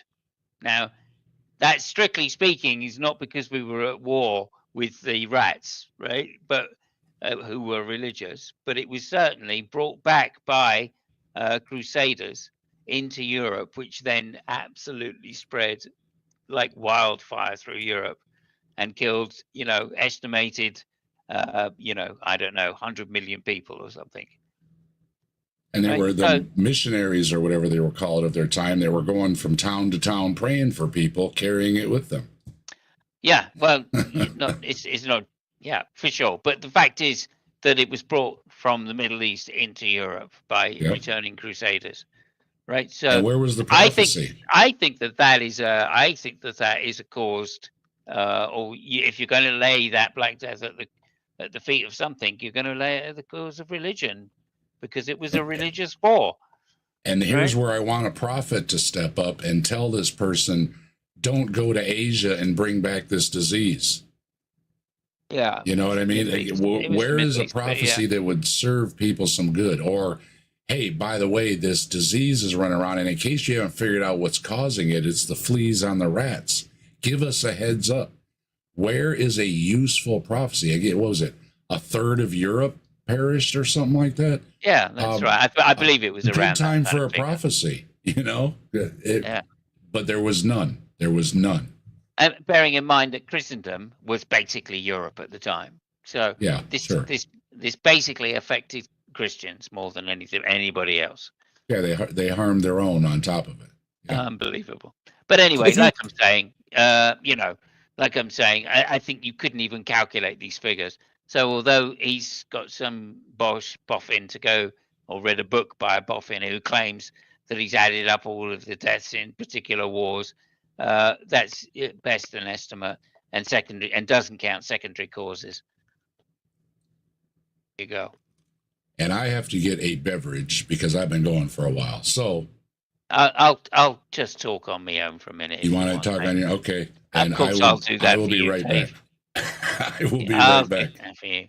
Yeah, so like I'm saying, so actually Bill Murray might not actually be wrong, right? Because he said any single war. And of course, the biggest single war that I can think of, certainly in terms of deaths, is the Second World War. And I'm not even sure that equaled 100 million deaths, right, in total. I suppose it did on both sides, yeah, probably 50 million Germans. 30 million Russians, maybe 20 million Germans, 3 million Brits. Yeah, that's going to be about 100 million, I suppose, plus. So, yeah, I think boffin. I might have to explain what a boffin is. A boffin is just a very smart scientist. That's all that is. It's just a scientist, some boffin. I didn't even realize I'd used the word, Thank you very much for that. Oh, that's funny. I miss you. Anyway, yeah, so I think Bill Murray might not be far wrong. I mean, I don't think he's going to be necessarily right, but it's going to be close. It's going to be close if we include counter. I mean, again, maybe there's more deaths than just the fighting deaths in the Second World War as well. Although the German figures include the civilians that died in the Blitz, and also that died in the bombing of places like Dresden, and also includes the British casualties, included the Blitzes on Coventry, London, Birmingham, Liverpool, Manchester. I think they all got bombed. So. All right, I'm You're back. I'm hydrated. Is that what the word is? Yeah, that's great. Yeah. Okay, and real quick, in case because it hasn't been mentioned recently, I didn't want anybody to forget. We love toast. We love toast. We love toast. We love toast. We love toast. Oh, if only I could have We some love soup now. toast. Oh, if only. Jackie, I love lobster. Don't let Deconverted Man hear that. And Deconverted Man is not a fan of the garlic and butter. I do kid him about it. Oceanus Helios says that he's a boffin. So thank you very much. I appreciate that. Appreciate the go. solidarity there. Okay, back to Pastor John. Let's see what he's got to say. Buckle in, folks, because I've got a beverage here, and I'm gonna cover this whether you like it or not. Remove Islamic jihads from all religious wars. All other world religions only account for 3.2% of wars. 3.2%. That's way too many. So I don't care. If I grant it to you, 3% of the wars, why? You're the holier than thou. You're the good people. Sure. How's he defining what a religious war is, though? Right. He's not saying the criteria, right? Yeah. And I'm sure that a lot of wars, right, weren't religious wars, but they were still done by religious people, right? Mm-hmm. Let's face it. The Germans had "In God's Name" written on their buckle belts, right? So does that count? I don't know. Chris says it's like MAGA musician Sean Fuchs. because of American exceptionalism, they get, hey, wait a minute, don't do They that. get so little pushback by the time they're abroad, they find the world doesn't like what they have to say. Right. Yeah, that's Okay. the thing. They don't want pushback, because every time they get a little pushback, they don't like it, or in some cases, you actually see the wheels turning a little bit, right? Okay, I don't know why it's blacking that one out. Don't do that. Okay, there we go. Yeah, and again, I think most modern armies have chaplains, don't they? The US Yeah. still has them, that's for sure. Yeah. So, yeah, They- you're sending people to bless the troops. They put it on your dog tags too. Mind you, they have chaplains at like NFL teams these days, don't they? So, it doesn't say Yeah. much. And we've got those speaking in tongues hanging around the White House, so we got it covered. Okay. What we see from this is twofold. Number one, Islam, as a matter of historical fact, is the most violent religion on earth in human history. And second, Okay, so what? No.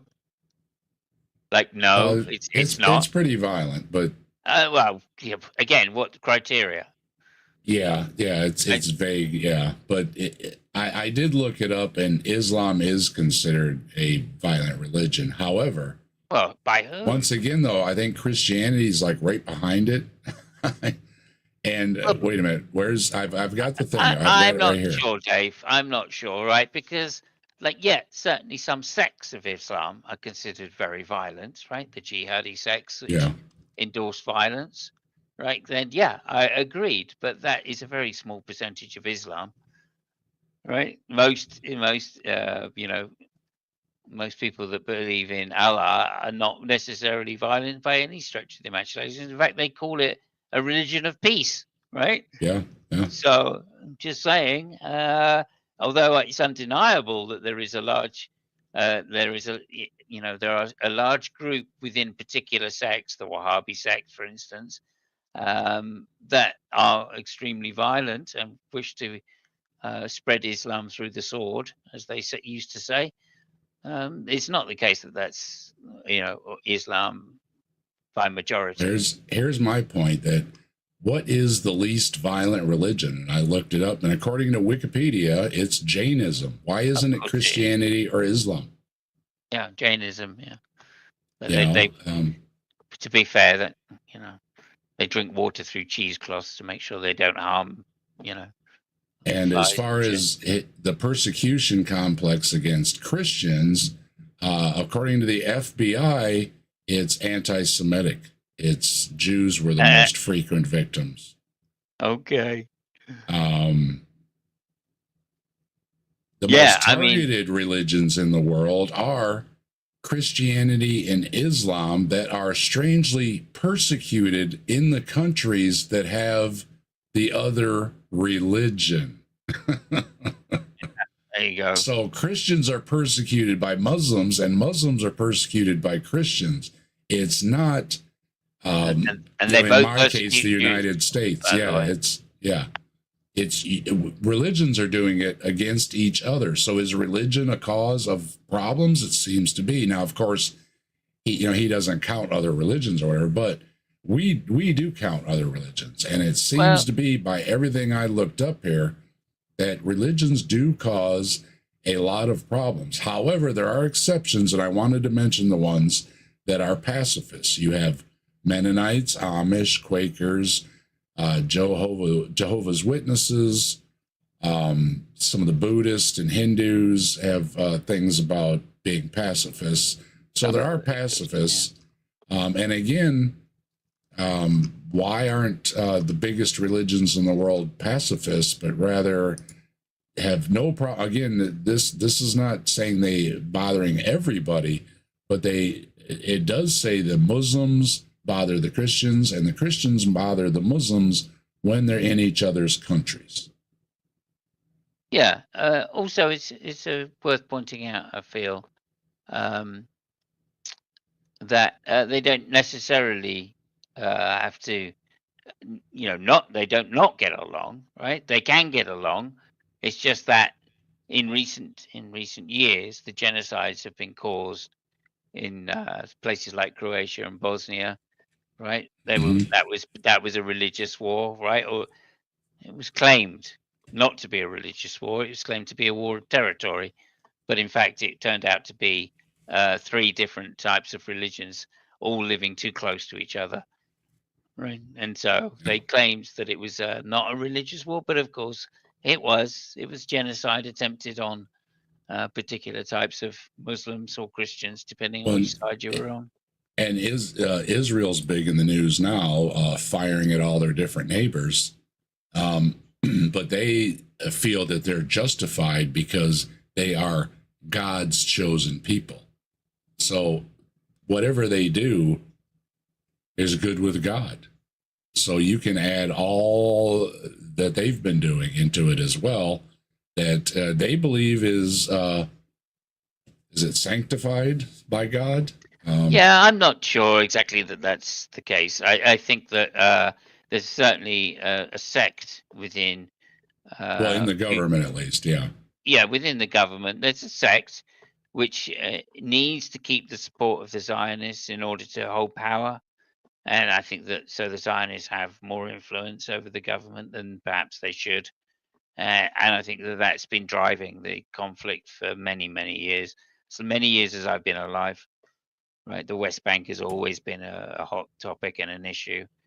And again, why isn't the Holy Land the most peaceful place? The Palestinians want that land back, right? It was not given to them under treaty when Israel was first created. So technically speaking, they've taken it by force. And that's been the biggest bone of contention in my life, let alone Gaza, for which has been terribly treated by both Lebanon and Israel over the years. Religion in general and Christianity in particular do not account for anywhere close to the majority of our wars. Well, you also don't account for the majority of the world's population, so you're just playing with numbers there. It doesn't mean anything.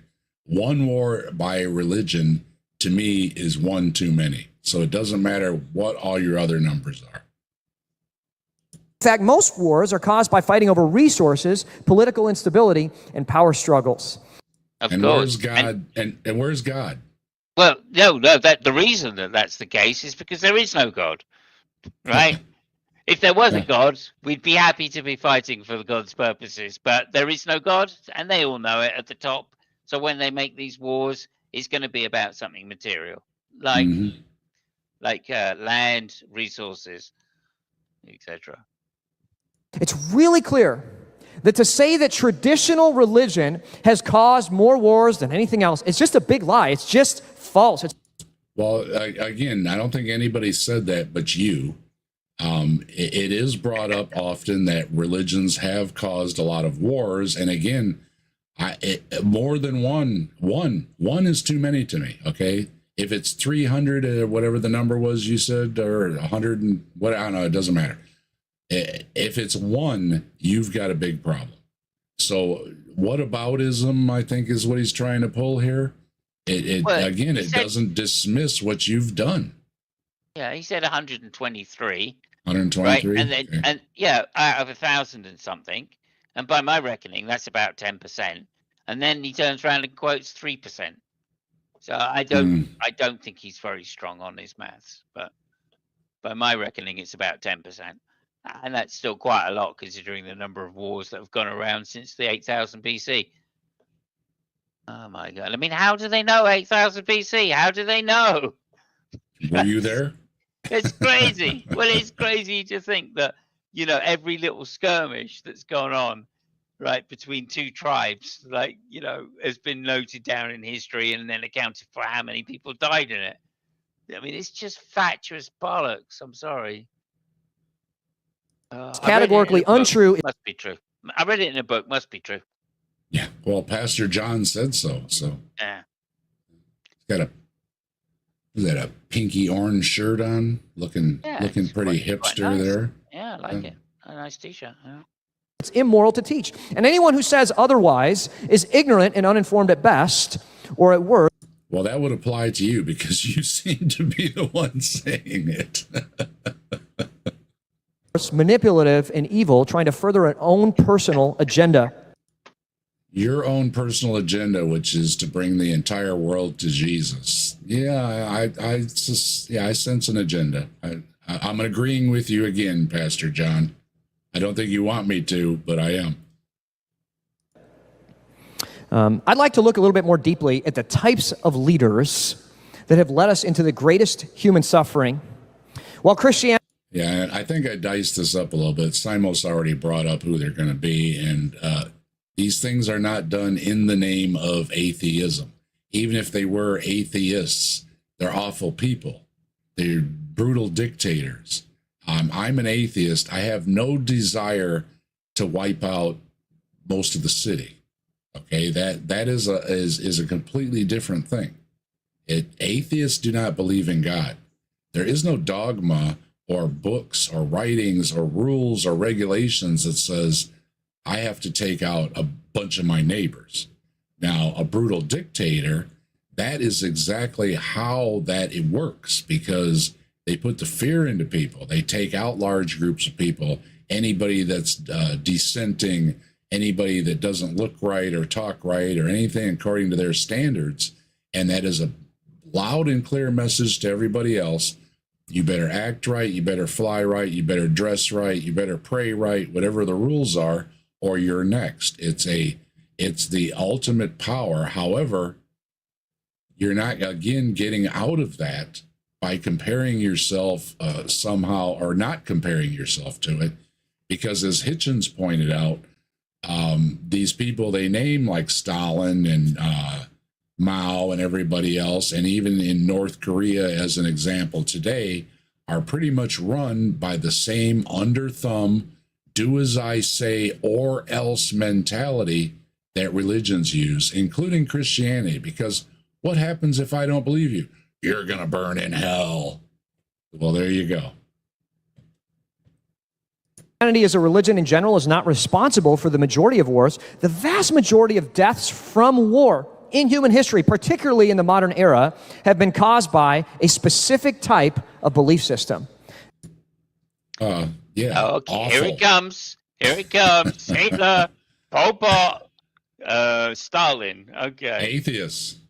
It's atheists. Remember? Yeah, all three of them atheists. Yeah. Atheism's big Mao lie. is the one I'm missing out. Here Yeah, it Mao. comes. Yeah, Mao too. Yep. Here it comes. And that belief system is atheism. There it is. Atheism causes all the problems, not religion. Yeah. Everybody, all atheists want to go to war in not believing in God. Yeah, and That's the main reason. Because I don't believe in God, I feel like I need to fight somebody.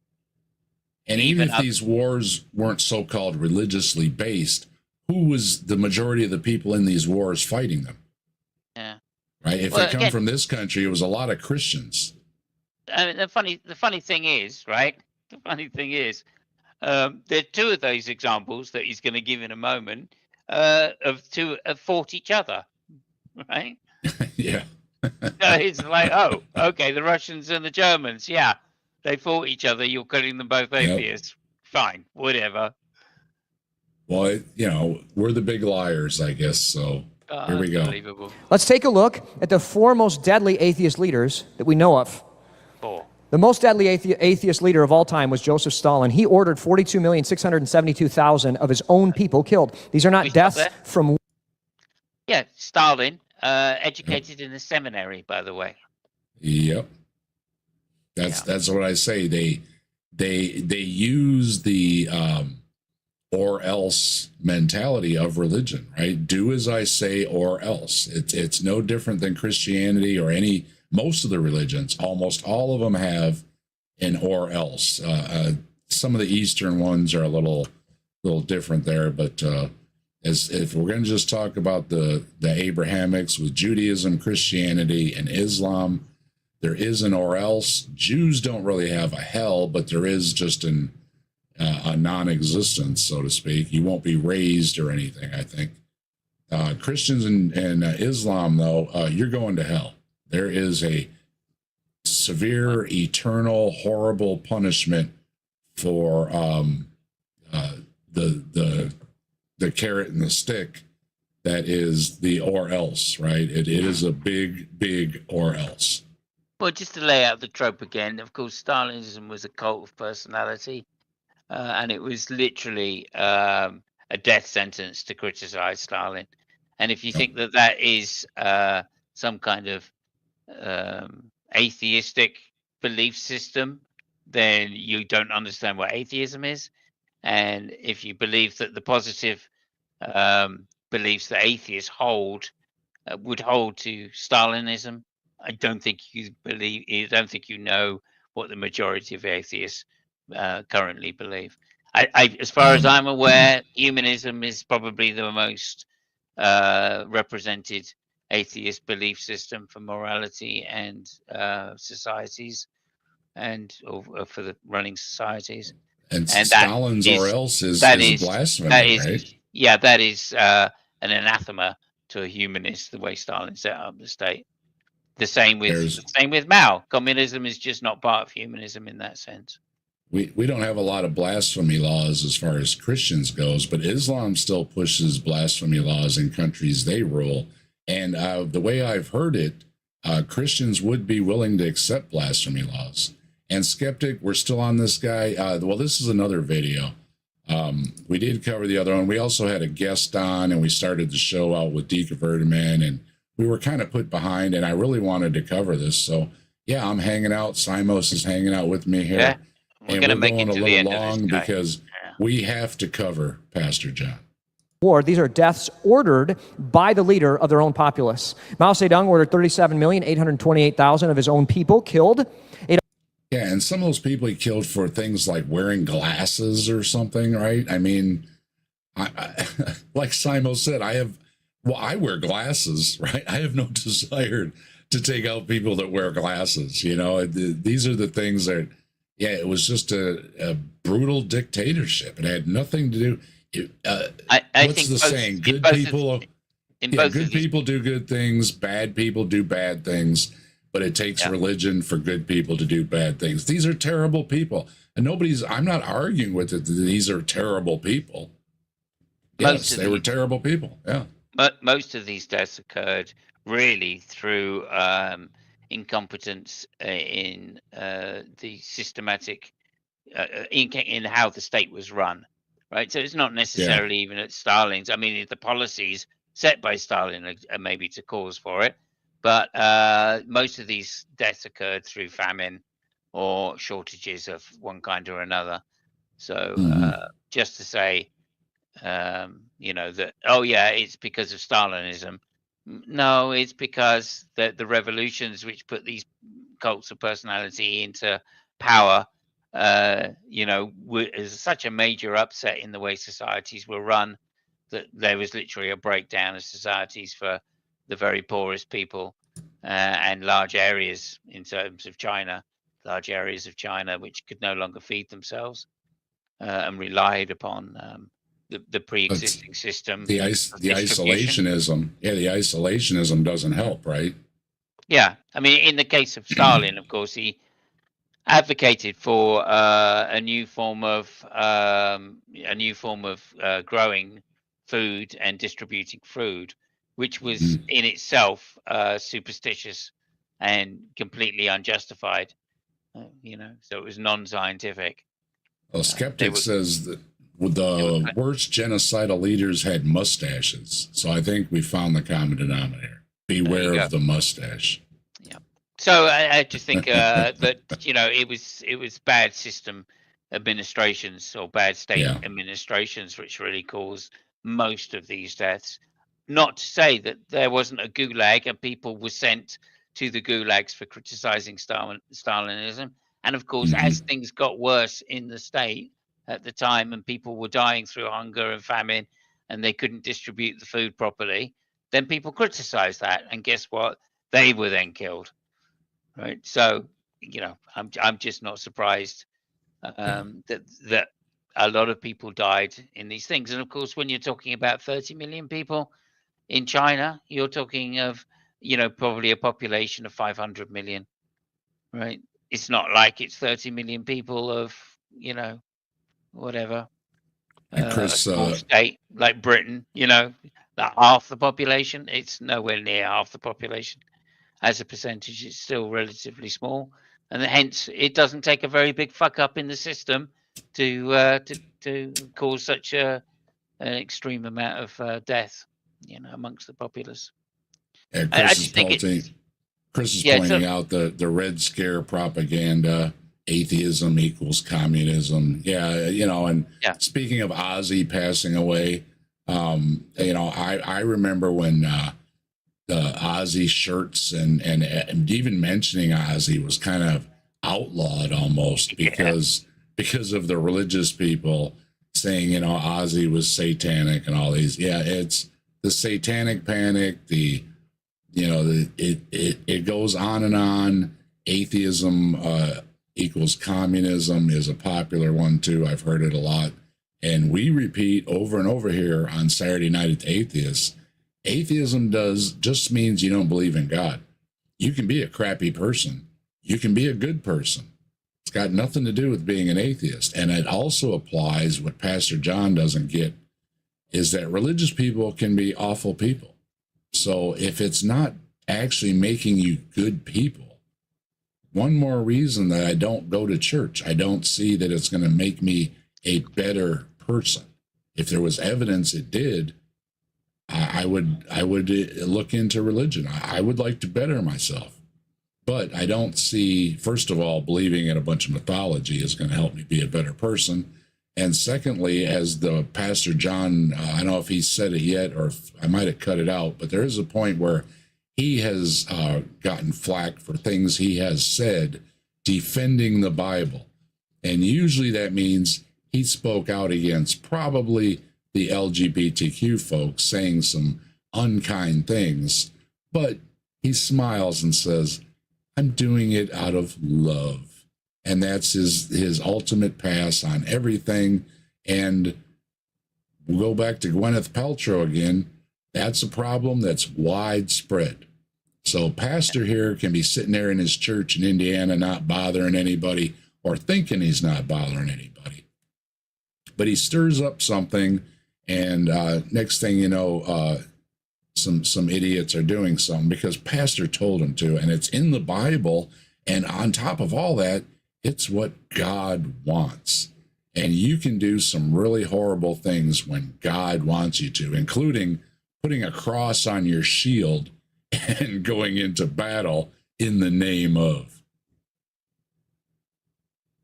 Adolf Hitler ordered 20,946,000 killed, although many more were killed as a result of the war that he caused. Chiang Kai-shek ordered 10,214,000 of his own people murdered. In the last 100 years, atheist leaders have ordered 170 million people murdered through their own government bureaucracies. It's far and away the most deaths of any type caused by any group of people. Okay, and again, it's not a group of people, it was one person. One person ultimately in charge. He's talking about four people. Even though, I mean, that what he mentioned four, that doesn't represent atheists, because I'm going to throw right back at you. If I pick out four horrible Christians, you're going to say that doesn't represent Christianity. Now, at this point, some people might feebly point out that Hitler was not an atheist. He was a Christian. And yeah. He was, what do you call it, communion or whatever? He into the church. He became a member, and once saved, always saved. Isn't that the saying? Well, in Mein Kampf, he speaks about doing Jesus's work. But, and of course, the right-wing Catholics were very anti-Semitic at the time. He's going to cite that too. And the right-wing Catholics were anti-Semitic at the time. And of course, that comes back through Protestantism as well. That runs right through Christianity. I'm not surprised. But the other side of it, sorry, I just want to finish the point. The other side of it is that, of course, even if Hitler was an atheist, which I don't think he may have become later, or he may have become a pagan later. I doubt it. I think he was always Christian. But even if he was an atheist, he wasn't the one personally going out and killing the 20 million. It was the German people, right, in the army, which were doing that, of course, and they were Christians, right? Yep. It On was their belt predominantly buckles. it was predominantly no, because it was predominantly a Christian nation during the Second yeah. World War. 80 to 90% of the German people were professing Christians. So it doesn't even if we're saying that Hitler wasn't an atheist, it makes little difference because they weren't the people doing it. He wasn't the person doing the killing. He may have ordered it, but it was the Christians that did the killing.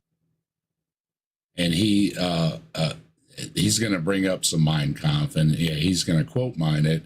But Simos already mentioned some, and something I bring up a lot with creationists that say Darwin caused things like Hitler, who was a big fan of Darwin. The Mein Kampf that was just mentioned, and he's going to cite it as well, also says different races of people were created that way, and he was doing God's work by getting rid of the undesirable ones.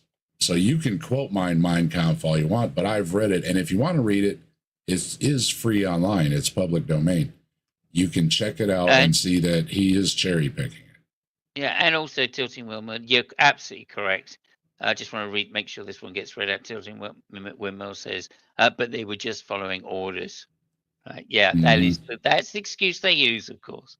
But like I'm saying, he's about to blame everything on Hitler, and it's just the case that Germany was a Christian nation, regardless. The same with Russia. So.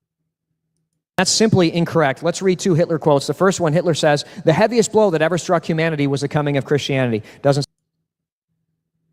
What does that mean? I mean, it doesn't mean it. It's so out of context. You have no idea what he's talking about there. Yeah, I don't. Sound like a Christian to me. Hitler also said National Socialism and religion cannot coexist together, because Hitler is indeed part of the ever-growing list of atheist men and women. Well, he wanted like a state religion, though, didn't he? I mean, it's... I don't think either of these quotes are particularly germane to the fact that in Mein Kampf it says that, you know, Jesus was one of the reasons, right, for to show the superiority of the white race. So I just don't believe if these two statements, right? I don't think he said National Socialism can't exist together, coexist together, because clearly he relied on the Catholic Church, right, in order to hold Germany together. Germany was a Christian nation, right? Well, and he complained a lot, you know. When they voted the Nazis into power, they were a Christian nation, right? Yeah. So of course they can coexist. So if he said this, right, he's saying it in some kind of long-term goal, maybe the Reich of 1,000 years. Won't have Christianity. It'll just have, worshiping him or something. I don't know. Yeah, Tori, we're running a little long because we had a couple guests on tonight, and I had just had to cover Pastor John because I've been waiting all week to do it. So I'm going to do it. And Simos said, I'll do it with you. So we're here and we're going to see it through. Yeah. Another thing, just to get Ocean's thing, Hitler sure did love him some Himmler. Yes, he did, but Himmler had to commit suicide because he fucked up in the end.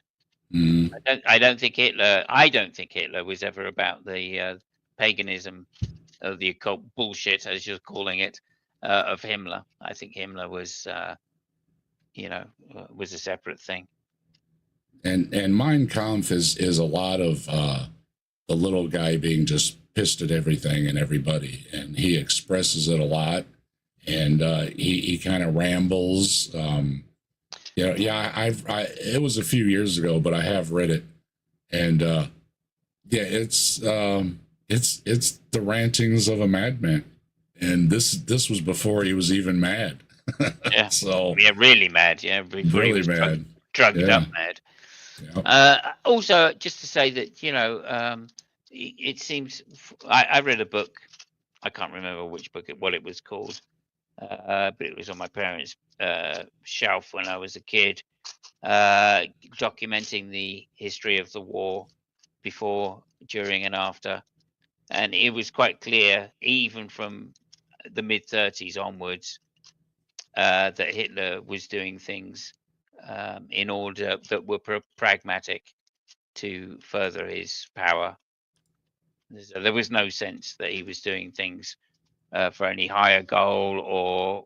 It was literally because he believed that he had the destiny of the German people in his hands, and that he should do whatever he did for himself was for the betterment of the German people, which And clearly turned out to be false.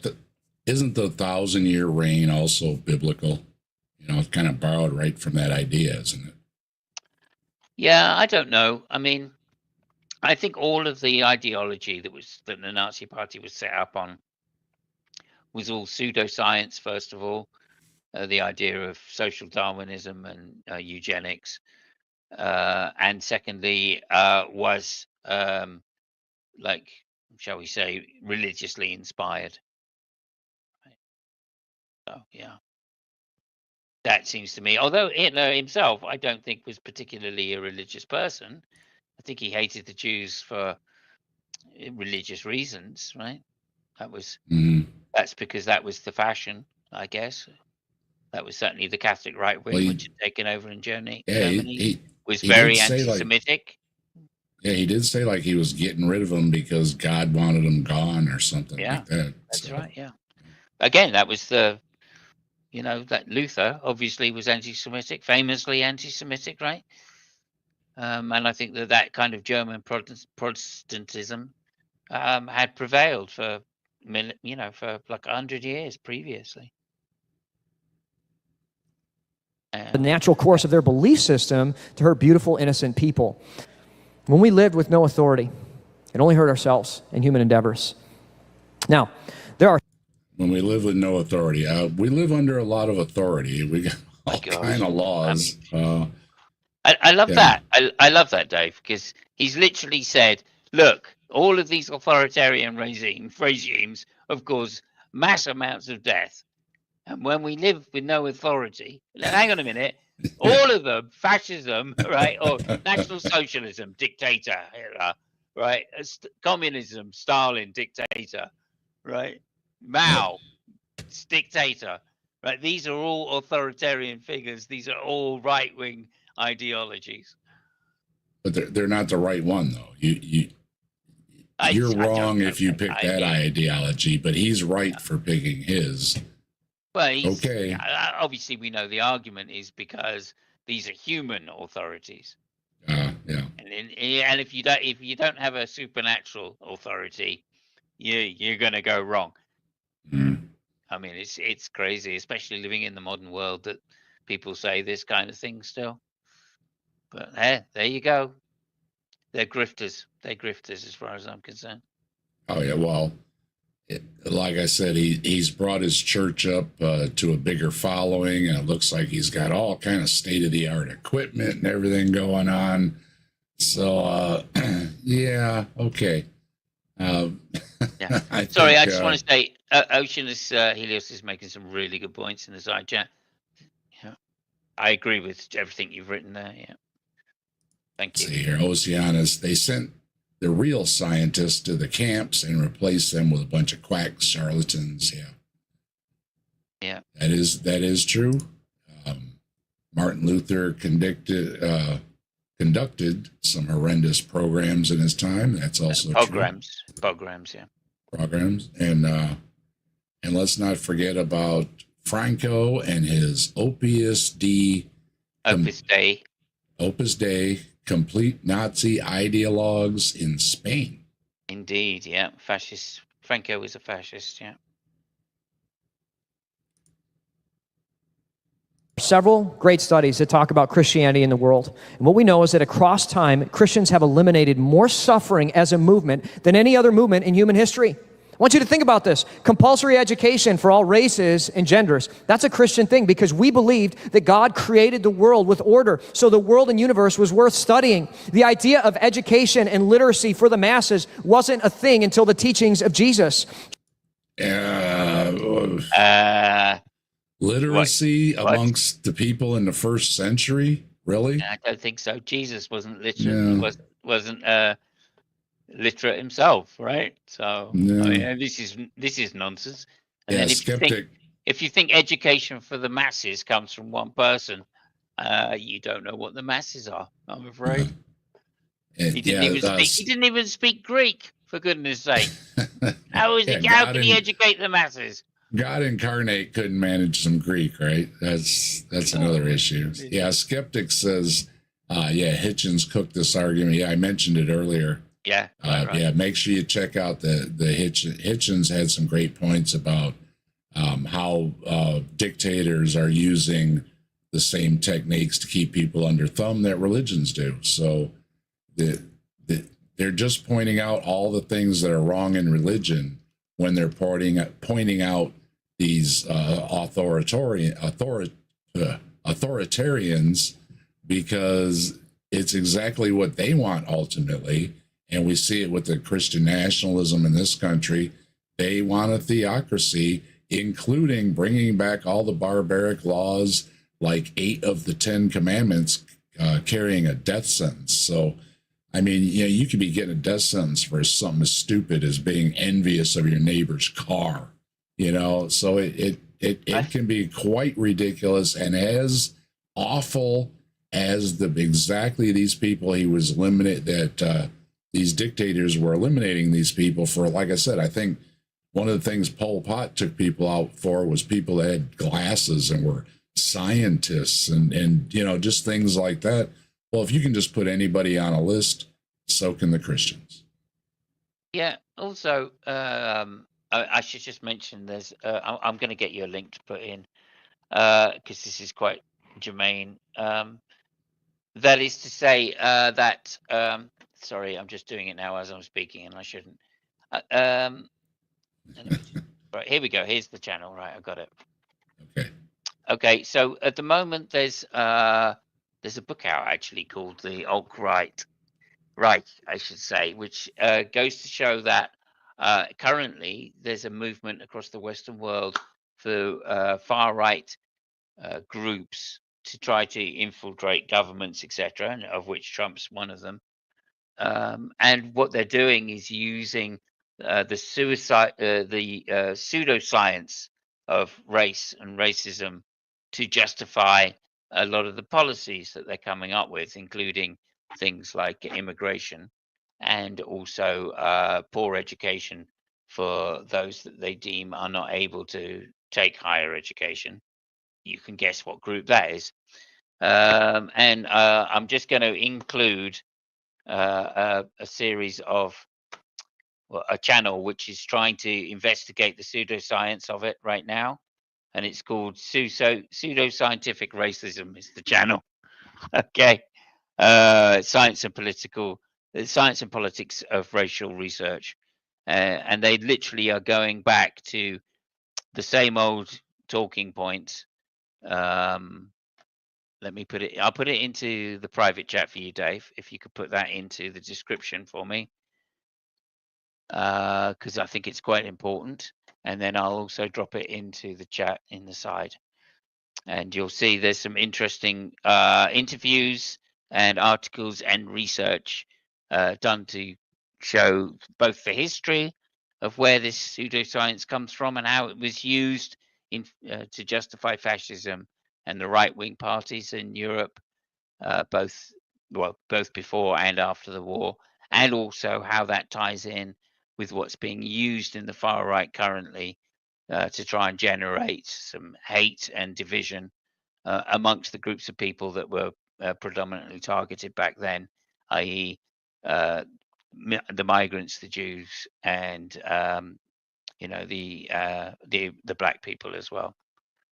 So I think it's quite an important topic to cover. Yeah, so if you want to go and have a look at that channel, you'll find some interesting information about how it's creeping back into society again. Sorry, go ahead. Oh, Dave's gone to do something, so I'll just finish up. Okay. I was just putting it in the description. Thank you very much indeed. I really appreciate that. I think it's a very important topic, and one which people have got to be on their guard for, especially with upcoming, with the kind of the galvanization of the right-wing Christian churches, shall we say. It's exactly what happened pre Second World War.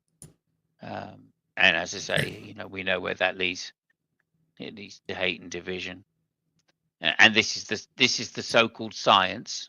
It's pseudoscience that they use to justify their position and make them sound legitimate. If you don't know the history, then you're doomed to repeat it. So I think it's important that a channel like this has the actual history of where these ideas come from and how they spread and how corrosive they are for societies. Okay, it is in the description. Make sure everybody checks that out. And it's also been dropped in the comments, I believe. Yep, there it is. So there you go. Check that channel out. Thank you, very much. Simos. Check this out. All but one of the first 123 colleges in America, including Harvard, Yale, and Stanford, were founded as Christian colleges. Because there was a bunch of Christians around, and colleges in other countries were not founded by Christians. So, the Muslim world, was really big on building schools and hospitals.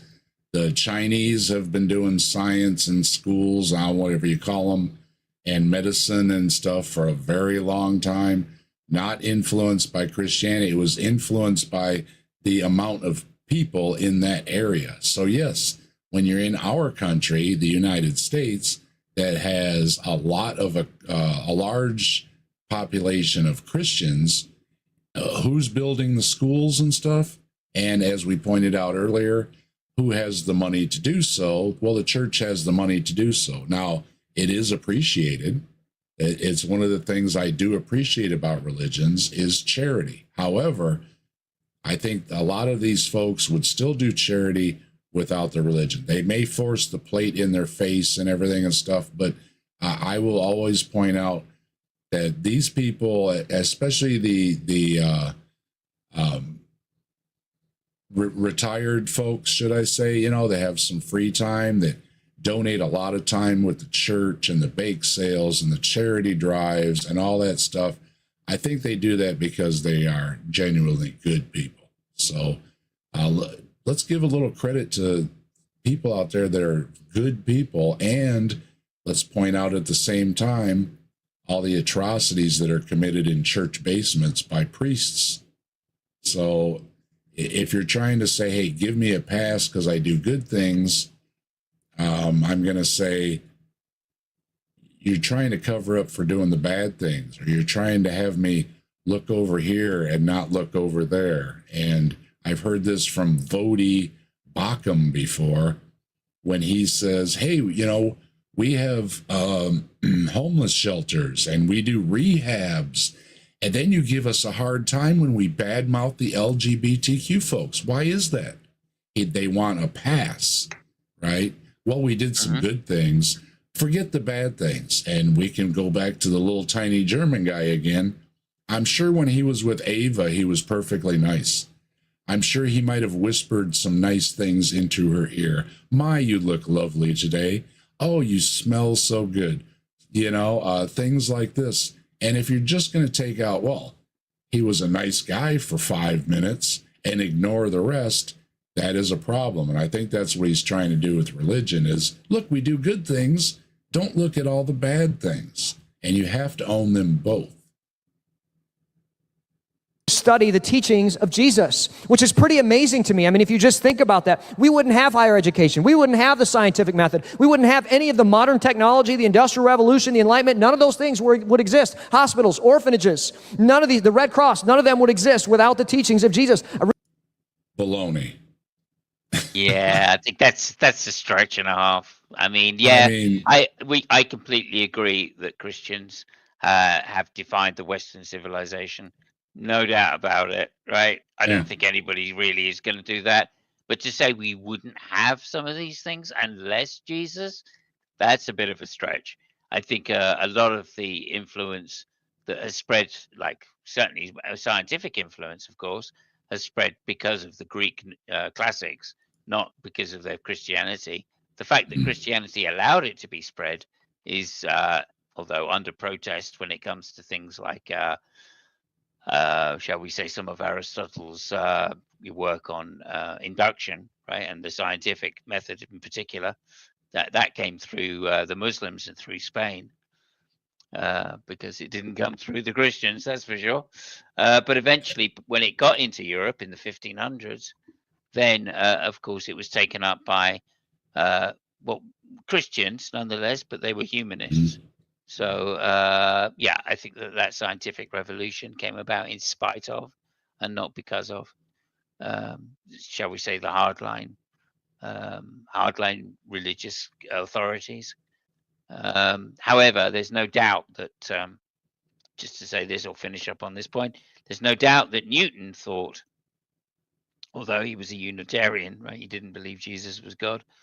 There's no doubt that Newton thought that the world could be understood because, or the universe, as it were, or the world could be understood in law-like ways because there was a creator, and there's no doubt about that. I think a lot of scientists had that belief right up until, shall we say, I don't know, the 18th century. That's what Skeptic is pointing out, that you could even say Christians came up with evolutionary theories. See, there's the thing. Creationists will cite all these great scientists that may or may not have believed in the Christian God. But great point. Weren't these the same ones that came up with old ages for the earth, which they were, and evolutionary theories? Lyle. Well, yeah. Lyle, Darwin too. Darwin never called himself an atheist. He said at best he would be agnostic, but he did study theology and everything. So the idea, yeah, he was a Christian thanks, Christians. he was a Christian when he came up with the idea of evolution, or his theory of evolution. Evolution had already been posited by several people previous to Darwin. Darwin was just the person that made it a scientific theory, right? He was the one that came up with the hypothesis, tested it, and then it made predictions and showed that it was the case, right? Even if it didn't have all of the details. I'm going to cite Neil deGrasse Tyson when he said that if you got rid of all knowledge and all the books and you had to start over again, the Bible would never be rewritten exactly the same, but the science books would be. So I think there's something in there that it even if the Bible was written differently, the science books wouldn't be. So I think that because there was a Jesus is why we have our science books. It doesn't follow. And any species, I should say, because we don't know what else is out there in the universe. Any species that progress, so to speak, is going to want things a little easier, right? You're going to want some technology to better plow your fields, right? So you make better plows, and then you make tractors, so I think that technology is inevitable if any species has the ability or the consciousness going on to want these things to be better. Well, that is some of the. I mean, this is disputed. What I'm going to say now, but I think it's true. That is to say, Archimedes came up with a form of steam power, right? And he managed to build some doors which operated on steam, so they were automatic doors. So he had a practical use for them as well, and therefore he was using steam to do work, which of course was a big thing for the Industrial Revolution. So that was, 1,500 years before what this guy's talking about, the Christians coming up with it, right? It wasn't Christians that came up with steam power, right? Which was the driver of the Industrial Revolution. Sure was. So I'm just, and what happened to Archimedes? Well, he was killed by Romans, of course, And it's not just that. There was another even more shocking example, I feel, which is there was a mathematician in the Library of Alexandria, right? She was a teacher called Hypatia, and she was basically killed, right, during the burning of one of the burnings of Alexandria and of the Library of Alexandria, and taken out by Christians, and then hung, drawn, quartered, burned, and our ashes spread to the wind. And why? Because she was a pagan, of course, but she happened to be a fantastic mathematician that was working on infinite series. Now, what working on infinite series leads to is the calculus, right? So that was 400, ish BC, around 400 BC, 400 AD, I beg your pardon. And that's 1100 years before Newton and Leibniz, right? So who knows if they'd been like somewhat more enlightened, and I'm not saying that it's Christianity's fault, I'm saying it's the people who were Christians' fault. If they'd been more enlightened, perhaps, we would have had sting power 1,000 years before we actually got it. We could be 1,000 years ahead of where we are right now, too. Exactly. Yeah, I don't want to take away from it. I know Neil deGrasse said it. If Ricky said it, I don't care. Ricky. Who's Ricky? I love Ricky. Ricky Gervais. But, I love Ricky Gervais, but you know what? I tried to use a tiny little clip of him calling God on the phone, and I got a check mark for it. So, I was a little disappointed with the ad companies or whoever that are worried about me using this tiny little clip of Ricky going, ring, ring, hello, God. I thought it was hilarious, and I got a little check mark for it. Now, Carl Sagan, of course, all hail Carl Sagan, right? Yeah, I do like Ricky, but dang, Ricky. I mean, seriously, and then, all I had to do was put a little... It's probably not him. It's probably his company. It's the company. But all I had to do was put a little thing over his face, and then they let it through. So I'm like, really? I mean, so I thought it was petty, and I just wanted to mention it. Really want you to imagine the world without the teachings of Jesus, just for a moment. I mean, it's pretty astonishing if you think about his impact on the world. We know. Well, first of all, I don't think Jesus's teachings were unique. I think, the golden rule certainly isn't unique. Helping people isn't unique. Laws against bad things are not unique. So what do you got, Pastor, that is unique to Jesus? That's what I want to hear. Hello, Alma. How you doing? Know that from 1960 to 2010, according to Charles Murray's masterpiece, Coming Apart, faith in Christ was the best predictor of socioeconomic upward mobility. Sorry, stop it there. What? He just said Charles Murray's masterpiece. Yeah. That is exactly what I'm talking about. Right, Charles Murray was the guy that wrote the bell curve, which started all of this fucking low IQ for the masses. Shit off, right? The different races have low IQ. Right? That's where that comes from.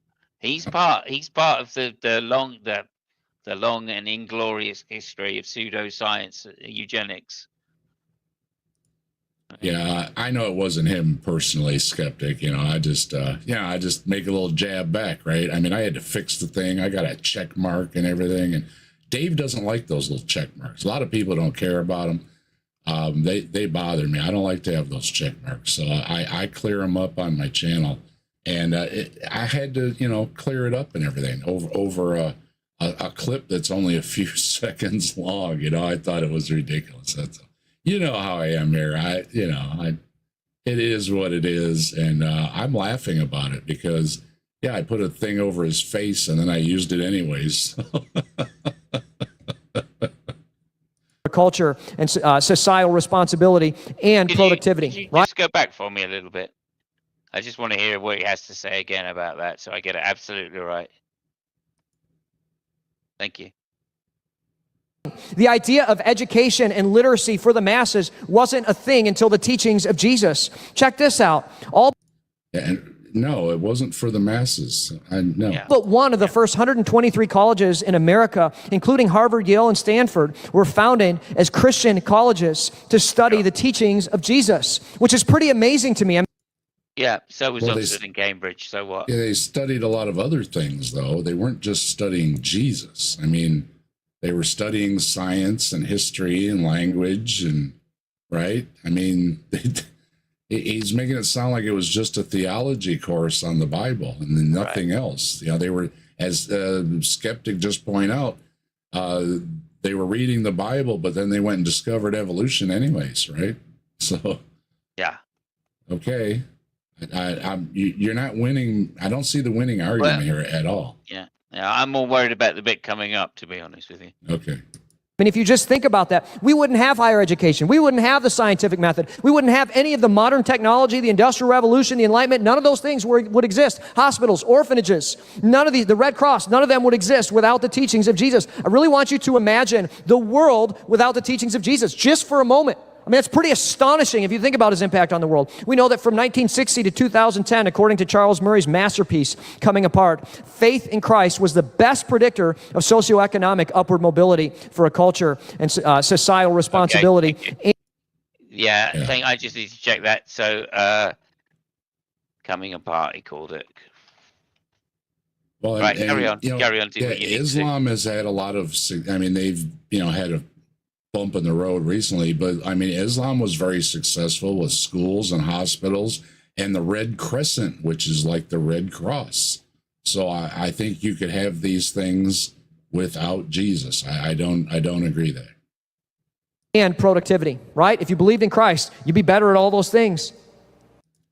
Now, wait a minute. You're not better at something just because you believe in Jesus.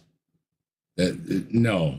I don't see how you're better at those things. I mean, if you're a good student, you're a good student. How do you get better grades because you believe in Jesus? Right? Okay, I guess you got a superpower or something. Good for you. As we leave this point, I want to make it clear. It is a huge, evil, empirically wrong lie to say that religion has caused more harm than good, or that atheism is a better way. Indeed, the opposite is true.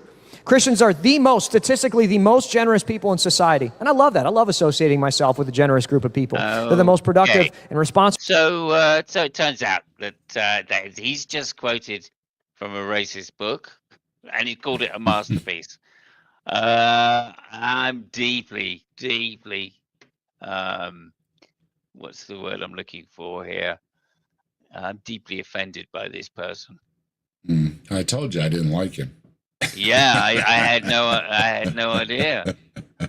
And I didn't go investigating, but I'm pretty sure he said something about gay folks and it got him in trouble because he mentions it. I don't know if it's in here or not, but yeah, again with, I'm being persecuted because I said icky gay people, and they said, hey, that's kind of, not nice to say. Oh, you can't say that back. I'm just quoting the Bible. I'm doing God's work. I love you. And it's rather sickening. It really is. Yeah. Members of the book really concentrates on white Americans and how lower class. I mean, it's not a class thing in America, is it? But if I use that word generally rather than specifically the way it's used in this country, lower class white Americans have fallen below the poverty line and fallen below the education line of upper class white Americans. And that's basically what the book's about. So it's exactly the same thing they're talking about. But in like, in the bell curve in the 1960s about black people having low IQ, which is just completely false. The most generous people in society are unnamed scientists. That's right. Not only doing things for this generation, but for future generations. And science stands on the shoulders of giants, right? All those people that have done so many things. And that's why I'm really offended when the creationists badmouth scientists, because now, granted, not all scientists are right all the time, but that's part of science as well, is being proven wrong. And then we know certain things are wrong as well. And that adds to the body of knowledge to it all. And I always point out, they're bad-mouthing these scientists, and some of them are literally sleeping on a cot in their lab. just this close to their discovery or their experiment being ending or whatever, and then not counting all the ones that did miraculous things, inventing computers and medicines and all these. I just said to somebody else, to somebody the other day, do you appreciate your HVAC? All the things we take for granted that not too long ago people didn't have. And I'm sure in this heat wave, like I am, I'm appreciating my air conditioning, right? And on a cold winter's day, I appreciate my furnace, right? That's a lot of science in those things. So, if you want to take a stand, take a stand. Move into a cave, give up all your possessions. Don't go to the doctor. Take off your glasses and walk into a wall. Make a stand, right? But bad mouthing science, and I'm not even a scientist, and I'm offended because I appreciate all those things, and I think most of us do. It's even worse, Dave. It's even worse, Dave, because he's bigging up pseudoscientists at the same time. Well, yeah. Right, so we see by the books he's citing and stuff. Yeah, they're creationists Well, it's worse. It's worse. They've like I say, Charles Murray's book that he just quoted and called a masterpiece. Right, Charles Murray makes all of these associations about the decline of society, and all he's really investigated is white people in America. That's it. He didn't include any black people or immigrants from Mexico or anything, and he's made assumptions in this book about how America is, right? As if America is just white. Well, he knows his audience isn't ever going to look any of that stuff up. So it's disgusting. It is. Murray's interpretation argues that social segregation by values and class has created a cultural divorce, not just an economic inequality. Right? Claims, and that sounds fair enough, right? That's a scientific thing, right? Unfortunately, the only group he's comparing is amongst working class Americans, dropped dramatically from 84%. So he's literally comparing. Let me just check the actual figures for you. Right, he's comparing representing affluent, educated, upper middle class Americans, and against representing working class white experiencing socioeconomic decline. Whites experiencing social and economic decline. Those are the only two groups he's taken into account to give this social. It's not just social segregation that's causing the economic inequality, saying that it's a cultural divorce. And that's why we looked at white people. And that's why we've got Simos here at Saturday Night at the Atheist, because I wouldn't have known to bring that point up, and that's a great point to bring up. You're citing somebody awful, and again, you're a pastor. You didn't, and you obviously have all the technology in front of you. You're looking up quotes out of Mein Kampf, which you probably pulled off the internet because it is free to read on the internet, and then yet you can't look up who these people are before you're citing them.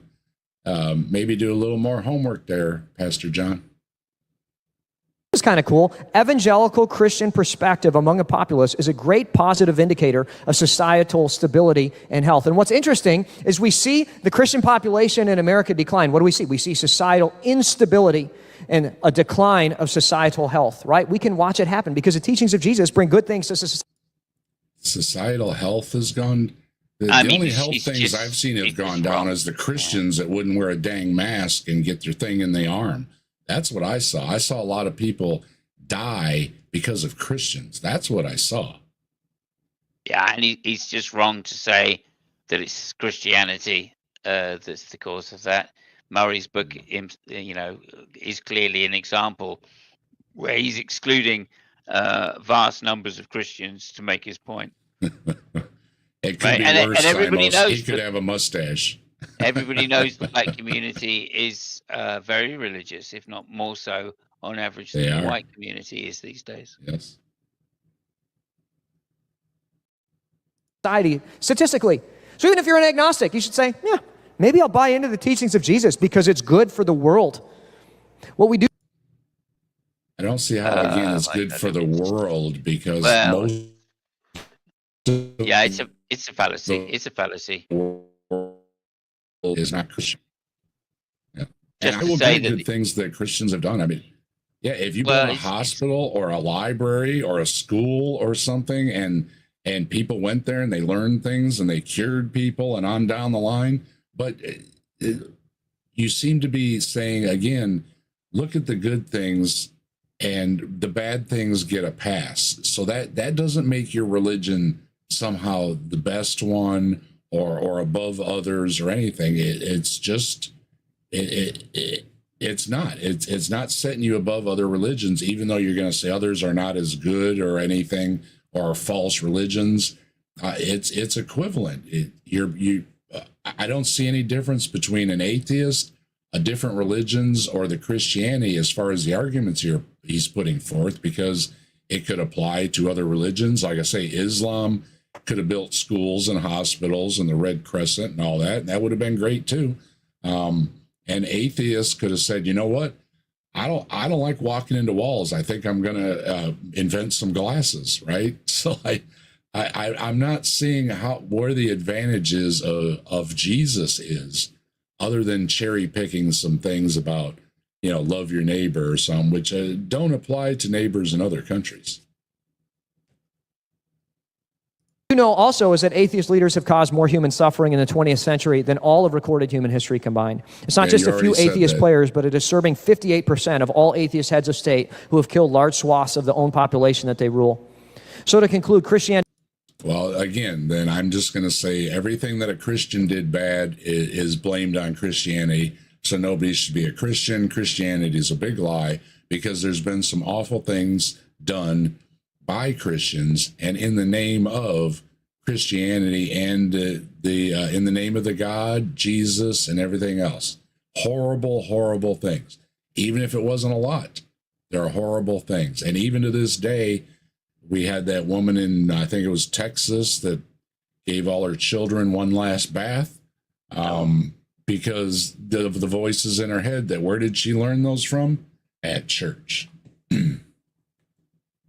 is not the greatest evil of the 20th and 21st century, but if physical human suffering and death by murder at the hands of an atheist government are measures, then atheism is the single greatest cause of human death and suffering that we know of. You're just turning around the argument. He doesn't like hearing, you Christians cause all kind of problems. So he's just turning it around and saying, no, it's you atheists causing all the problems. Hey, look, that's weak. It's weak. Well, I mean, this particular argument, right? I think there's two things to say. Firstly, let's grant that all of these four leaders were atheists, right? But they didn't do what they did because they were atheists, because atheism is not a positive belief. Right. In the sense of, like, it's not something in which motivates people to start setting up states, etc., or behave in particular ways. There's another reason why they do those things, right? As an atheist, right? Atheism is not what guides me forward in life. It's my humanism that guides me forward in my life, right? So, he's making this obvious error once again, and I understand why, because he feels that it's an easy othering, right? It's an easy tribal move, and it's tribalism which has caused more wars than anything else, right? It's tribalism that splits us apart instead of bringing us together, right? So at best, right, if we even grant all of these four people as atheists, it doesn't follow, therefore, that we should follow that we want to follow the path that they've taken anyway, right? So that just doesn't make any sense to me. And then secondly, the very point that they argue for is exactly the same thing that Christians argue for, which is this tribalism point. It's this sectarianism, right? That's exactly what Stalin was about, Right? That's right. That's exactly some of the premises of a third stage communism, is that everybody becomes communist. Right? The whole place is a dictatorship, right, and an authoritarian state. Right? That's not what people who believe in democracy want. Right? So it's completely enough. It's completely false to say that atheism causes these things in this particular way, even if we grant that these four leaders were atheists, which I don't personally. Right? I think Stalin was, I think Mao was, but I don't think Hitler was, and I don't think Pol Pot was. Bob wants to know what's going on here. Hello, Bob. How you doing? This is Saturday Night at the Atheists. We have a panel of atheists, although we've been running a little long and the panel has dropped off. We gather here every Saturday at 5 p.m. Eastern with a panel of atheists. We also have guests that come on, and occasionally a theist drops in, like tonight. And we usually discuss really, really poor apologetics generally, like Pastor John here. Yeah, this guy is really bad. Anyway, okay, good. I had something else to say, but I've forgotten what it is now. So yeah, Bob. You're welcome here. Atheist or not atheist, everybody, we try to be welcoming here. But yeah, it is an atheist channel. You will get atheist perspectives here, and you will also see things like this. You rock, let's rock with the fire in our veins. Rock on to the skies, to the thunder and rain. All hail Bigfoot, the legend, the king. He walks among shadows, the wild spirits sing.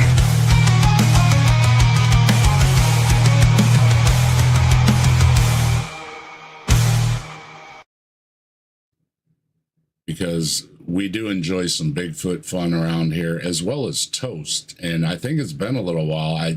We don't want people to forget how much we love toast, Simos. Yeah, we do. We do. We love toast. We love toast.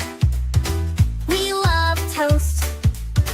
We love toast. We love toast.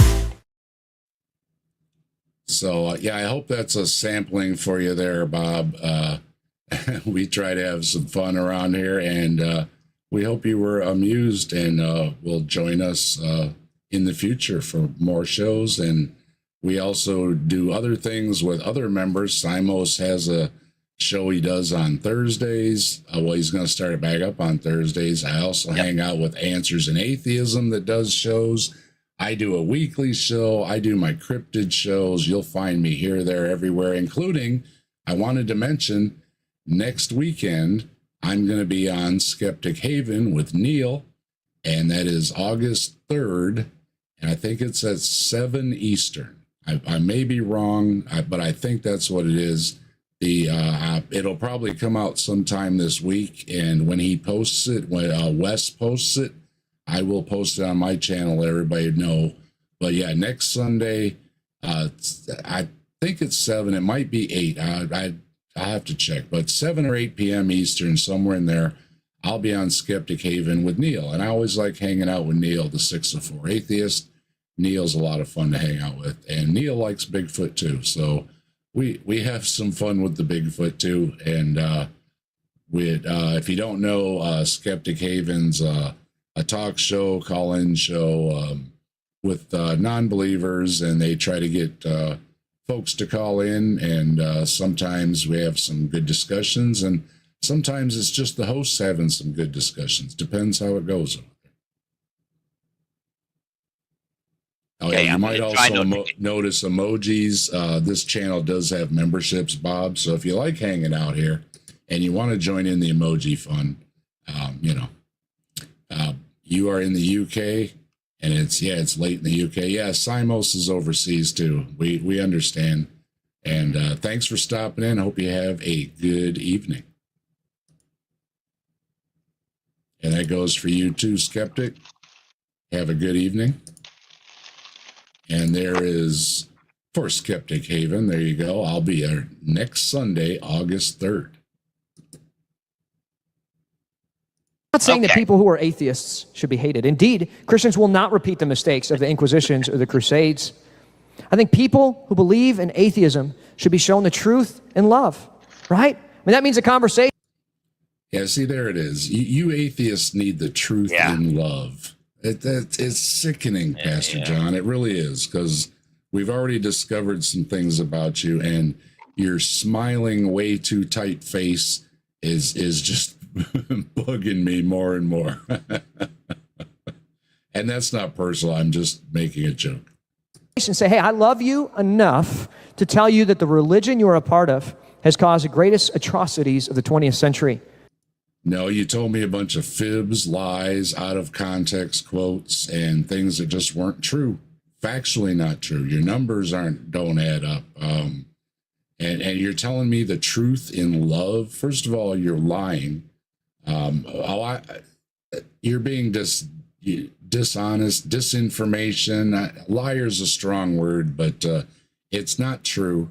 You fibbing, and and if that's showing love,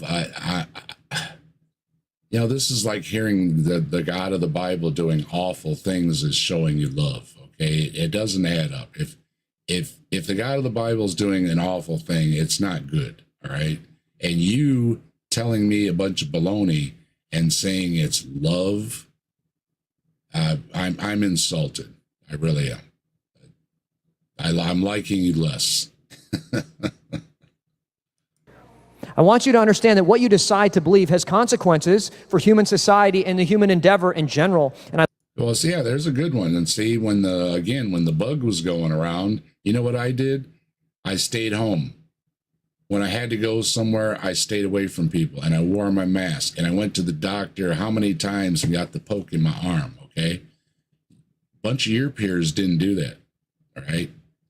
So you're insulting me again, saying I don't care about other people and I can't be a good person and all this. I bring up, except for one idiot neighbor I've had to deal with. Most of my neighbors I'm friendly with. I help them out. They say, hey, you got this? Can I borrow that? Whatever. I try to be a good guy, So I'm just insulted. I really am. And these are the kind of things that, lean me towards something personal, because you're just not saying silly things. You're targeting me. I mean, you're almost pointing at me and saying this and that to me. And I would say, if I was in person with you, you're offensive. I love you enough to ask you, to implore you to consider a better way for your good and for the good of society. I think I found a better way. I've been a cradle atheist. I've been an atheist all my life. I'm a cradle atheist. I've never been involved in any kind of religion other than going to Sunday school when I was a kid. I've always found that my parents and grandparents and my peers instilled good values in me. None of it came from religious teachings or preachings or anything like that. I didn't get threatened with hellfire. I wasn't hit with the rod or any of those things. My parents, pretty much what I told my children is that try to be a good person. Okay, now you can't help everybody. You can't do everything you want to do. You can't change the world. Just try to be a good person, and that is one of the best things you can do.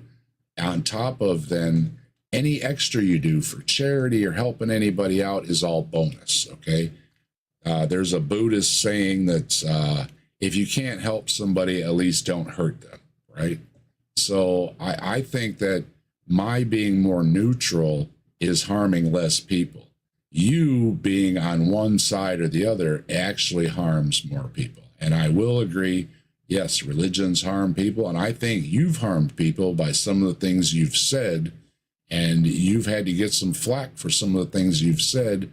And usually when I hear these things, it's, again, they're putting that sickening smile on and telling some gay folks or whatever group they don't like that they're going to go to hell. And I think it's truly awful. And I wouldn't say that to people. So I think that I have a better way. I think my way is a better way. I think being accountable to myself, the person I have to look, where's my camera? Let have my camera off. The person I have to look at in the mirror and not be disgusted by is what I have to live my life by. You and all Christians, you get a pass. You can do whatever you want and be forgiven and go to heaven. No problem. Don't worry about it. Me, I have to be able to look myself in the mirror. I have to be able to close my eyes at night knowing that if I don't open them in the morning, it's okay. That I didn't do anything so horribly atrocious or things to other people that is not going to allow me to rest in peace, so to speak. Okay. The Buddha, bring up the Buddha again. When the Buddha passed away, there's a statue I really love. The Buddha's reclined on the couch-looking thing. I don't know exactly what the culture calls it there, but he's just relaxed or reclined just before he's going to pass, supposedly, with a peaceful look on his face. I think that is my ideal, is that I don't have to rely on being forgiven for anything that I didn't do. And I don't have to be forgiven for things that I did do, because I tried to be a good person.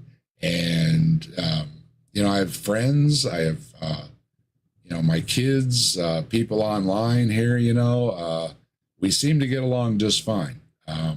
If I'm really that terrible being an atheist, then I don't know what to tell you. I don't think I could be any better being Christian. I do think I could be worse, because I've heard some Christians say some horrible things about certain groups of people I'm friends with, that I find very offensive. And I've had things said to me. I'm a demon. I'm going to hell. Things about my mother, my family members, my wife. This is by Christians. Things I wouldn't say to them. I don't even wish those things back on them in most cases. Yet it seems to be no problem coming from the people who are giving me so much love. And I found it sickening 50 some years ago, whenever I first started saying, this stuff just don't sound right to me, to the day now, 50 years later. And I still see the same exact things. I still hear the same exact things. I hear this and see the same exact actions by religious people. And I think it's Paul Harvey who might not have said it, don't quote me, but something like, I would be a Christian if I think it meant that it makes people better, but I don't think it does. And that is my position. I think good people are good people, period. And if you are just putting on this phony face like Pastor John and saying, I love you, I think it's disgusting. And I would rather take somebody that isn't a Christian, who may be another religion or not, who's actually out right now helping somebody and making us all look bad. Take that, Pastor John, for what it's worth. I really don't care. That's a great thing about having this channel. I get to say, within TOS, I get to say how I feel about things. And this is one of the things that really bothers me, is this sickening smile and repeatedly saying, we're so welcoming and loving. And all I'm hearing is cult. I'm hearing cult. Nobody loves you but us. Come in here. We're going to love you. I start to get a little creeped out. I really do. Beyond being sickened, I get creeped out too. How's that? Right? The second myth I want to address is a myth that says atheism is not a religion, and that Christians are dumb, atheists are bold, smart, free thinkers. I think okay, well, it's not a religion. It's not a religion. Simos has already said there's no positive position. Okay? I say to every time this is brought up, if you say you can fly, then I want to see you fly. And if you say, well, I can't actually show you that I fly, you just have to believe me, and I'm sure most rational people would conclude, you can't fly. And no, I'm not going to believe you.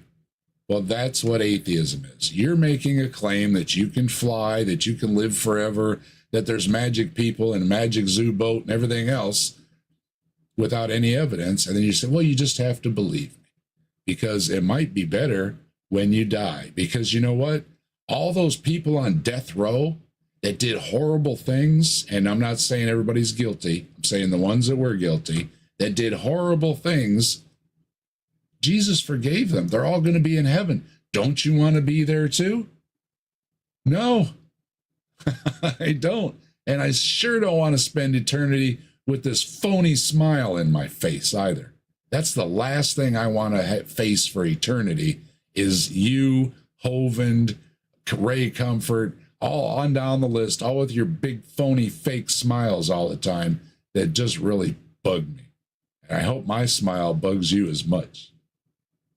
Right back at you, Pastor John. There's this like sort of inferiority complex among Christians today. I think we walk around thinking, oh yeah, you know, we're just dumb lemmings. You know, we're just kind of sheep Today? and atheists. Today? You're kidding me, aren't you? I didn't want to touch it, but you know what? Yeah, I've said before, in my youth, I tend to call believers stupid. Because again, from a young age, I was like, you don't really believe this stuff is real, do you?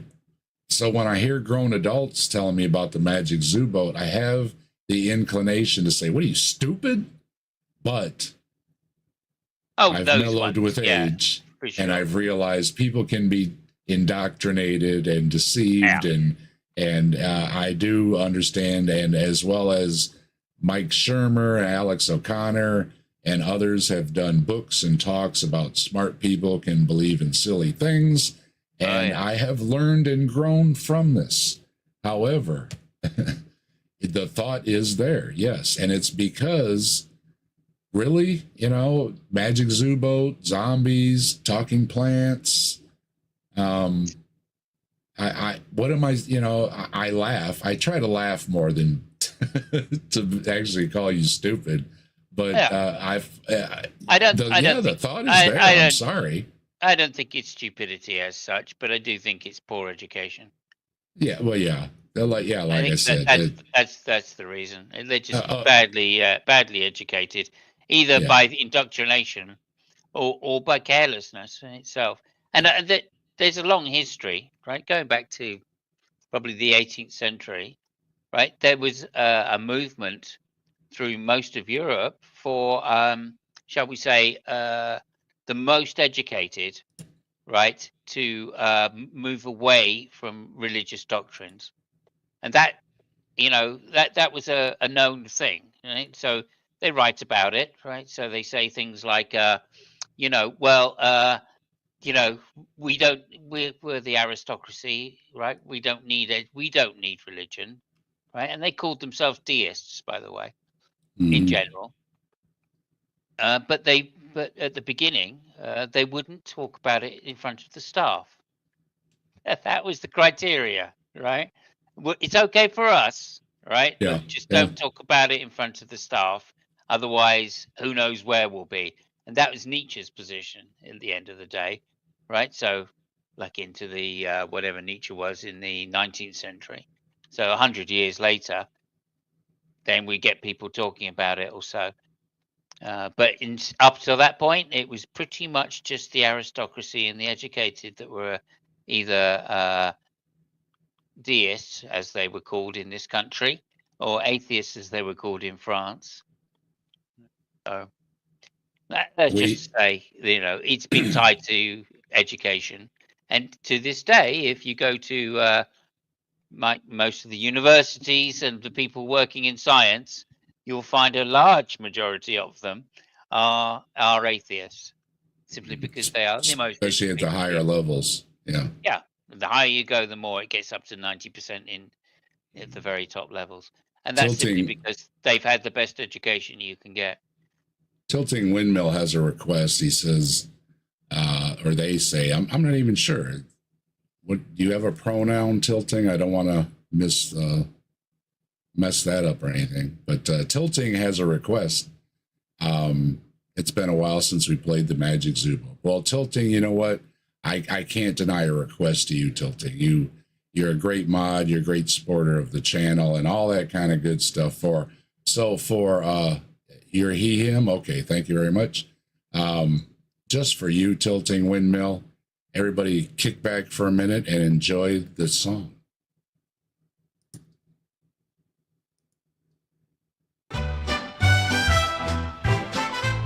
Just sit right back and you'll hear a tale of a righteous float that started out in ancient times upon a magic zoo boat. The rain began to pour like mad, God's judgment didn't stall.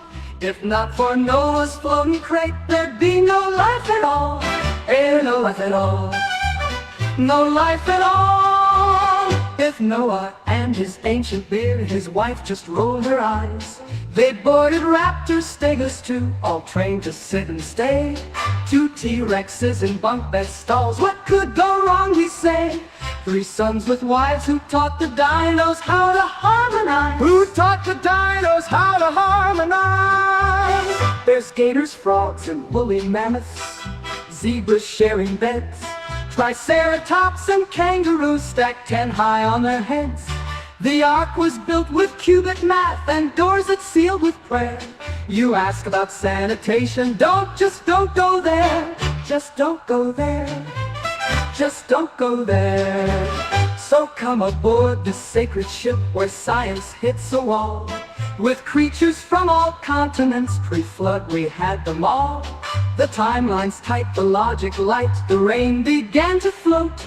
And now you're on a bumpy ride aboard the Magic Zoo boat. The Magic Zoo boat. The Magic Zoo boat. The Magic Zoo boat. Unicorns dashed to catch the ark, but tripped on fairy tales. They stopped to charm the woodland elves and slipped through magic veils. Their horns aglow, they missed the boat, no place for their parade. Now stuck in myths and bedtime dreams where fantasy should stay. Where fantasy should stay. But what about old Sasquatch? Did Bigfoot make the trip? Was he too hairy, tall, or shy to board that wooden ship? He maybe hid behind the trees or snuck in with the apes, or rode the flood out on a log. Or rode the flood out on a log. Don't fall for tales of magic boats or creatures 2 by 2. Get smart, ask questions, that's the best thing you can do. Education shines the light that clears the myths away. So keep your mind wide open and learn what's true today. Learn what's true today. Learn what's true today. Hey, with Skipper Noah at the wheel and wife supreme with nerves of steel. 3 sons with 0 sail and flare. Their wives who brought salon gray hair. 2 rhinos juggling on the deck and Bigfoot hiding near the wreck. Here on the Magic Zoo boat. Here on the Magic Zoo boat. Here on the Magic Zoo boat.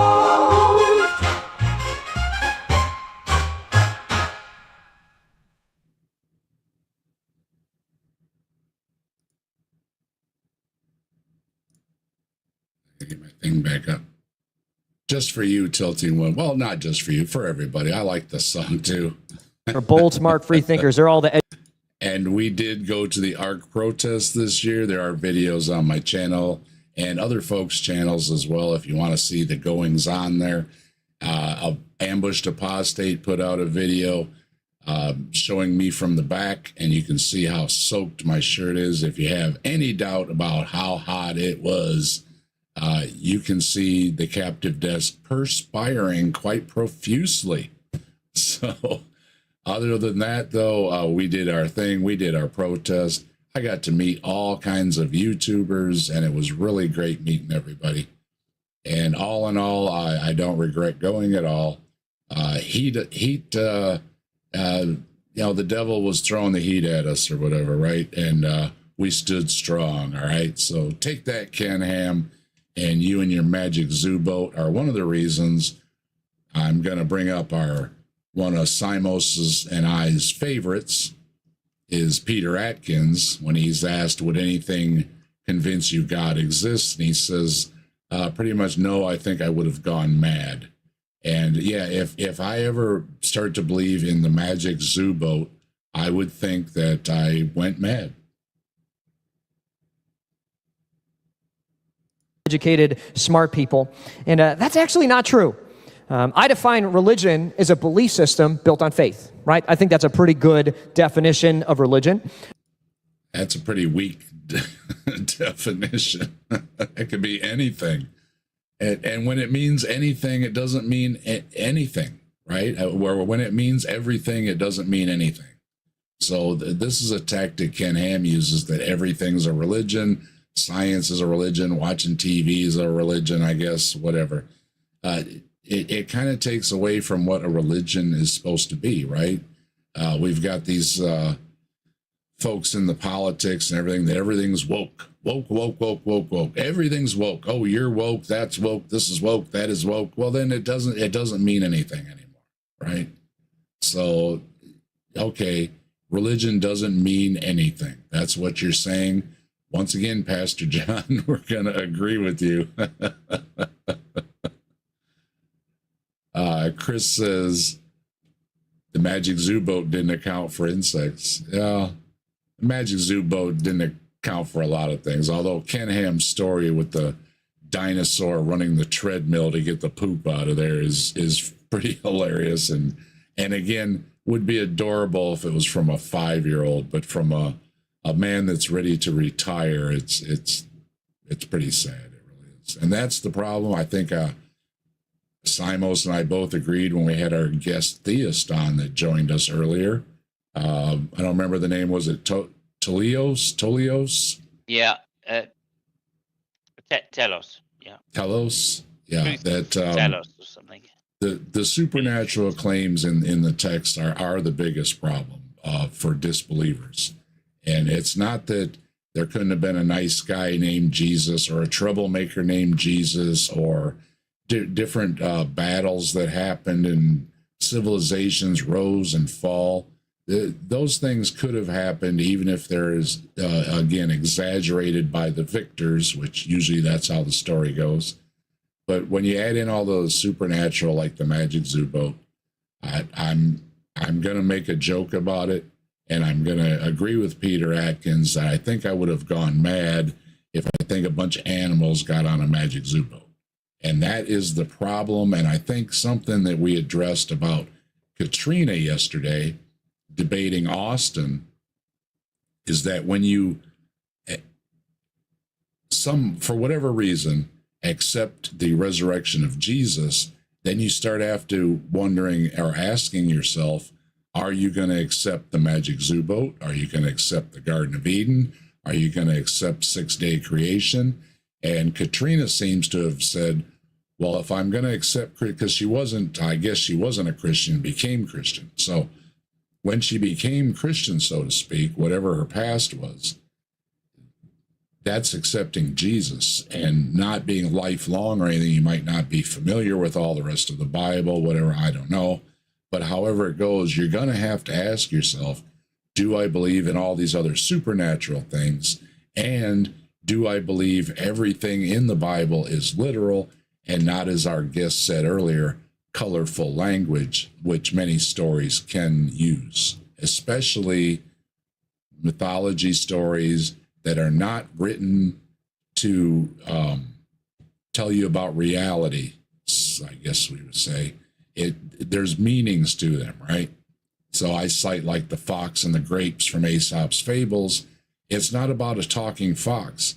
It's not about grapes hanging on somebody's porch, right? It's the moral of the story that because he couldn't reach the grapes, he determined, well, there must be sour grapes anyways, and walked away because the fox indeed is the one that has the sour grapes. Now, if you're going to take the Bible as Aesop's fables, sure, you can get meaning and morals and all these different things from it.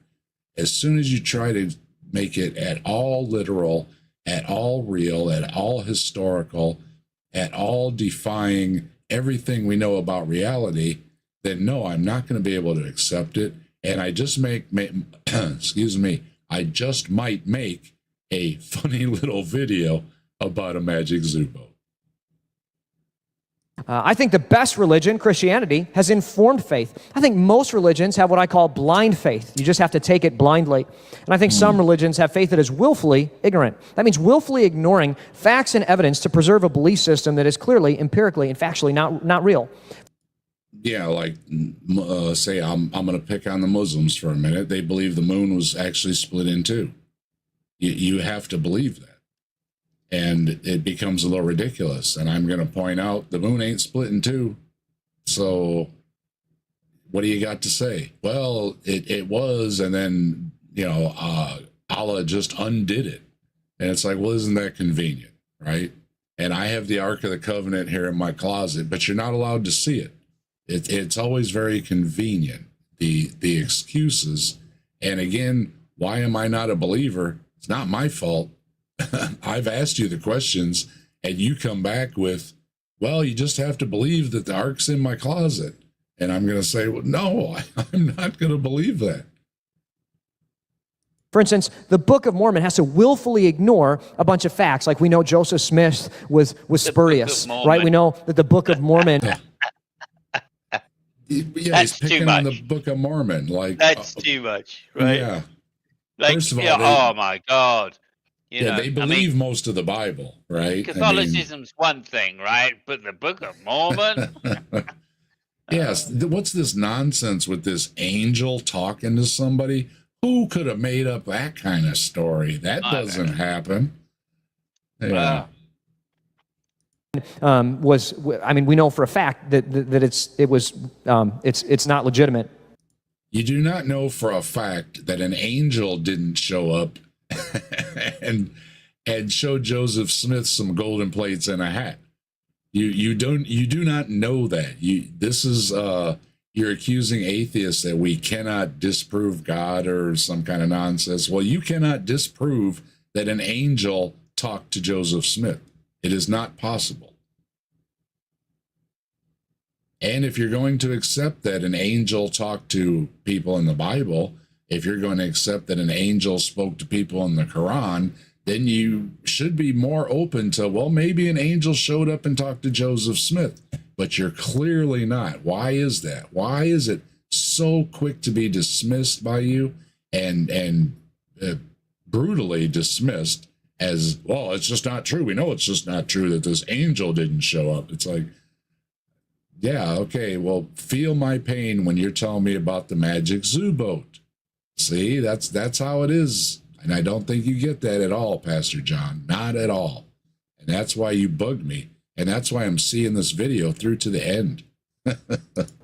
Atheism as a religion is willfully ignorant. We know that something doesn't come from nothing. You have to ignore. An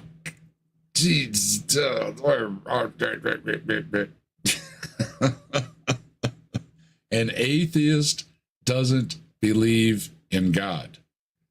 Okay, if you extend it a little bit, it's to all supernatural claims. However, there are atheists who believe in other things. They believe in ghosts and stuff, and to a strict definition, and the concise definition, I suppose, would be better. It is about not believing in God. And as I already explained, it's because you have failed to convince me of your claim. That's it. Whether I know any science or not is not relative. Whether I know where the Big Bang, how the Big Bang started, how the planet formed, if I don't know anything about biology, that doesn't come into it at all, because there are plenty of people that do not know any of these things and are still atheists. Your stamina is impressive. Yeah, well, this guy annoyed me. Well, you know how it is, Austin. I saw you up late last night talking at Lupin. Don't tell me about stamina. You have a good rest, Austin, and we'll talk to you soon. Good work yesterday, Austin. Good, yeah, good job, Austin. And Austin is well learned, and he's learning even more, going to school. So I look forward to him being a reliable source whenever I need related information. So thanks, Austin, and yeah, thanks for having me over, and thanks for coming over on my channel. And I've had Austin on before. I've been over on, I think I've been on Austin's channel. You know, I've got over like 300 videos now. So, you know, if I'm not really sure about stuff anymore, cut me a little slack, okay? It is amazing though. 326 videos, I think, and over 50,000 views. I look through my numbers every once in a while, and it's humbling. It's like, wow, man, all these people actually give a crap what Simos and I are saying. It's amazing. That fact, right? You have to pretend like God doesn't exist when we know for a fact something doesn't come from nothing. Romans 1. Oh, he had to go there. Every single one of them. He had to go there.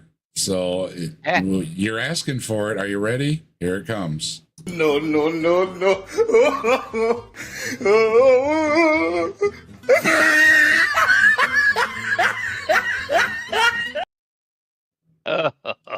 This is what happens. I mean, watching a video, and what do you say? 20 says, for ever since the world was created, people have seen the earth and sky. Through everything God made, they can clearly see his invisible qualities. They can clearly see his invisible There it qualities. is. I'm going to laugh. Clearly. I clearly can see the invisible qualities. Do you know what these words mean? Do you know what these words mean? God Almighty. Do you know what invisible means? Okay, when I read this, I laugh. That's why I made the little short, because I laugh. I'm sick and tired of hearing everyone. I've heard it so many dang times. That's what I heard it for the last dang time when I made that little video. This is the go-to. Ken Ham repeats it a lot, which really bugs me. Hey, Ambushed Apostate was just talking about you. Good to see you. Yeah, check out Ambushed Apostate, seeing the videos and the high quality stuff that he hooked up somehow with Chris or whatever, how it was done, that got us some good audio of all the speakers and everything. And yeah, we appreciate everything you did over there. And make sure you check out, was it good? No, we wasn't talking nothing good about you, you know. No, we wouldn't do that. Yeah, great job, Seth, helping out and getting all that good video and everything, and calling out the ding dong that was trying to cause us trouble with the diesel smoke. Well appreciated. And yeah, it was great meeting you too. There's another one. So many great people I got to meet at the protest in person and everything, and it's just like, I don't know. We all have had a hard time describing it. All I can say is it's kind of like having a class reunion or something, folks you haven't seen in a long time, but you still stay in contact with, right? But we're scattered all around, and everybody all comes together in one spot for a few hours. Well, actually overnight, I guess, in some folks' cases. Yeah, that was the best thing. And yeah, I got to meet Austin there. I got big hugs from everybody, big sweaty hugs from everybody that was there. So many great folks. I got to meet Ember and Jay Bundy, and I mean, people I've been talking to for years. And I said, I think Jay Bundy might be one of the ones I talked to the longest. And Jay and I don't always see eye to eye on everything, but you know what? Jay is accomplished in his field. I consider him a good source. Politics and everything, you know, it makes strange bedfellows, right? But all these years talking, and I hope we still consider each other friends and everything. Seemed to be happy to see me, and I was surely happy to see him. So minor differences in a few things, you know, that's the way things are. We all have minor differences, right? But especially everybody coming together. Oh yeah, Kelly was there, Nancy there. Yeah, the Kentucky Atheist, of course, set it all up. Joe, I've done so much with and hang out with a lot and talk offline. And yeah, all the great folks. It was really grand. Yeah, some of the ones, purple showed up. I couldn't believe it. Purple drove all the way. Purple and Porpoise showed up. I got to meet Dan.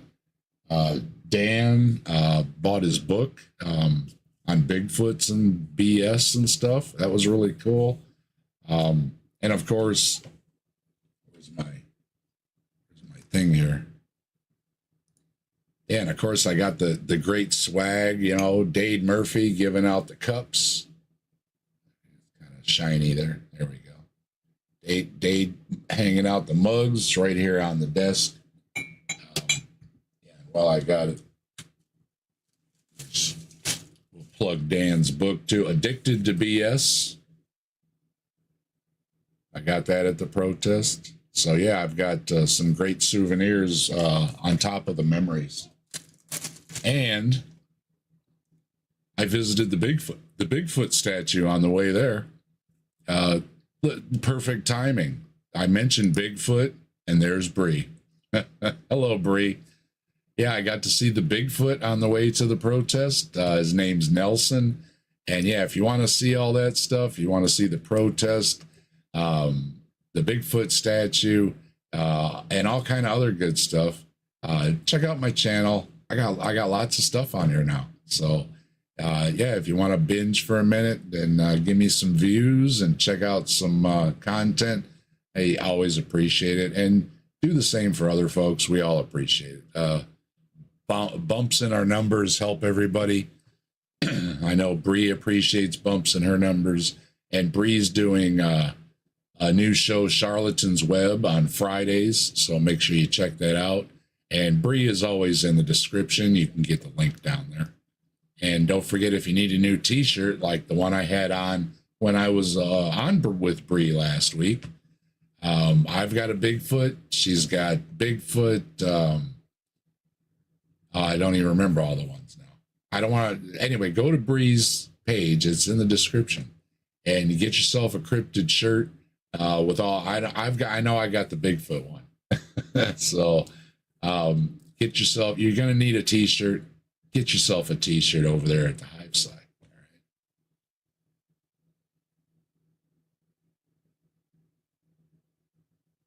Qualities, his eternal power, and his divine nature. So they have no excuse for not knowing God. I got a great excuse. I'm not seeing the invisible qualities, and I laugh at that verse. Okay, I think it's stupid. This isn't you. I'm talking about that verse. I think it's stupid. I am being held accountable.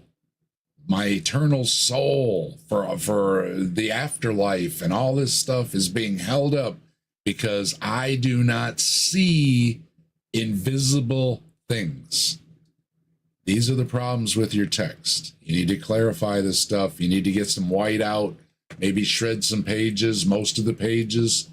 Find a few things that we can agree on, like the golden rule. That's all good. Leave that in there. But this is nonsense. It is nonsense. I'm sorry I don't see your invisible things. I love that the more science advances, the more we understand that God is real. No. There's been no scientific discoveries of anything supernatural. Nothing. It doesn't come up in science. I've talked to people that work in science. It is their field. I say, how often does God come up? It doesn't come up because they're doing experiments on whatever field and experiment they're doing in. They're not talking about it. It doesn't come up. No. Now, there are scientists that believe in God. Fine. Okay. It doesn't matter to me. It matters to Peter Atkins. He says no real scientist believes in God. But there's been a lot of people who believe in God and have done good science. There are also people who believe in God, like these creationists, especially the young Earth creationists, who do nothing but spread disinformation, and they do it just to make an easy paycheck. Those are terrible people, and they're a dishonor to science and their degrees. DNA did not happen by accident. Double helix DNA was designed. There's no No, these are terrible arguments. DNA is a molecule. They're not arguments, Dave. Sorry, he's They not. aren't. But he's not making them into arguments. He's just throwing Just throwing it out. fucking catchphrases. Yeah. Oh my god. DNA. We know what he's talking about, but no. Well, no. for anybody listening that doesn't understand, DNA is a molecule. One of the first things you learn in chemistry class is about molecules, and they form bonds and they make other things. That's neat. That's chemistry. DNA is a complex molecule. Didn't start out that way. Things were added to it. It's an emergent thing, and it's got its own redundancy and all kind of these neat things that emerged from it. But they know also that it's emerged from other things. And was watching Taco last night. Taco likes to point out, and he will go down the line with believers, everything comes from pre-existing stuff. So there is no something from nothing, and there is no things just popping into existence. These things are emergent. I know Mike doesn't like that word, but whatever word you want to use for it, they were simpler. They became more complex. They're not as is. Neither were people or cells or organs or anything else. It's all terrible arguments. And when you don't know any science at all, and I'm not a scientist, I had high school science classes, okay? But I know what a molecule is. And throwing out there, oh, DNA, look how fancy it is. I don't care. You don't have any clue what a molecule is. And I'm going to throw that right back at you. So if you don't even have the basic understandings, saying, oh, it's so sciencey, I can't understand it, it must be God, I'm going to be amused, and I might make a funny video about you. Way it could have evolved. And yet the simplest life forms that we have that we supposedly evolved from all have this incredibly complicated structure in it. The simplest organisms have he this doesn't know complicated structure. What? He doesn't know that. No. And he couldn't possibly know that either, because we don't know it, right? No. That nobody knows exactly the cause of abiogenesis, right? So I don't know how he suddenly knows. And the fact he thinks that abiogenesis is a really complex process. It's stupid. It's stupid. He's stupid. Sorry, I'm saying it now. He's fucking stupid. And he's in it for a buck. If you look at their website, right? I've just been looking at their website for a little while. My God, it smacks of grifting. It really does. I was looking around it a little bit, and that's what I said. And the few things I did pick up here and there was just giving me a bad vibe. And the reason I picked this guy was because he's doing this whole "I love you" thing with the big smile. Our church is welcoming. We welcome everybody. But then I'm going to tell you how terrible you are because I love you, and that's what really bothered me. Yeah, well, it's easy for a racist to say they welcome anybody in a town which is 90% white. You know. Really? The universe is... I don't think so. I don't think so. And he's not done. He's going to throw a few more here. So elegant. It's fine-tuning. What? Fine-tuning. Lovely. Fine-tuning. If only we had Bread of Life here. If only we had Bread of Life here to tell them what the chances of fine-tuning are. Yeah, it's 1 to the 10 in the 50 bazillionth, I believe. I believe it was a bazillion that someone quoted earlier. Or was it half a bazillion? Half a gazillion, yeah. I'm not sure exactly what the figures were, but somebody may have pulled some shit from somewhere, and then it threw it at the wall, and it stuck. And what is the chance? I don't know, Dave. I don't know if you know this, but what is the chance of pulling some shit out from somewhere, throwing it at the wall, and it's sticking? What is the chance of that? I reckon it's probably 1 times 10 to the bazillion. Probably. Yeah. I do know Durante was talking about when he was still a pastor that he went to somebody's house because they were having a domestic dispute. And when he got there, they were both naked, throwing their you-know-what at each other. And it was everywhere. Ooh, And it's like that's got to be one of the most interesting scraps I've ever heard, that somebody just dropped their drawers and, you know, into their hand and then threw it at you. it's a hell of an argument. I'll give you that. That had to be really Well, interesting. I say it's a hell of an argument. If I'm honest, it's a shitty argument. Was not an accident. I love that physicists continue. Oh, that's what I want to say. Fine tuning. I love fine tuning. physicists. Sean Carroll, MIT physicist, Yeah. brilliant person. If you think so or not, I don't really care. He's brilliant. He must be He more said, brilliant than anybody I know. yeah, he said fine tuning is the best argument theists have. It is also a terrible argument. Yeah. Christopher Hitchens was cited and taken out of context saying fine tuning is the best argument theists have. He also agreed, though, it's not a good argument. So you when you cut these things and everything, see, we know what they actually said, okay? They're saying the best argument you have, the best, is a terrible argument. That means all the rest are worse than that. Yeah. Okay. Also, just to put it slightly into context, because I don't think it's quite that simple. I think the one that I heard, a philosopher called Arif Ahmed said, until he worked out the answer, it was the best argument that he'd heard for theism. But once he worked the answer out, he realized it was as shit as all the rest. So, and I think that's a slightly better way to put it, because actually, for me personally, the evidential problem of evil has done more to change people's minds that I see around me. When I think of Christians becoming atheists, then it's usually down to some kind of traumatic experience they've had where they can't believe that a loving God would do this. You know? And Ryan wants to know, what's in the background, or excuse me, Oceanus wants to know what's in the background. Is it office towers? Yeah, I don't know what that. I don't know. Yeah, something for the background. Yeah.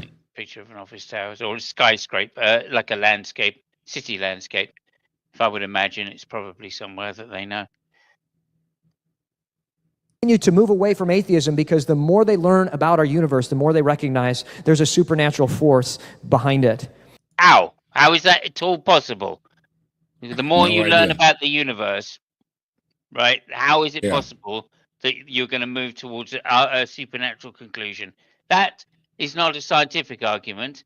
That's a theological argument, and it's based on deduction, right? And it's more than that. It's worse. It's based on the fallacy of the God of the gaps, because it's an argument from the impossibility of the contrary.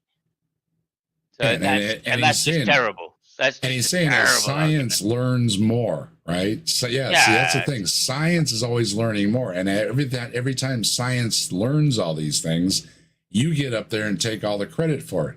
But you didn't. You know, theology doesn't give us all this information. Science does, and then somehow it's not true or something if it's from an atheist, but you'll cite a Christian scientist, and then I get all confused all over again. He doesn't care what the scientists, what the belief of the scientist is. He's just going to claim it as being Christian anyway. I mean, he was borrowed basically it from implying, us. Yeah. He's implying the possibility of the contrary, which is, of course, a pre-sup argument anyway. So I have a feeling he's going down that line. And then science came along and showed them the solar system. Then God created it.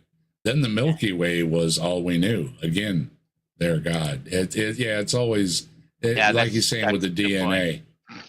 Yeah. They discovered DNA. Well, that's from God. And it's like, well, why wasn't it mentioned in the Bible if it's from God? And anything, right? Just anything that was beyond the understanding of the people at the time goes for the Quran too, because I've had this discussion on several Muslim channels that I went on. There's nothing in there that isn't not known to the people at the time. How about something, that they would discover even if they didn't understand it? And the reason is always because, well, they wouldn't have understood it. And it's like, yeah, but it would have been a good indicator for us in the future that read it, that, hey, somebody that was actually divine knew some stuff, knew a little bit about the solar system, a little bit about DNA or some maybe. No, absolutely nothing. We've got putting sticks on the goats to give them stripes or whatever, right, Simos? That's it. That's it. There's your science. Right. Atheism requires you to ignore the clear empirical evidence that points to God's existence. If you had clear empirical evidence, and then look who he's going to put up here. Well, I'll let him go ahead. Light. Our universe was designed. Here's my point. Let me Atheism. say something there, actually. So, like, no, again, completely wrong. Atheism does not require anybody to ignore any evidence that's put forward. It doesn't require you to acknowledge evidence that's put forward, but it certainly doesn't require you not to look at any evidence.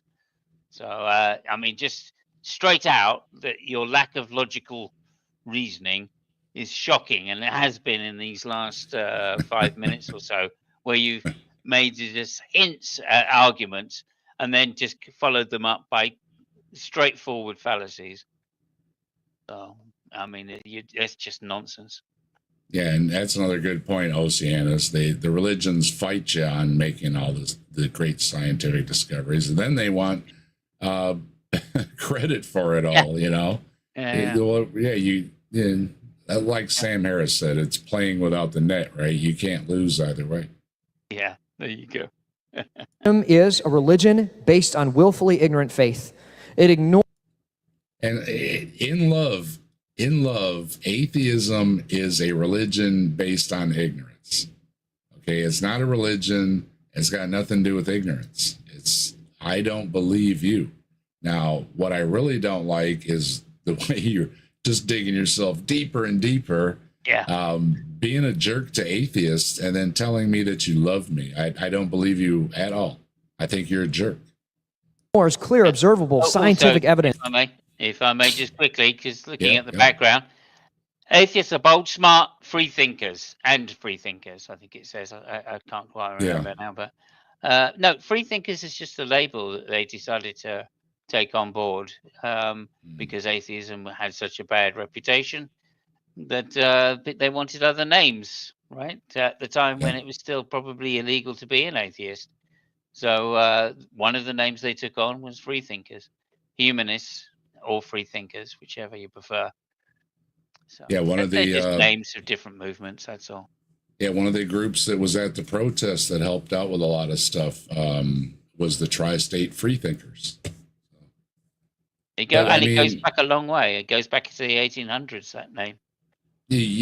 Calling yourself something though, you still have to live up to it. So I mean, you can say you're a free thinker, and if you're not, it doesn't really matter. But it's this attitude thing where atheists are so smart and Christians are so dumb, and you know, like I say, I understand the attitude, but there's also a reality to it where the least educated seem to be very religious, and the higher educated seem less religious.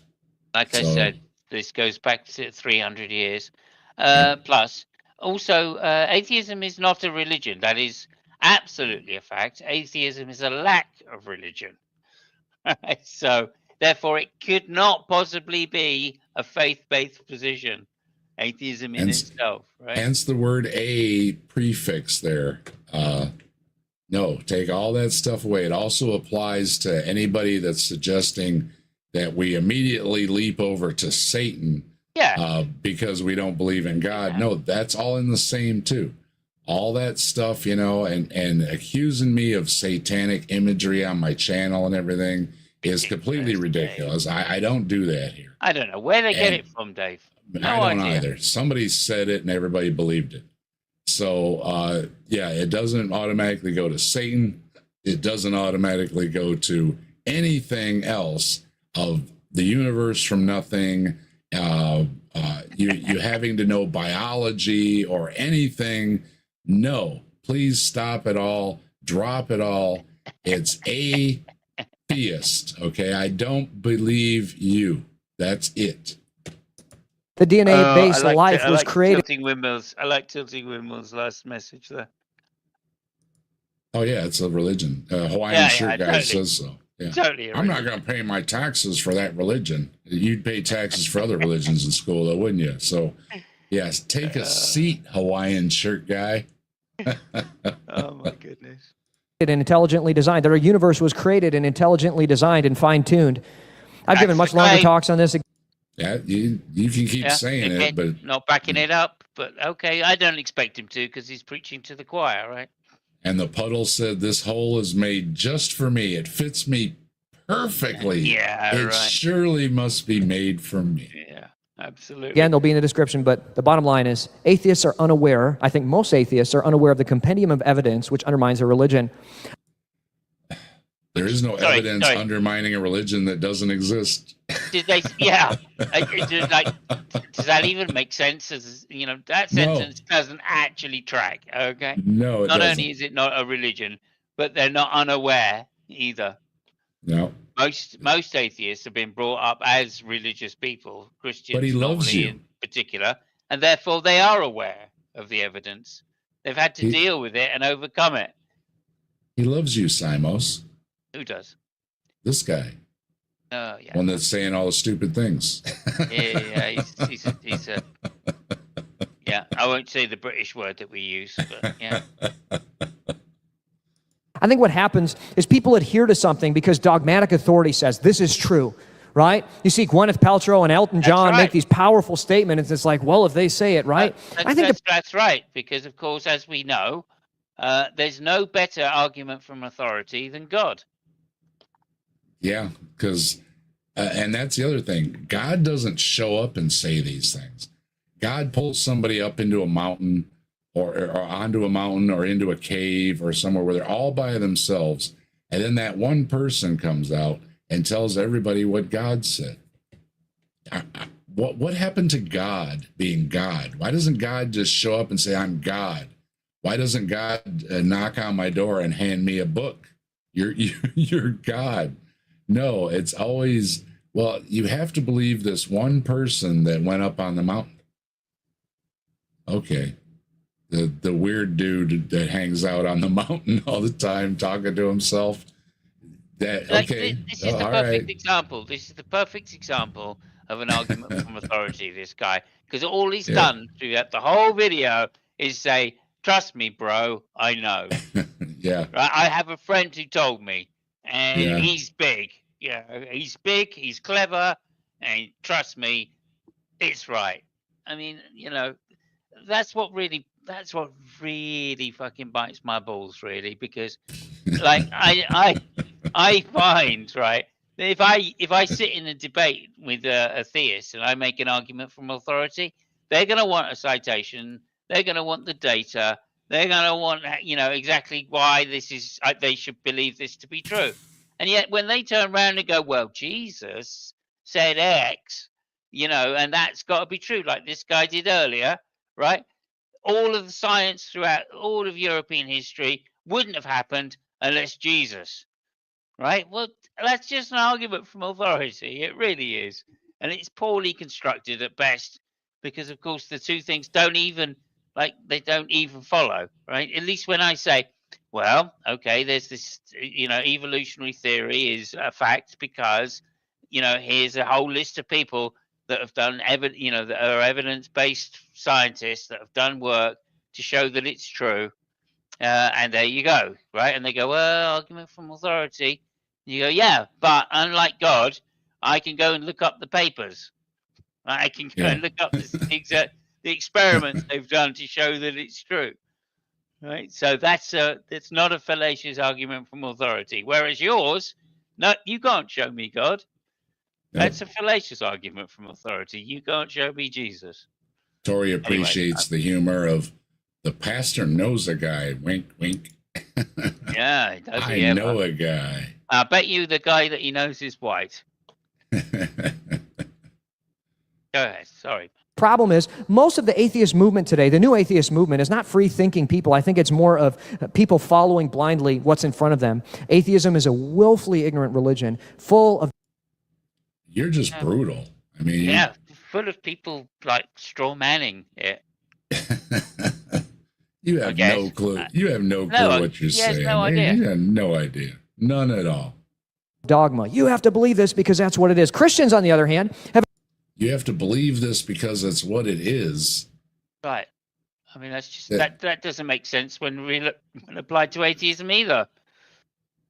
But if I know what something is, then you have to. If it's an atheist, you have to not believe this because that's what it cripes. isn't. Right? That's the way you phrase that sentence, not in the positive like you just did. He's got his notes right in front of him, and he's saying these things that don't even make any sense. It's like it's because he says it so fast. I think that he just thinks it's all right if he's rushing says it through the fast wrap enough. up now. I can feel it. A great deal of evidence that rests behind a creator God in the narrative of the Bible. I think in 2018 it takes. Now, see, there you go with the big leap. Even if you could prove some type of God, you still have to prove your God. So even if I said, okay, some scientist was wrong or something, so now I'm going to believe in God, it doesn't take me to Christianity. He's automatically saying that if you're having any of these questions in your mind, it automatically leads you to Christianity. And that's a bold claim, again, because most of the people in the world are not Christians. A great deal of courage and intelligence and fortitude to be a Christian. Especially those of you who are 35 and under, you understand that being a Christian is not easy in our environment. He's in Indiana. He's in Indiana, and he's in a hostile Christian environment. 90% white in Hebron, Indiana, by the way. Yeah, very hostile. Very hostile environment. Oh, I just feel so bad for you. You got it so rough, really. I mean, I'm worried for him. If he goes out on the streets wearing that T-shirt, I'm worried for him. We've got, wow, that's a long name. What is that? Giga Tranny of the Master Race. I fresh off some whippets, and I'm all slicked up. What am I watching while I'm... That's a hell of a troll account right there. That's a hell of a troll account. Very funny, though. All right. Takes intelligence. Like I said, we're not lemmings. We're bold free thinkers who have the courage to face evidence and accept the consequences of that evidence, which in this case includes living under the authority of a loving God. I don't see how that followed either. That's a hell of a consequence. Okay. You're not doing any better. If this is your wrap-up, it's terrible. It really is. What is the wrap-up? Just about done. Okay. Atheism is a religion that ignores the facts, but Christianity is a faith. Atheism ignores the facts. What facts are you presenting that I'm ignoring, Pastor John? I don't think you've produced any. Well, when he was producing facts, we agreed with them all, right? Yeah, we did. Now he's not producing facts. Ember's back. Yeah, Ember, we're not done yet. We couldn't walk away without finishing this video. I know you can relate. Sometimes I've got to finish this video. I've got to hear every last word he's got to say. Well, minus what I clipped out of the prayers and stuff. This guy has to be finished off. Excuse me. And Simos said he's gonna tough it out with me to the bitter end. So we're at the bitter end. So here it comes. We're at the based very on bitter facts. end. Christians are Very not sheep. bitter end. The third and final myth I want to address says that Christians are intolerant, but atheists are tolerant. I think this is probably the most pervasive lie that I hear being told about Christianity today. I'm not sure because he's just demonstrated how intolerant he is. Yeah. Right. So I don't know.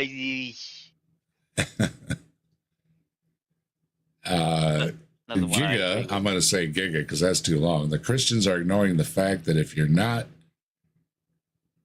gay at least once, Jesus died for nothing. Yeah, if you don't sin, I mean, Jesus didn't take away sin. Jesus just said, he would forgive you for it. So, I mean, hey, if I'm going to be forgiven, what's the joke? I was going to pray for a bicycle, but I know God doesn't work that way. So I stole one and asked for forgiveness, right? Nice. And it's a really big deal. And I want to take a few moments to address this. I don't intend to be brutal here. I just want to show you real facts. And I want to have. You don't want to be brutal. I think you've been pretty brutal. I think you do it with that fake smiley face. Ember watched the entire Mark Reed. Yeah, I'll have to catch it. Obviously, I'm doing something else. Got sent off to watch the entire life of Jesus Christ, and now I'm back here. Oh, that was a hard debate. I couldn't watch all of that. Yeah. I am showing my tolerance after ranting for 30 minutes about how evil. Yeah, I just kind of laugh back because consider the source, right? If somebody's going to talk down to me, I'm probably going to take it to heart because it would be somebody I think would be worthy of talking down to me, right? These pastors here, especially this one that really bugs me, thinks he has some authority to talk down to me, insult me and everything, and because he loves me. I find it truly disgusting. I really do. And I think that people like this, I don't really think I've ever spoken to an atheist. I really don't. I think they live in some weird little bubble somewhere. And especially in Indiana, there's probably not a whole lot of them. Well, wait, James Apperson is there. James Apperson, probably one other, and and the rest of them. And his dog. And his dog. Have a real conversation, okay? The lie continues. It says, while atheists of the past may have been Hitler and Stalin, today we have the new atheist movement called secular humanists. Secular humanists are equivalent to brutal dictators. Of course they are. Okay. Yes, of course they are. The one that says stuff about doing good by people or something is in their credo there. Oh, okay. Caring about other people. That's in the humanist thing. Yeah. Well, again, sounds like a brutal dictator to me. But, I mean, this is the playbook, isn't it, from right-wing Christianity to other the people that you don't like, right? They're not really human because they have these, they're like Hitler, these people that are around you that just, keep saying to you, oh, hello, how are you? You okay? There's anything I can do for you? Really, they just want to draw up get in a tank and roll up onto your lawn, That is crazy. This guy's a dick. I told everybody. You did, and I'm glad I've got to the end. Really, I don't like the guy. Yeah. And I watched both of them uncut, so you got the short version here. I watched both videos uncut, so I'm glad. Feel for me. I want you to. I wouldn't be here. I wouldn't be here if I'd watched this video. And that means everybody watching out there, feel for me. Okay, make sure you click that like button, and do all that kind of good stuff. And I, of course, really appreciate it. They love social justice. They love tolerance. They're champions of civil rights. Atheists are the best movement for society, right? That's the big lie. No, that's not a lie. That's not even something that people claim. No. Well, T-Jump has made the argument before that the less religious countries seem to do better. As far as what do you call it? The happiness index, how good your life is, But it's called the happiness index, and it's true in northern, and it's true in the states as well. The states which have that score the highest on the happiness index are in fact the least religious ones. Amazing. Wrong. But then it's the same thing the other way around, right? So what was the thing I saw? The most religious states are the ones with the highest porn use. Mm-hmm. Spend the most time looking at porn.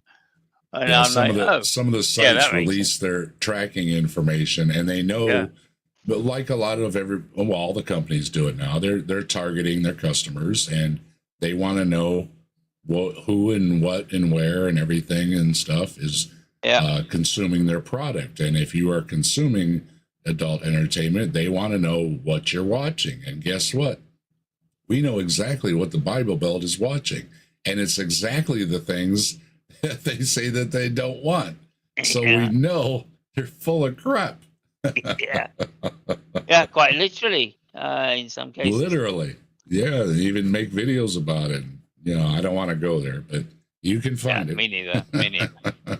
Let's get to the end with this guy. I need to Now, disappear. to me, I define tolerance as we tolerate and dignify people who disagree with us. That's a definition of tolerance. That's what it is.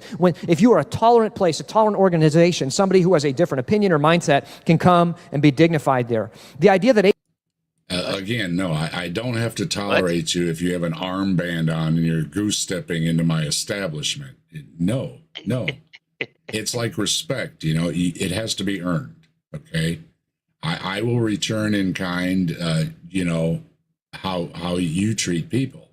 But if you come strolling into my place and, you know, you're just saying awful things and, you know, you're sticking your hand in the air and saying, you know what, to that little German dude. And I don't have to tolerate it or respect it or anything. No, that is not the full definition of how it's applicable in real life.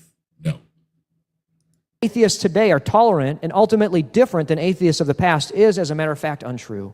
There are some atheists who are kind and nice, just like there always have been. But the religion of atheism, taken to its full extent, as Nietzsche writes, requires us to value ourselves ahead of all others. And it almost... No, it doesn't. And, you know, if somebody else needed help, you know, that it's a human instinct. It's not even human. It's cross species, right? That to help others, especially the young and stuff like that. You'll give up your own to save your young. You know, there's a lot of these things that go on. It seems to be way beyond just Jesus.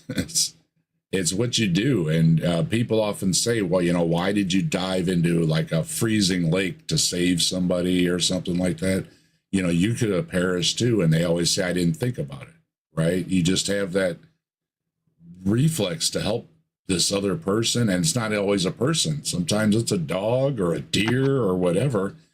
And it's this response to have empathy.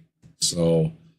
And of course, Jesus doesn't always have good examples of empathy. So it's we can address that another time, but Jesus is always not so nice as you portray him to be. Almost always results in evil. In which case, Let's take a look. Yeah. Look at the statement of many well-regarded atheist leaders. Sam Harris, after Richard Dawkins died, has been the de facto... Richard Dawkins didn't die. You messed up there. This is 2018.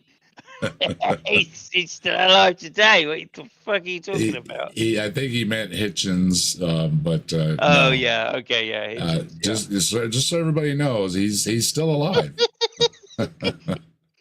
You might want to correct that in your video. You know, you know, you can go in there and say, or even put the little text down there that says, "Oops, I meant so and so." Right? I mean, you put somebody in the grave and you didn't even correct it.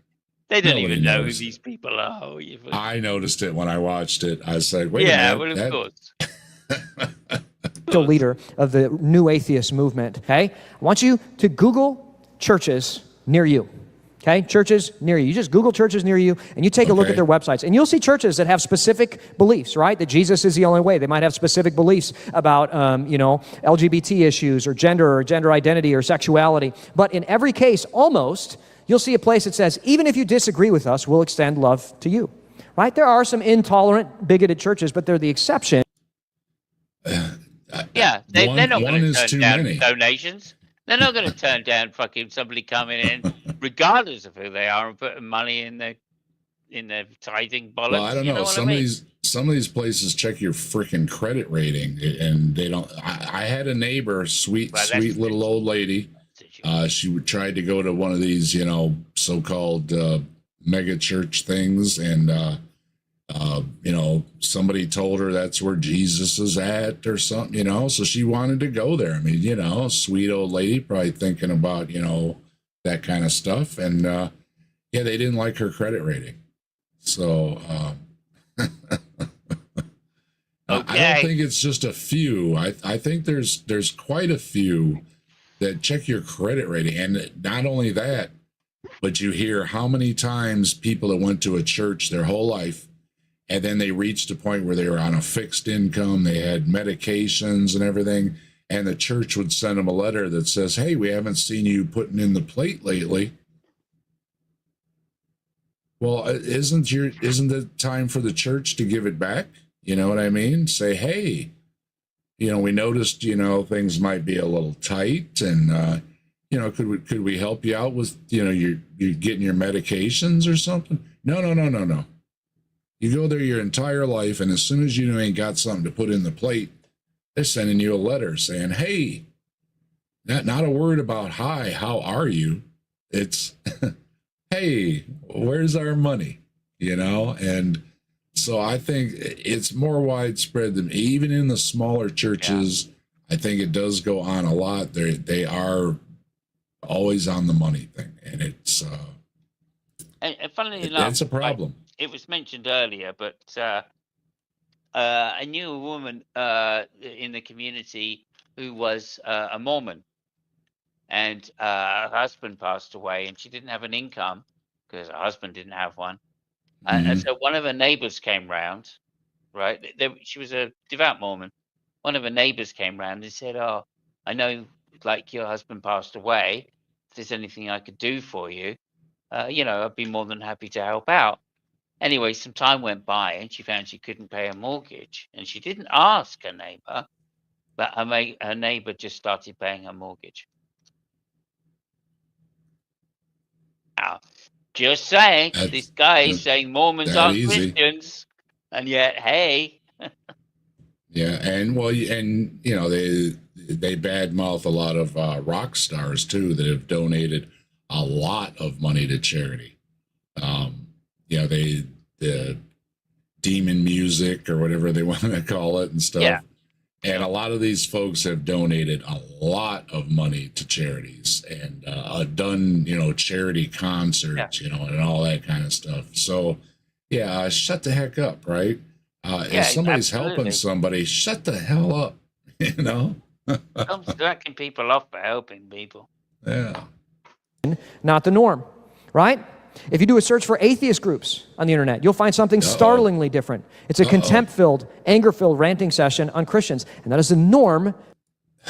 You're looking up churches, and they're telling you what their doctrine is, and then you're looking up atheists, which don't have any churches or anything, and you're finding web pages that are talking about religions, and you're saying, oh, they're all hate-filled and everything.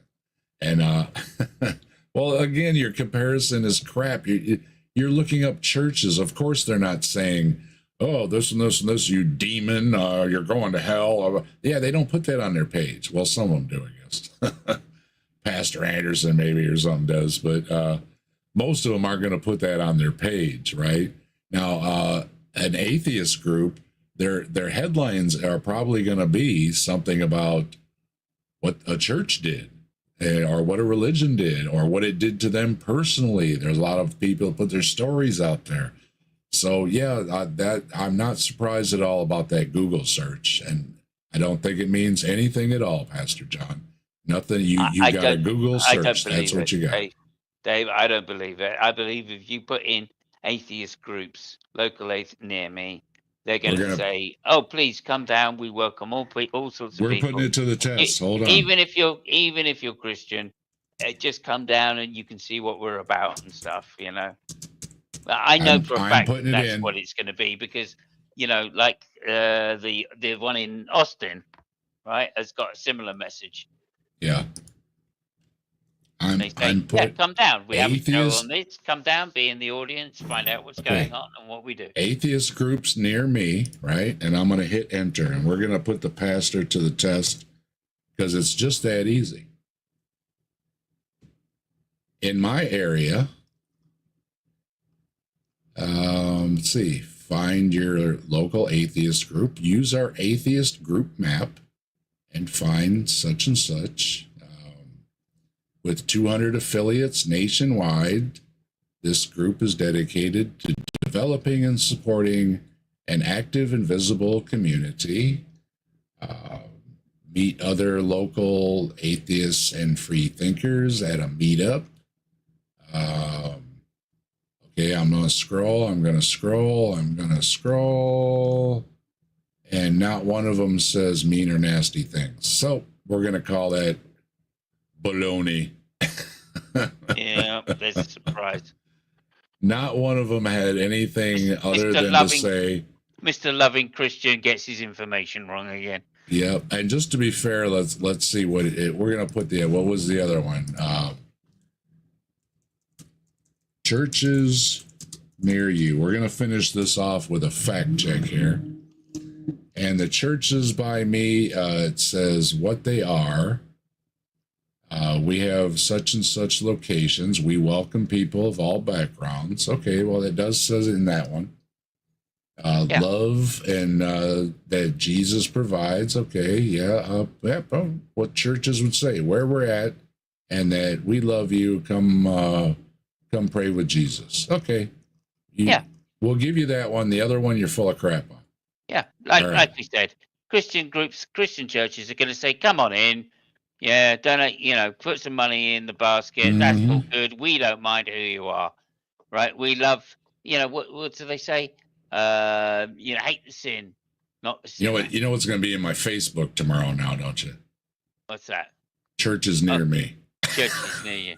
They're all going to be sending you stuff. Right? Man, I just thought about that. I'm like, oh, crap. We found out that you love Jesus. Please come to us and give us some money. Oh, my goodness. All right, here we go. Here's the end. Not the exception, right? I think this is because our hearts are sinful. Whenever, it's not necessarily, atheism as a movement produces problems, but I think our hearts are sinful. Yeah, speak for yourself, buddy. Yeah, but then you're negating your argument too about good people, bad people, because a sin thing is everybody. So you're not separating Christians from atheists in any way, because you do believe in Christianity does believe that everybody is a sinner, which is a noble concept, to be honest. In my opinion, sin is a noble concept, right? No, you're no better, right? It doesn't matter what your class is, what your position in life is. It doesn't matter if you're in the rich family or the poor family. Everybody's the same, but it's not used that way. It's used, you're a sinner, you're a sinner, you're a sinner, you're a sinner. And it's like, well, what about you? Oh, well, I'm a sinner too. Well, why did you have to say all that nasty stuff to me then? Right? It doesn't make any sense at all. Not to mention, as somebody said earlier, I think it was Giga, Jesus, died for us to sin. So, have a little fun, because all the fun stuff seems to be a sin. happens, the reason this happens is when we remove ourselves from authority, the human heart just has a tendency to get messed up. We see this with people who are surrounded by yes men in power. I don't know about you, but I've had several friends in my life recently start to become very wealthy or famous or influential. And I've seen this common tendency, not with everybody. I know many people who are very successful but very humble. But I know lots who have gotten corrupted by that power, right? Yeah, well, we can go back to the beginning of this stream where I said the problem I have with religion is that even if you had a small, wonderful religion, absolute power corrupts absolutely, so to speak. You're going to get big enough, you're going to have enough people, you're going to have enough money that there's going to be a power struggle of some type in there. There's going to be dirty deeds done because there's money involved. It's inevitable, and that's why it happens with all these churches, which is another reason a lot of atheist groups speak out, is because these churches are making a lot of money and not paying taxes, and that's not what it was supposed to be. I agree that your local church should get a tax break so they can keep the lights on, keep the heat on, maybe give the preacher a couple bucks. That's what it's designed for, okay? Making sure that Joel Osteen gets a new Ferrari all the time or whatever he's driving, I don't think is what it was intended for. So this is another big issue. We'll talk about, Simos might even talk about it sometime. There's a good topic for you, Simos, all the money. I don't think Christianity is immune, and I think we see it. I think we see the hypocrisy. I seen a video on the Catholic Church that invests in movies that they will tell people are not in line with their values, but are happy to make money off of it.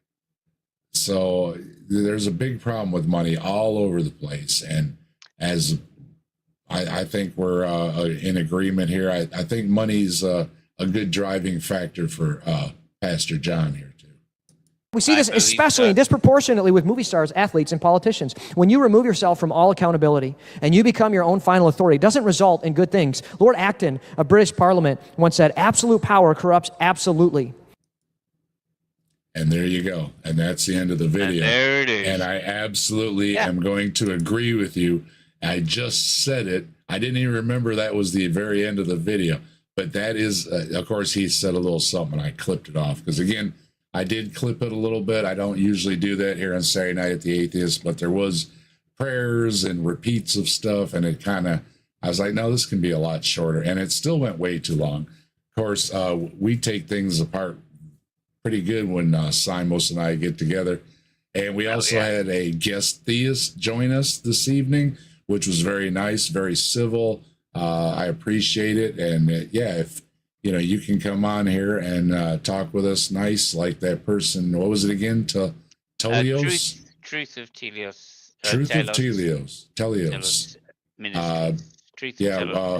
We're happy to talk to you. We I just want to say, it.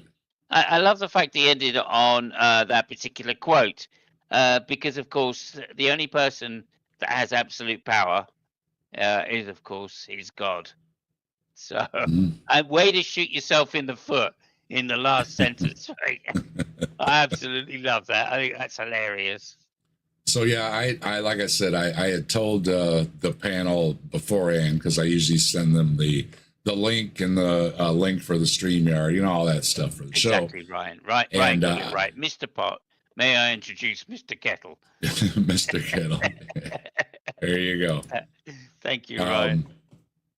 Yeah, good one, Ryan. And yes, I told everybody, I was like, I don't like this guy. And that was from watching the video. And because now I don't know what size screen you're watching it on. And of course, it's even smaller on here. But when I'm watching the full size video, I've got this big smiling face in the whole video.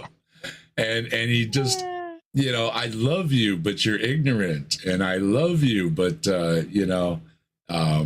your religion is stupid and all, or whatever he said. And I'm just like, you don't have any clue what you're talking about. And you're making this video and targeting whoever you're targeting. I mean, if you put things in there like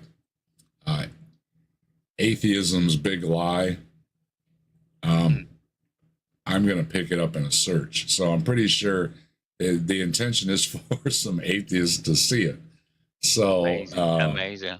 Maybe not talk about a bunch of things you don't know anything about and be condescending about it and kind of a jerk about it. And whatever you were saying about certain communities, maybe you shouldn't do that either.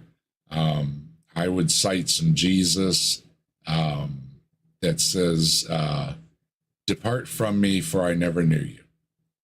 So if you think you're fooling your congregation and you think you're fooling everybody, I'm talking, of course, if you are a believer.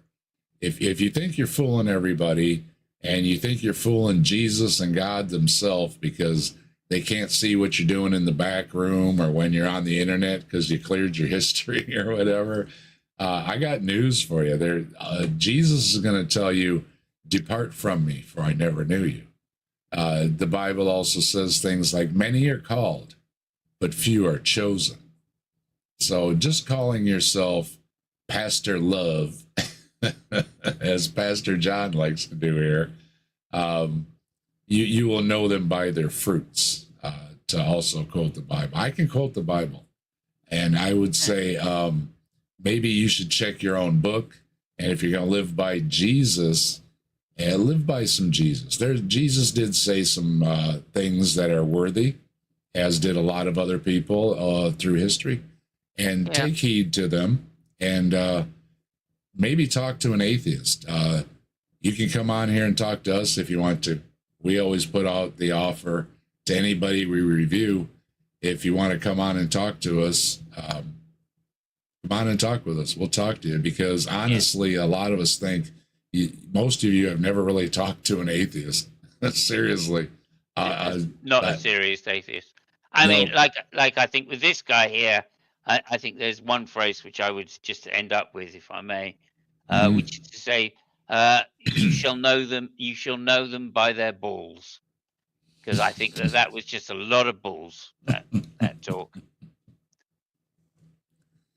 And so, of course, let's wrap things up by thanking everybody that was here. Brainless, of course, took the night off. Brainless was a little tired. Brainless with his work schedule and everything. It's understandable, but Brainless wasn't here. But Brainless is usually here with us, and we always have good fun with Brainless. Scott and Mike were here for a while. They dropped out earlier. Simos has been hanging out with me all night long. Their links are all in the description. Make sure you check out our description. It's got all that good stuff in it. It's got everybody's links, and it's got the links for Bree and TKA's affiliates. I say if you need a T-shirt, you're gonna get it. I get T-shirts all the time, right? You're gonna get a T-shirt anyways that says something about the captive on it, because I had to just buy it. You're gonna need a T-shirt. Drop by over there and get one from Bree. Be greatly appreciated. Don't forget, Bree's got another show on Friday night, so you can see Bree Friday night and Saturday morning, as well as Thursday evenings for the transpositions. Bree's a great friend of the channel. To everybody in the chat, thanks for being here. For those that hung out for a while and came back in and out and realized we just kept going and going like the Energizer Bunny. Sorry, I'm trying to read things and talk at the same time. Probably shouldn't do that. Bree, you're welcome, Bree. Of course, Saturday mornings are always great with Bree too. So yeah, you catch Bree all kind of times during the week, and sometimes here and there on other channels too. So and Tilting Windmill, always thank you very much for all the great moderating and everything. Yeah, thank you everybody for you've been a Tilting's star. Tilting's great, getting us links and all that good stuff. Appreciate it. Appreciate the new folks dropping in this evening. Appreciated the theists that stopped by earlier. Again, I am gonna gonna extend the olive branch again. That nice friendly discussion, maybe a few questions or something. As far as JG stopping in, wanting to have a big old metaphysical what's the mind discussion or something. Discussion, metaphysical bullshit discussion. Yeah, in the middle of this stream is not the best time, but if you had a specific question, feel free. And I do try to talk with folks. We've had a couple theists on now. We've had a lot of great guests with us. We like having guest panelists on. So yeah, if you'd like to be on, give me a holler. A lot of you I know and I have connections with, and I can always send you a link and get you on if you want to join us. Simos, go ahead. What you got coming up before we wrap things up here? Oh, okay. So Monday, I've got the F1 show. We've just done we'll be doing tomorrow, the Belgium Grand Prix. So we'll be in Belgium tomorrow, and on Monday at 9 o'clock UK time, which is 4 o'clock Eastern time in America, there'll be a review of that and a few jokes along the way with, of course, my fantastically talented co-host Fabio. And on Thursday, we're back to the philosophy, and that'll be Thursday, 5 o'clock Eastern time. And I'm not sure what the topic is, but whatever it is, there'll be an open panel discussion on that. Yeah, so if you want to come and chat out about a random topic that we're choosing, then please join us on Thursday, 5 o'clock Eastern. And I usually just put the link in the side chat. And if there's room, please jump in and share with us your views on whatever topic it is. And of course, we're here every Saturday at 5 o'clock for Saturday Night at the Atheist. Although today we went, way too late. It's after midnight. We went 7 hours. We 7 were out. so dedicated to Pastor John's baloney and tearing it down. I couldn't resist. And Simos was like-minded and said, you know what? I got to hang out to the end as well. So thanks for hanging out with me, we gotta Simos. kill I know this you guy. got to go to bed. I will be. You get a good rest. And to everybody else, you have a great evening, great morning, great day, wherever you're at. And we hope to see you next time. I do have a member stream ready to go. So I'll find a time for that. And for the members, all the great members, we've got a lot of great members too. I just was looking, lots of memberships. Appreciate all that. Speaking of great members, once again, happy birthday to Mrs. Desk. Happy birthday. I'm sure she'll be partaking in your great member later. Whoops. A gentle Get off glow, of there. soft and bright.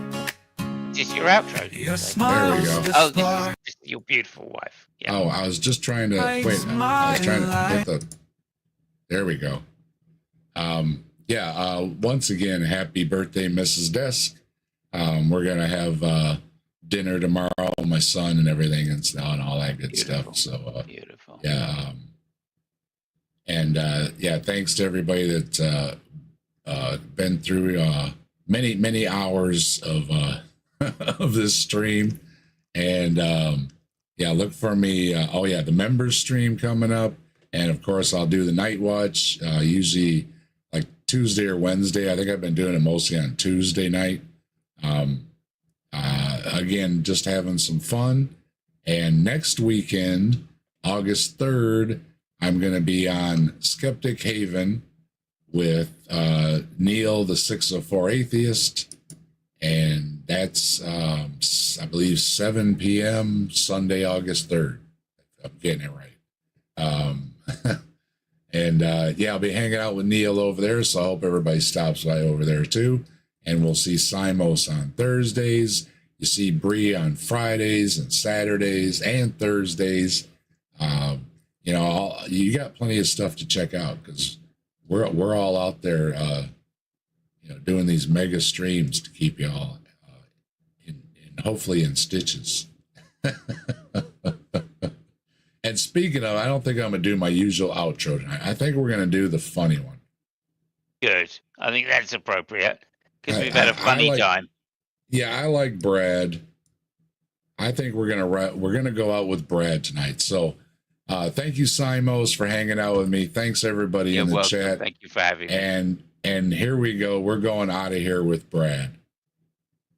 That desktop. Oh.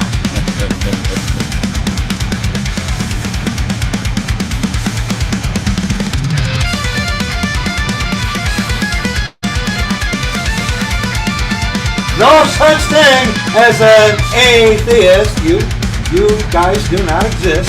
Hey, Answers in Atheism, and that desktop idiot, and that desktop idiot, and that desktop idiot. You're full.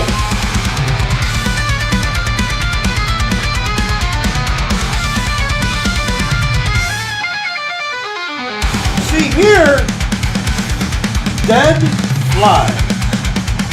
Dead fly. Millions and billions of years ago, in a galaxy far, far away, nothing exploded.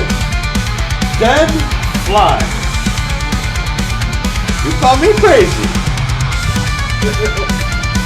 Plan of thy destruction. Wait a minute, am I reading the right thing?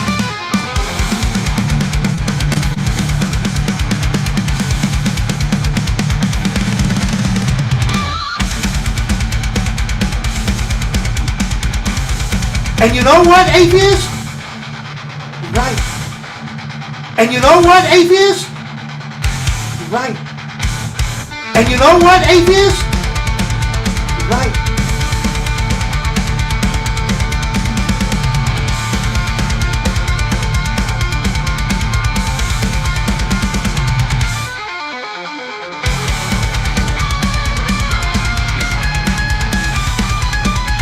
Oh, you atheist, especially that one desktop idiot.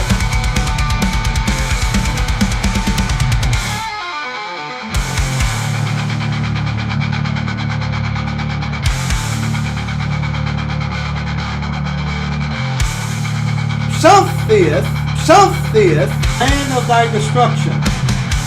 Wait a minute, am I reading the right thing?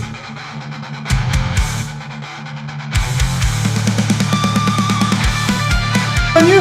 That's why I say, hey, have a great time. Hey, there are answers in atheism or atheist, whatever you work. Oh, you atheists, especially that one desktop idiot. And you know what? They're atheists. You're right.